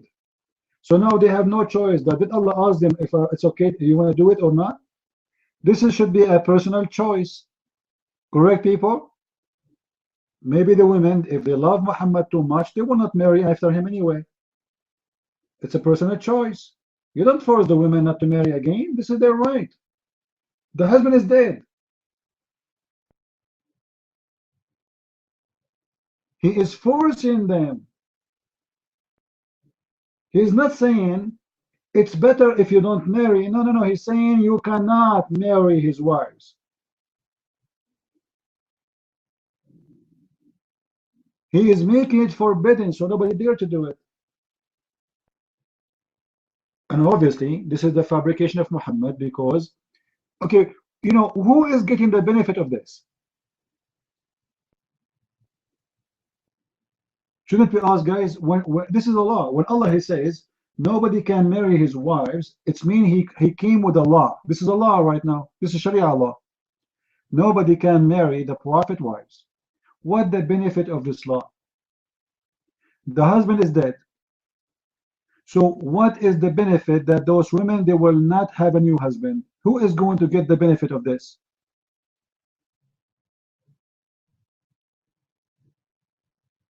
When law is exist, it's about, you know, making a benefit for people, the followers, the believers, whoever they are, the one who follow the law. What is the benefit of this law? That nobody can marry the women of Muhammad after him. The only beneficiary of this is the dead Muhammad. No, forget about support. They will say to you they are the wives of the Prophet, so still they will have their shares of the booty, etc. Yeah, but you know, women don't only need the food. They are not goats. Women are not goats. If a woman, she is divorced or she is widow, and we offer her food for the rest of her life, doesn't mean she should not get married again. She have a life. She want to have a man. She even want to have sex. Why not? As long as she is doing it in the right way, why not? Guys, is it right for a woman to have a desire for sex, or it's against God? God gave her the desire. It's very normal. So here we go. The husband is dead. Aisha is 18 years old, 17, turning 18. And now Aisha, she is in a situation she cannot marry. So what Aisha should do? Anyone remember the hadith? What we showed you? What Aisha should do? She hunt for young men. And this is the reference. And that explains why Aisha, she was sleeping around. Because Muhammad, the selfish, he forbid her from marrying anyone after him, and he forbid anyone to marry her after him, which means both sides, nobody dare to think about it, and the only way is to sleep around. So Muhammad is the one who made Aisha commit sin.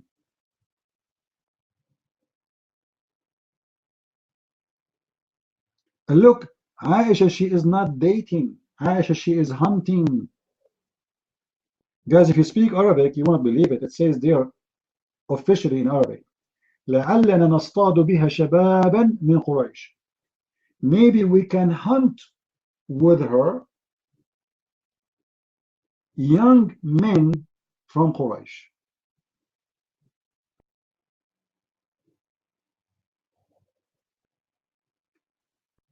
And you know, if you think about it, look like Allah, he worked for Muhammad, obviously. He gave him a license for his penis, any woman she want to sleep with him. Allah is worried about the refrigerator of Muhammad. Please, when you come to my house, don't touch my refrigerator, all right? And don't eat my grocery. And please, if I see any of you eating my what they call them? Chips. If I cut any of you eating the chips of my chips without the permission of Allah, I will kill you. And after, even if I give you permission to eat my chips, you have to leave after you finish right away.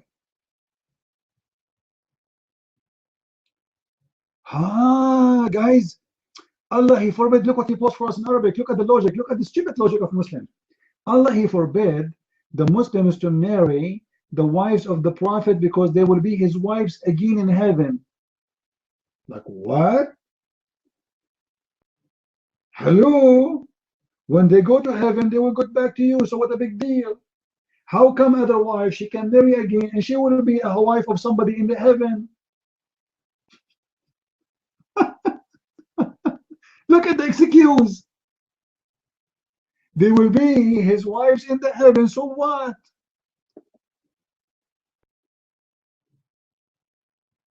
Still they can be his wife in the heaven. What will happen if they marry again? Khadija, she will be the wife of who? The first husband or the second husband or the third husband?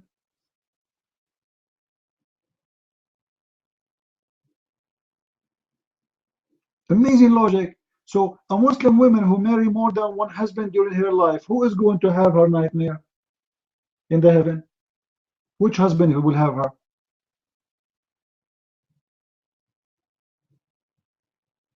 Ah, I got owned. Ah, yeah. Oh boy. Allah, He preserved their vagina for Muhammad. Only Muhammad, he can go there. In the earth and in the heaven, my friend. Muhammad, he put a sign there. It says preserved. Those vaginas are mine. You cannot touch, you cannot see, you cannot play with. But Muhammad, he can play with as many vagina as he wants. Amazing. Hypocrisy. Obviously, Muhammad is a scumbag. You know, it's obvious. Okay, Nightmare. Nightmare is excited. He want to say something important. Listen carefully. Your mic, Nightmare. What do you want to say?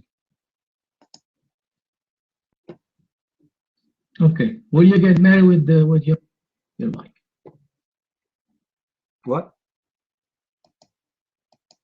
What he say? I did not hear him. What he say? With my mama? He said, did you marry you married your mama? Well, in the heaven of Islam, you can have sex with your sister. Is that correct? And you can have sex with your grandmother. But according to some scholars, you cannot have sex with your mother and your daughter only. The rest you can have sex with them, including your aunt, your auntie, your grandmother, your sister, your niece. Is that true? Nightmare? Your mind?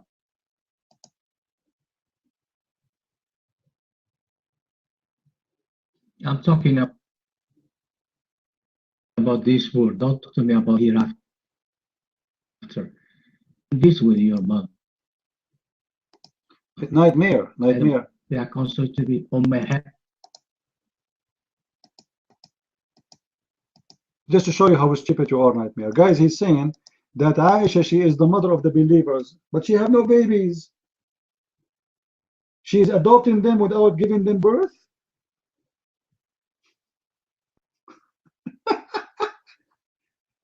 Aisha, she is the mother of 1.4 billion Muslims.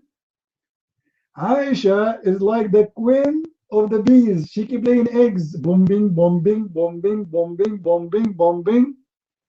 What do you mean she is the mother? She have no kids. She have no kids. She never have one. You made her a mother of the believer when she is 17 years old. She is the mother of the believer when she was 6 years old. Look at the stupid excuse. They are the mother of the believers. Oh, yeah.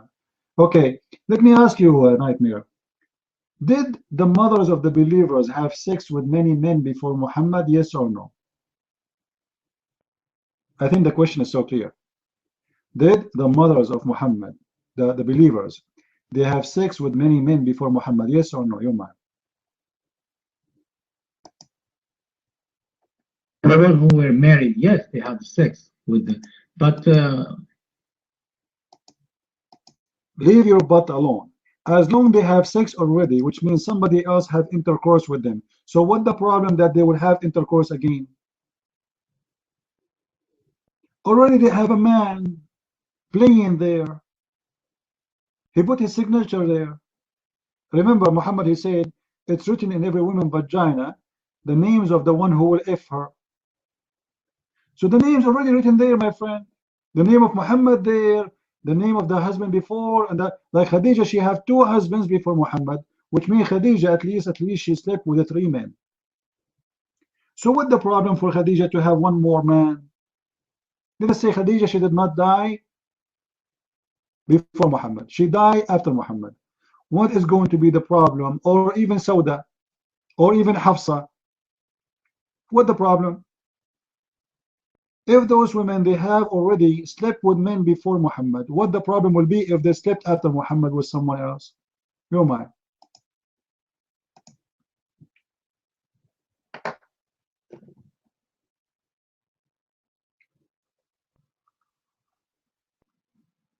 Can make another not before. Are you saying that it's okay before, it's not okay after? What the logic? That's crazy. Why Allah did not preserve the vagina of those women before Muhammad? For Muhammad. Why He allowed Khadija to have many husbands before Muhammad? Reserve her for him. If it's so important, nobody sleep with the mother of the believers. Here you go. The mother of the believers already have sex around. So why Allah did not preserve them for Muhammad so nobody can have sex with them? Oh, Allah, He could not do it, right? But now Muhammad, he have Allah on his side. You know what?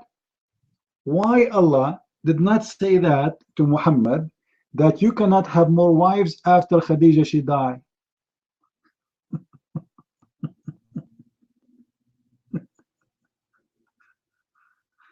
Oh boy, what a big scam. This Muhammad, honestly, he is seriously a big scam. Purple, your hand is up. You want to say something for us? I told you, this is not a chat room. Let us hear what SR want to say. Your mic, SR.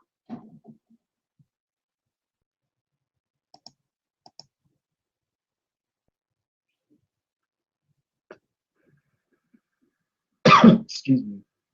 So I'm curious, Nightmare, since you brought up the mothers of believers and of being Muhammad's wives and such and so forth. I have a quick question. Since we're coming out of Surah 33, Neo, if you're still in the room, can you please post Surah 33 verses 4 and 5, please? 33, 4, and 5. Thank you. Now, according to these verses, your stupid Muhammad abolished adoption in the first place. Your God is saying to you, Muslims, that women, the women that you call the mothers of believers, are not actually mothers unless they are your actual mothers. So your stupid Muhammad abolished adoption. So how can you even call the wives of Muhammad the mothers of believers when allegedly your God has abolished all adoption? How is this possible? Call them by their fathers.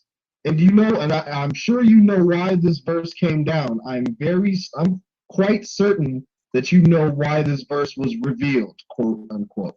Okay? I'm sure you know all about Zayd and his wife Zainab and how Muhammad forced him to give up his wife so that way he could have sex with her.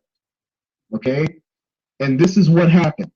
Okay? Your stupid Allah came and zoomed down and abolished all adoption from this point. So explain to me how you can have a woman who is not your mother be called the mother of believers, but there's no more adoption in Islam. Can you explain that to us, please? I'd be greatly appreciative if you can explain to us any of the wives of Muhammad who are not your real mothers are actually the mothers of the faithful or mothers of the believers. Can you explain that to us? It'd be greatly appreciated. Thank you. You know, SR, when Aisha, she was hunting young men in Quraysh, that was haram or halal? Obviously it was halal. Allah, He forbid them only not to marry, but He did not forbid them from having sex. And the proof, she is doing it. If you ask Nightmare, he will say to you the verse. They are speaking, they cannot marry, not having sex. You cannot marry. And the hadith we just showed you, it says that Aisha, she is hunting young boys, young men from Quraysh. So he will go, Aisha, she is a decent woman. She is the mother of the believers. She don't marry them, but she if them. I mean, seriously, how amazing this mother of the believer is. Yeah, she followed the order of Allah. She will not marry them. She sleep with them. And she dressed beautiful girls who are her slaves to seduce men to come to her house, and bingo, bingo. Everybody happy, including Allah, including Allah. They did not marry, they just have sex, which Allah did not forbid. Allah forbid them from marrying the Prophet wives, but He never forbid them from having sex with the Prophet wives. And this is how Aisha, she is practicing sex after Muhammad. She is not only having sex, she is hunting.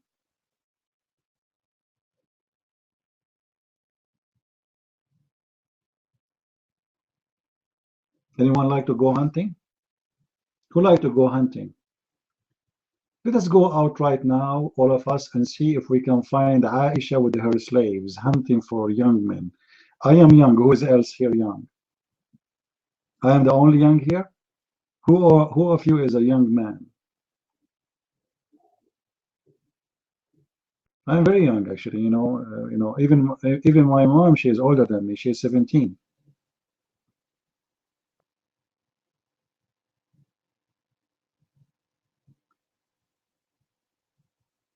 We want to go young in the heart.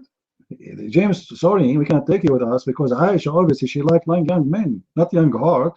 She want to check your heart, my friend. she like young men, not young hearts. So you have no choice. You have no chance with us. Who else want to go with us? Aisha right now, she is outside walking around, and she have some beautiful, sexy slaves, and she put makeup on them, and she hunt with them. Actually, there is a guys. If you see what the Shia they say about Aisha, reading the Islamic Sunni hadith, they accuse Aisha that because when her husband he passed away, she was so horny, so she used to masturbate by jumping in the top of the saddle. When the animal move, so she shake, right? So they are accusing her. Yeah, I can show you the reference. I can show you the reference. Actually, I can get you a video of it. So she jumped in the top of the saddle, and she moved herself in the top of the saddle in front of men so she can seduce them, which means they are saying that she is masturbating in the street. In the street.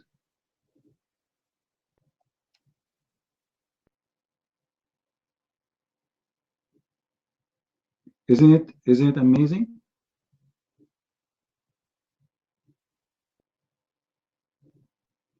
Yeah, I can show you the reference. No. But the word, I don't know if I can find the reference in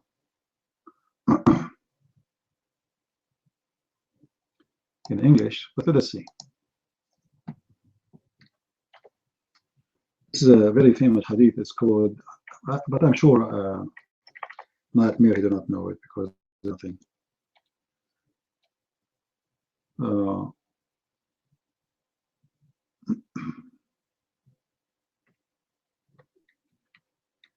It's called the Hadith of Al-Jirar al-Khudr. I don't know what they call it in English. The. Let me see. Hold on.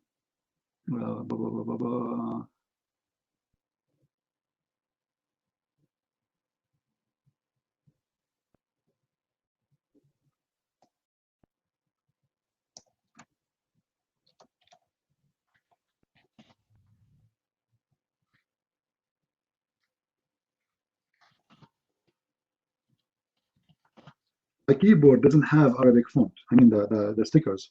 So I'm guessing how to type.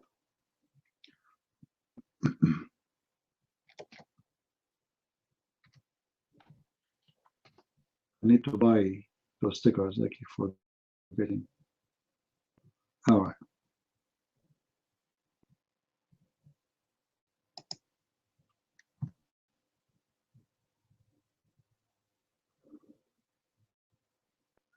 This is, I hope it's translated.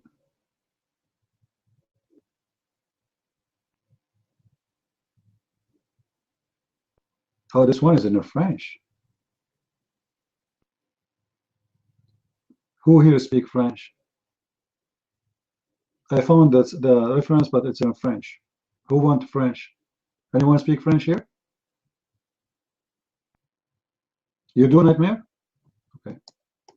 Well, this is a translation for what the Shia they are saying, quoting the Muslim Sunni hadith. And as long as you are a Shia, Nightmare, so enjoy it.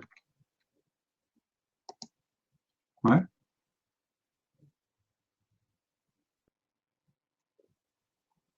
And the video actually there's a video there. This is YouTube. All right.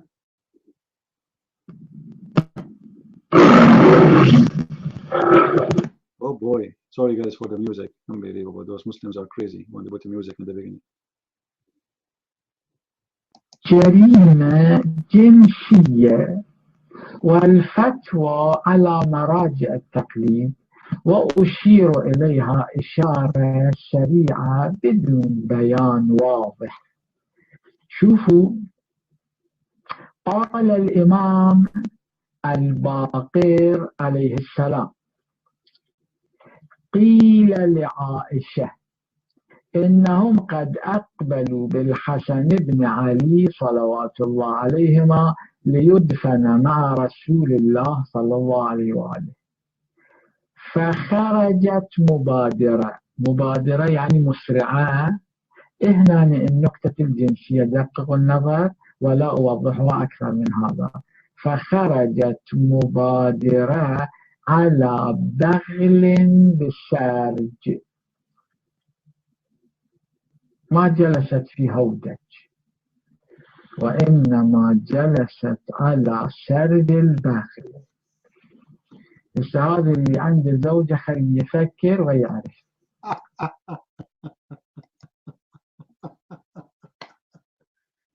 Imagine they're accusing their prophet wife that she is masturbating with the saddle of the mule.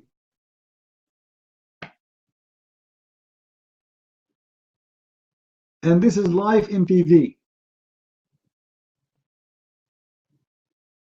Any one of you have a mule at home? Guys, any one of you have a mule? I have a bad news for you.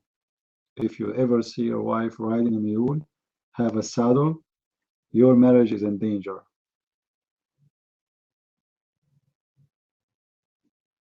I mean, seriously, this is really dangerous. I will never let my wife, if I ever get married, ever ride a mule. Sound fishy. You are sending your mule. Good action, SR. Here we go. Smart action. Right now, this guy, he know how to hold his house. So when he get married, there's no way for her to ride a mule.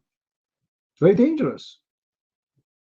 But if you think about it, regardless if Aisha was doing that or not, this is telling you how filthy the Muslims are. Don't you agree, guys? Don't you agree? What kind of Muslims, the one who think even in such a way? Just because a woman, she ride a mule, have a saddle, that means she is masturbating with it?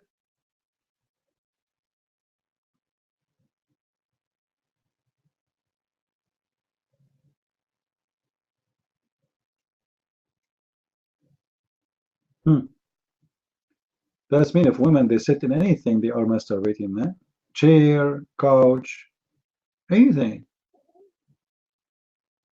What she was doing exactly, Nightmare, to the point they are sick, the Shia? Really? How come you are the one who quote for me in the other day, Yasser al-Habib, who's a Shia, who he himself, he said Aisha is a whore? Aren't you the one who said to me When I asked you who is the scholar who agree with you, you said Yasser al-Habib, and that is a Shia, and he is one of the first who say Aisha was a whore.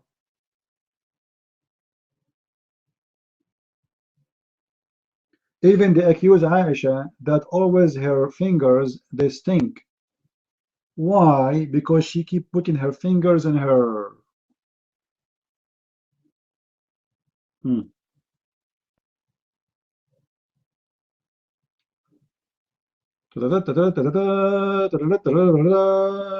comment.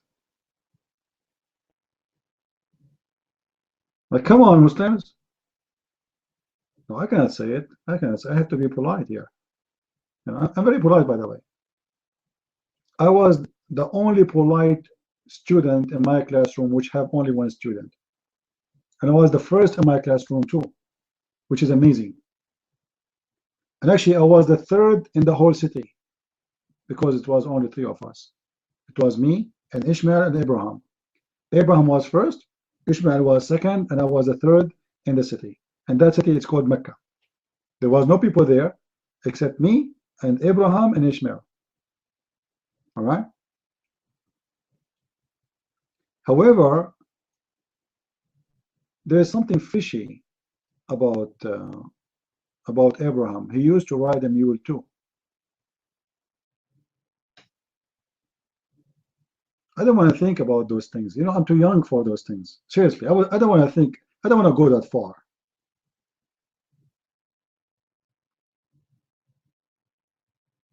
But you know, talking about Muhammad is making us think in that direction. Sorry, you know what I can say. However, like you know, for me, it's not even my age to talk about that. I'm too young for these stories. You know, Nightmare, before you show up here, there's someone was arguing with us about as long as we are talking about women and sex and etc. Is it true that women in Islam they can be pregnant up to 10 years? Nightmare? No? I don't know. I have reference. It says yes. It says yes. Do you want me to show you?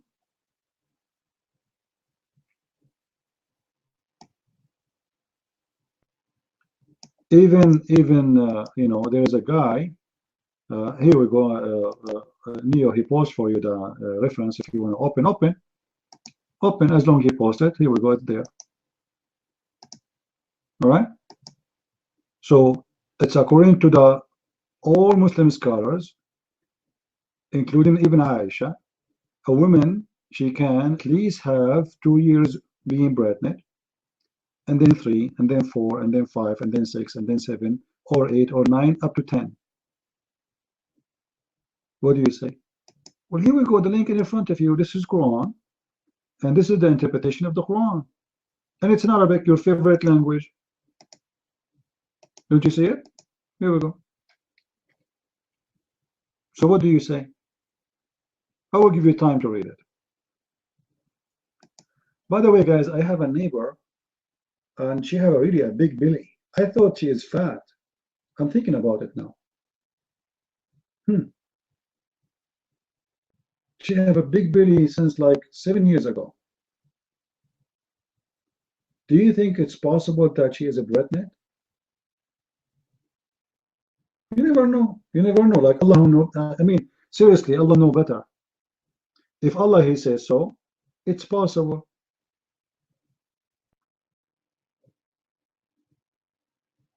Yes, in 3 years, you're right. You are good in mathematics. I was thinking about 4 years, because you never know. She might even exceed the number 10. You never know. She's different. You know, she's American. Remember that number was for Arab. Arab, we are different. You know, we are not the same like you guys. As an example, we Arab, we don't stink. We don't. And as an example, we Arab, we are. Everything is different. Like just to confirm that we read from right to left. You read from left to right. You know, you people are weird. I feel sorry for you. So everything about us is different from you. So our women, they can be pregnant up to 10 years. Let me tell you this. Me, myself, I witnessed that. My mother, when she gave birth to me, okay, I was watching her carefully. And she gave birth to me after 10 years. And this is a true story. All right? Now, my mother, she told me it was 9 months. But she cannot lie to me. You know, I know what happened. I was there. Like, you think you can, if the Prophet, he said 10 years, it means it's 10 years. If Allah, he says so, if the scholars, they say so, that's it.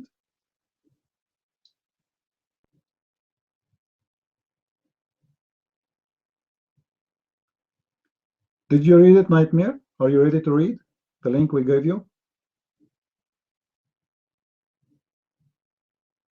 Did you see it? Al-Shafi'i and Maliki and Al-Hanafi, etc.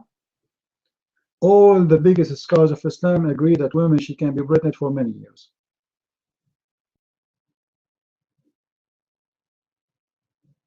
It looked like Muhammad, he imagined women, they are like a trunk.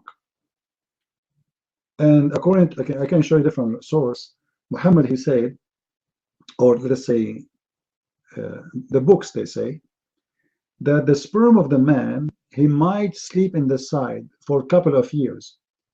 And then when she have sex with the new man, the penis of the new man, he awake the penis, the sperm of the first man. And if you think about it, that's very logical. Like the sperm, he go in and he take a nap.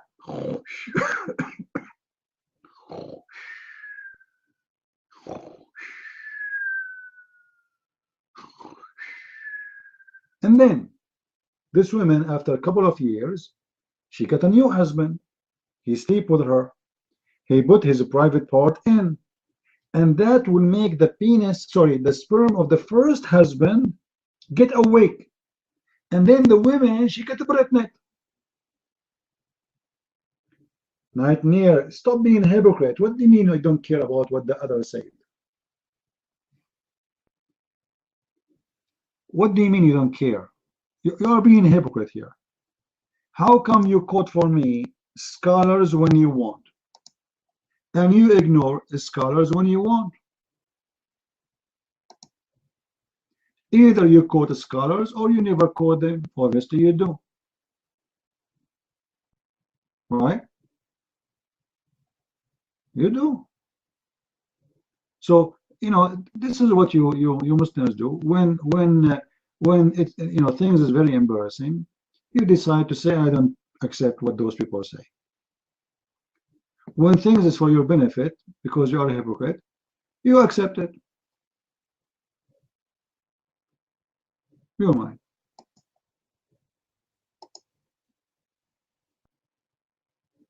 The verse is clear. It says, وَحَمْلُهُ وَفَصَالُهُ 30 شهرا. Pregnancy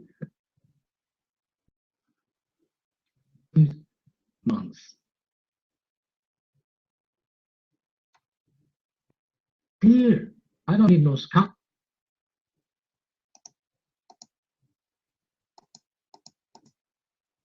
Your voice is cutting, Nightmare. If you have more applications are running, turn them off, please. Close. If you have many pages. Now, you said 30 months. The woman, she can be pregnant for 30 months. Did he say that? Let us analyze step by step. Hold on, Nightmare. Does the verse there saying that Allah is the one who knows what the women have in her womb? Does it say that? Does it say that? Okay. But don't you think this is a false prophecy? Because Allah, he claimed that he is the only one who knows. I can take you right now to any doctor, any clinic. They have little tiny machine. They put it in your belly and you will see all the hamburgers there.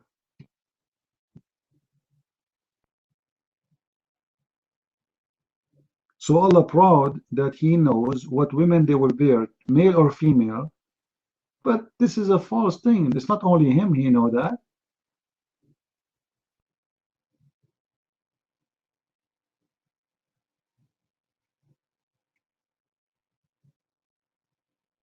Actually, today they can even determine the gender before even the women get pregnant.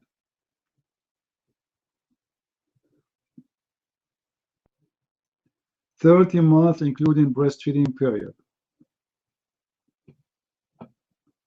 Well, Nightmare, as long as you don't accept the scholars, I have nothing to say to you. You are being a hypocrite now. In order to escape the disaster there, you say to me, I don't accept the scholars.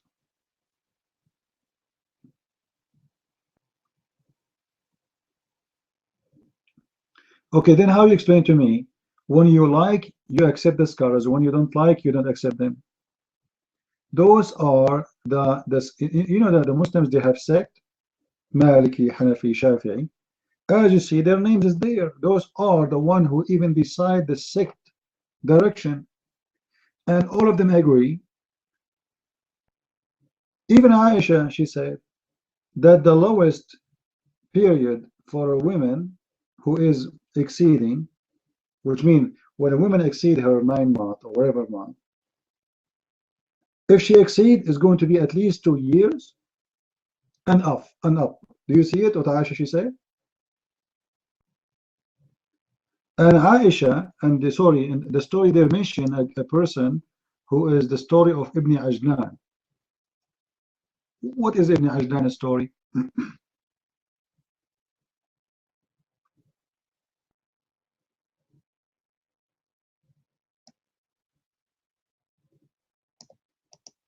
Let us see if we can find this hadith here. Hold on.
All right, hold on.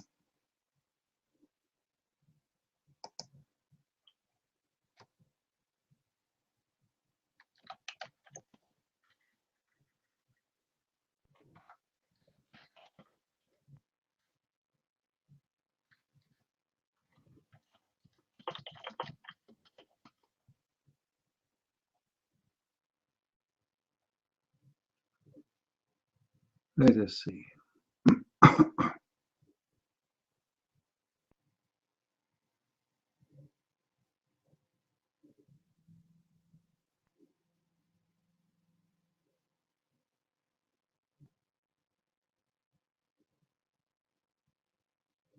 I'm trying to find you something in English.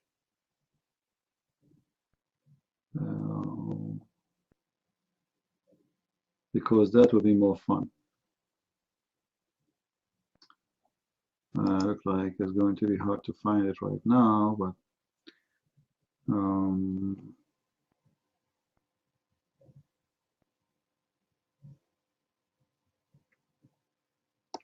and the Muslims, they have tons of videos speaking about the sense of the Quran,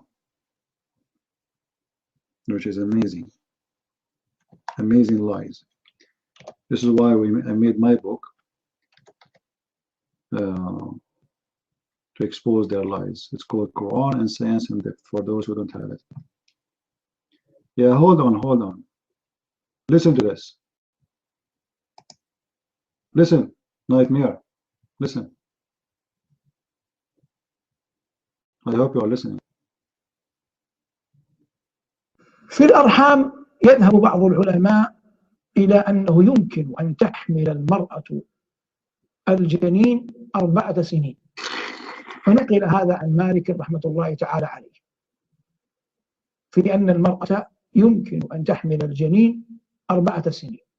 Do you hear it? لشيء شاهده وواقع رآه. في جارة له حملت مرتين، في كل حمل يكون حمل جنينها 4 سنين. Guys, Malik, one of the most famous, trustworthy scholar in Islam, he witnessed that his neighbor, she did get pregnant twice, and each time she delivered after 4 years. And you heard it, Nightmare, right? I'm not making things up. Hey, Till, how are you?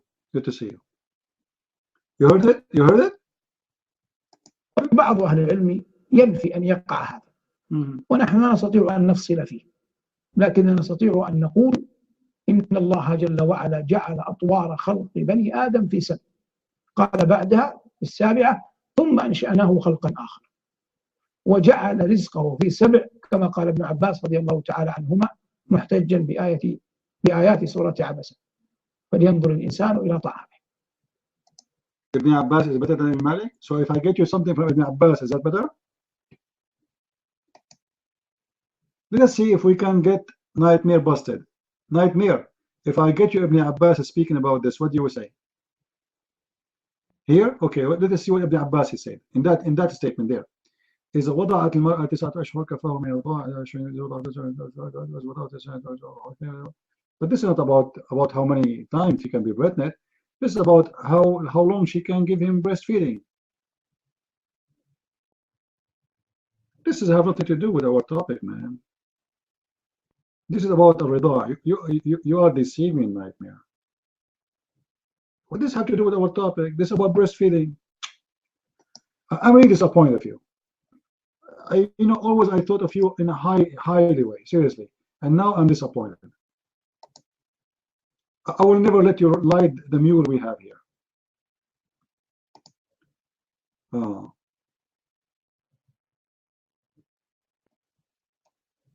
Let us see, hold on.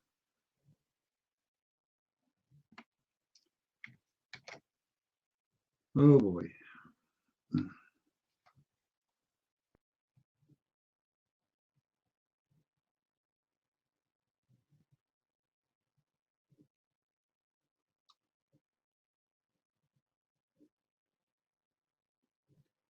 Guys, did he mention that he liked Ibn Abbas?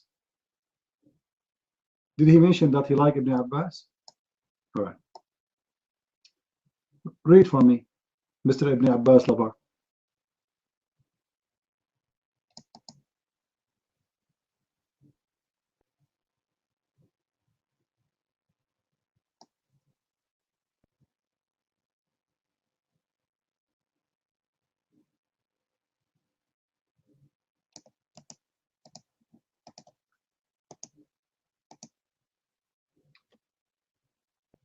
وقال العوفي عن ابن عباس وذلك أن النساء من تحمل 10 أشهر.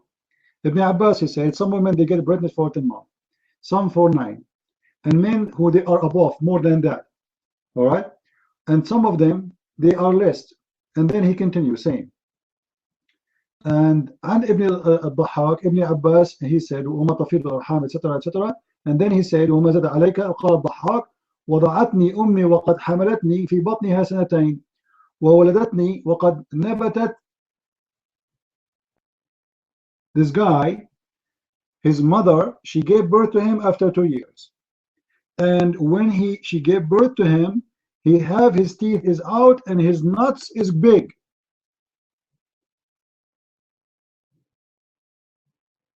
Huh? And obviously he have a beard. Do you see it, Nightmare? Do you see it?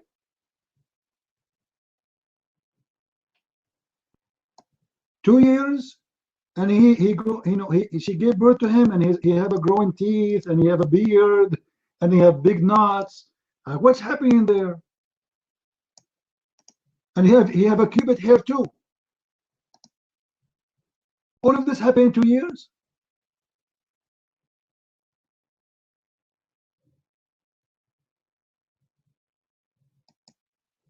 And this is Ibn Kathir. Just wait.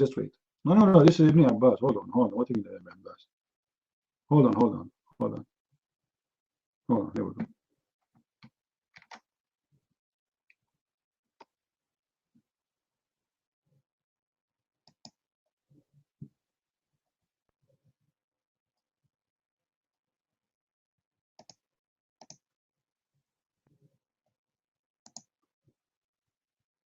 Read with me.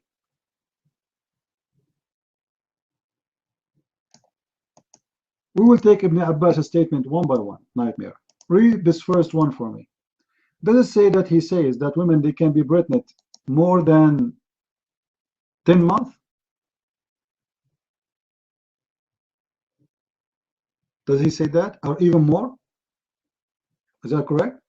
So here we go. Ibn Abbas, he agreed that women, they can be pregnant 10 months and even more. What more? What is the more? 10 months and more. What does that mean? Your mind. This is your scholar Ibn Abbas. I'm going to post his statement one by one. Your mind.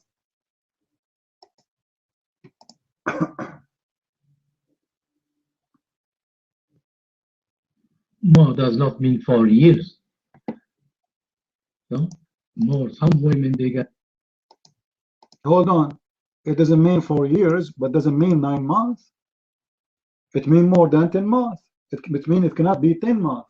It's 11, 12, 13, 14, 15. There's no limit. Which means the others are even better because he did not make a limitation. The others, they said 4 years. Ibn Abbas, he said more. 10 months and more. So what do you want more than this? No mind.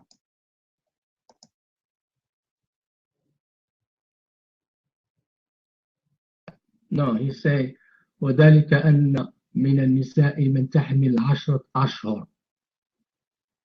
It doesn't say 10 أشهر and more. 10 أشهر ومن تحمل 9 أشهر ومنهن من تزيد في الحمل على 9.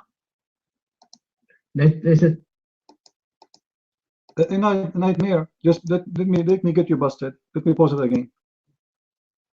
I want you to translate sentence by sentence. It says, here we go. Okay. وذلك أن من النساء من تحمل 10 أشهر ومنهن من تحمل 9 أشهر ومنهن من يزيد في الحمل ومنهن من تنقص. All right. So some they are 9 months, some they are 10 months, and they might go more. He is putting 2 dates, and he's saying he's adding the word more.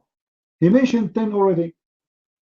He mentioned the 9 already, and he said it can be more and it can be less. So more than what? More than the 10. And less than what? Less than the 9. The 9 is the smallest number. The 10 is the biggest number. It can be more and it can be less, you might. No, he said more after he used the word 9. He said 9 months. And then after he said more. He didn't say more after the word 10. Your mic.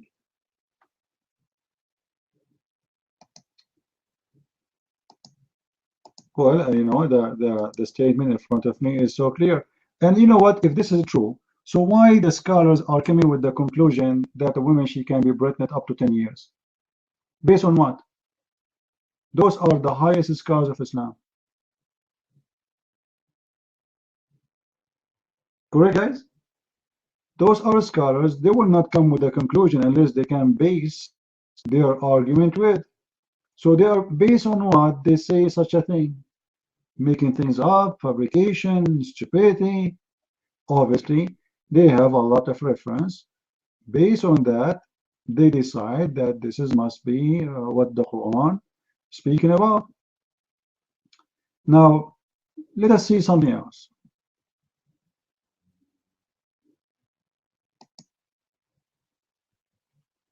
Let us see. And by the way, it's proven by science that some women, they can be pregnant to 100 years. Actually, I know a woman myself, she died when she is 70, and then she delivered a kid when she was 100 in the grave. And then the kid, when he was born in the grave. He started crying, and then he heard that Trump, he won the election, and he said, "Not my president." Immediately. True story.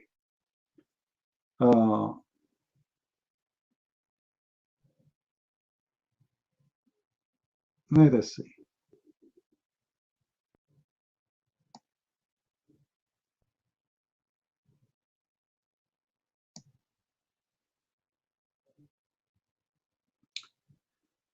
Do you know this hadith about an Umar? Let me show it to you in English. I think I can find this hadith in English. Hold on. That would be a funny one. I hope you can find it in English, because that will be an amazing story for you guys. You can see the reference.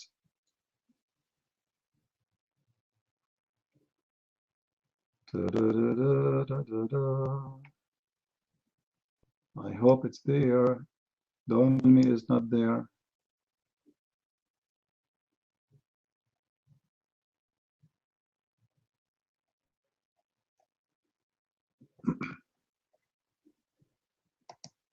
I think it's there. Just wait.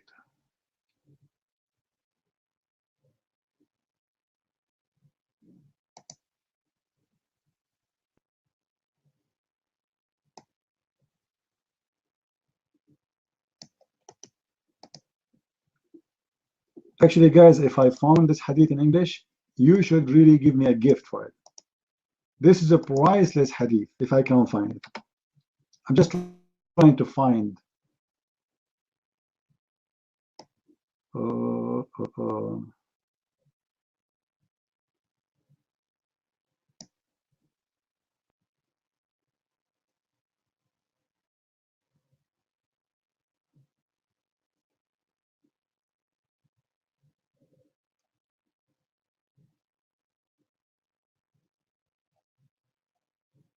You know, this website, searchtruth.com, is an idiot website. I mean, it's very hard to find anything in their search engine. It doesn't matter how much.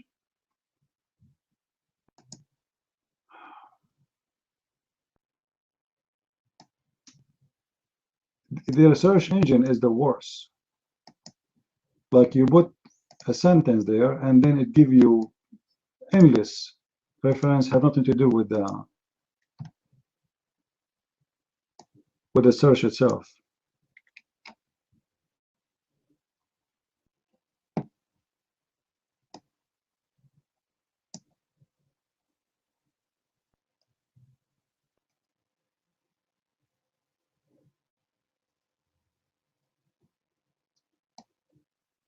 Okay, let us search for it.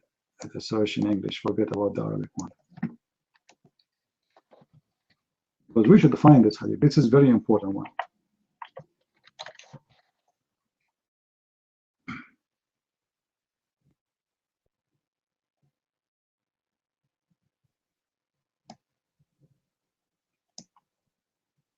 The story is, a man, he was away from his house for 2 years. For how long? For 2 years. And when he came back, he found his wife pregnant. He came to complain to Umar. And Umar, he said, stone her. Umar what? Say? Stone her. Then the scholars, they said to Umar, don't you know? Don't you know? And this is the one who said that is Mu'adh ibn Jabal. And you know who is Mu'adh, right? So don't tell me Mu'adh is not trustworthy. So, you know,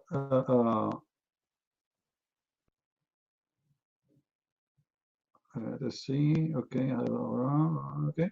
So the women, when Mu'adh, he said to him, you should not stone her, because we should have, she have to give birth first.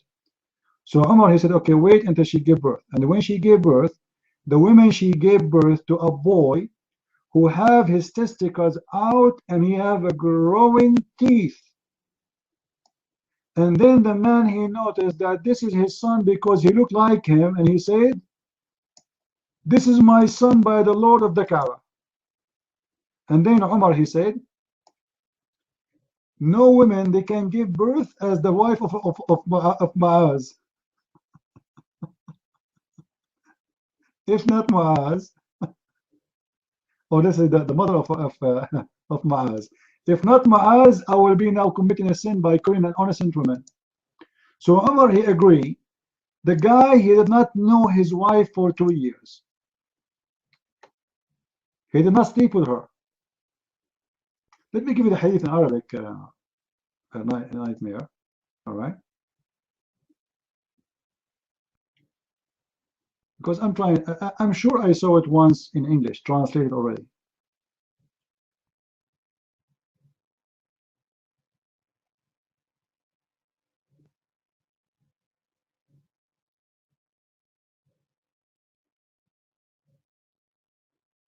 You know what? What about you come in here and translate for us what we are posting? Nightmare.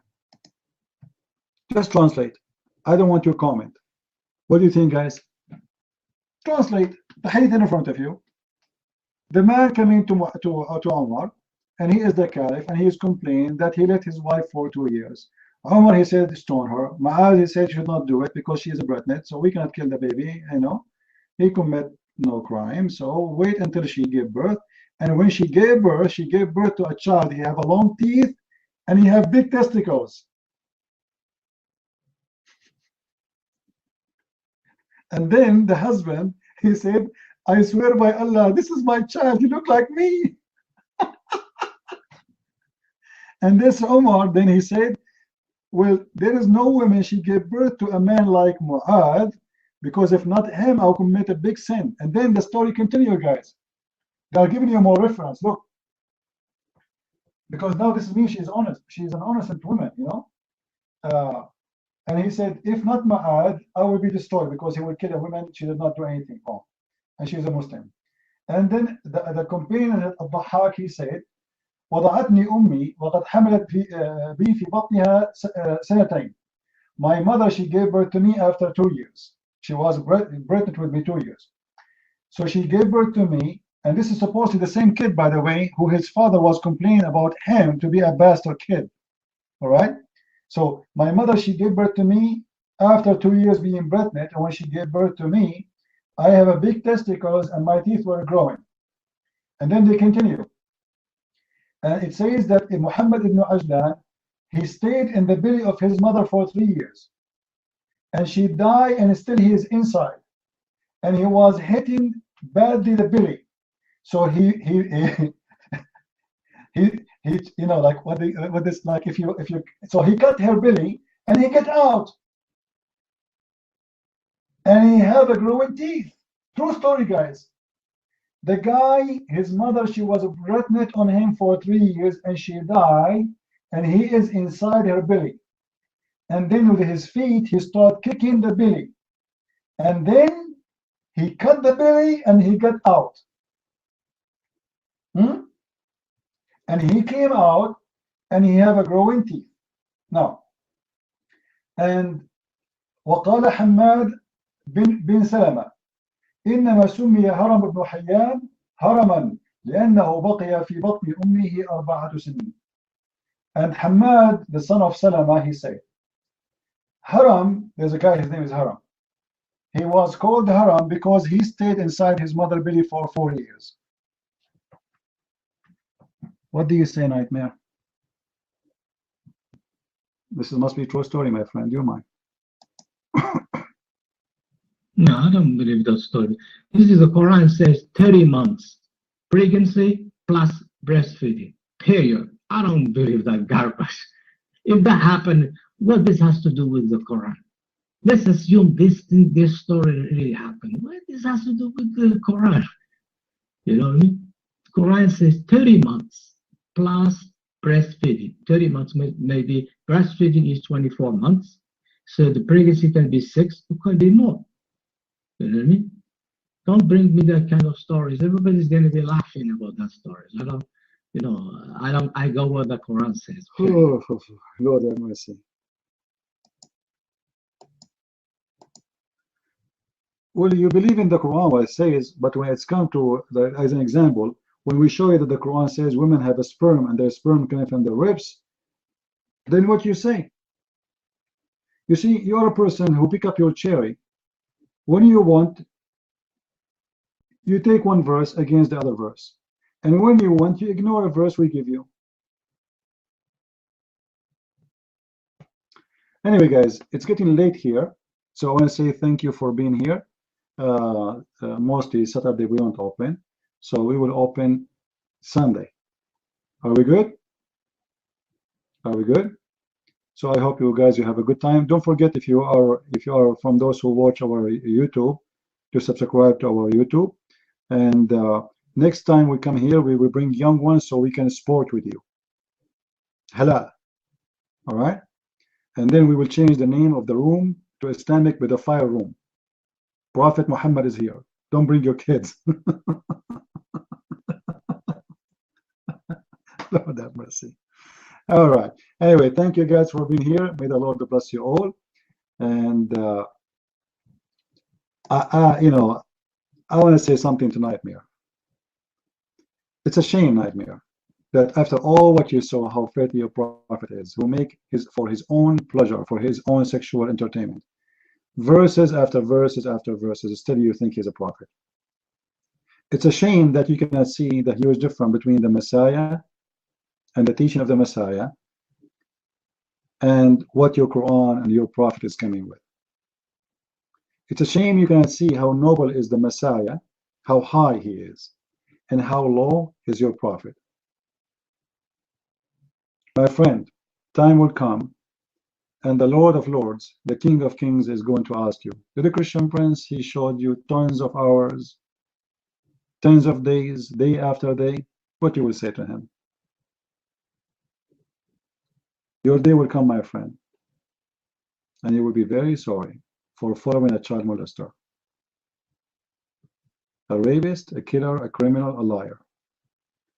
No one, even if you want to believe in a prophet, ask yourself, which one I should follow, the Messiah or Muhammad? Even if you want to believe that Jesus is just a prophet. It's a shame, my friend. It is a shame. And you people, you are full of shame to follow such a man. The Messiah, he was so clear in his words. He said to the Jews, who of you can show me one sin I did? Nobody dared to do so. Nobody.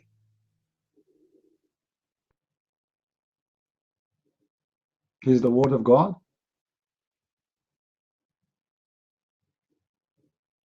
And he is the living one. He is the Alpha, he is the Omega.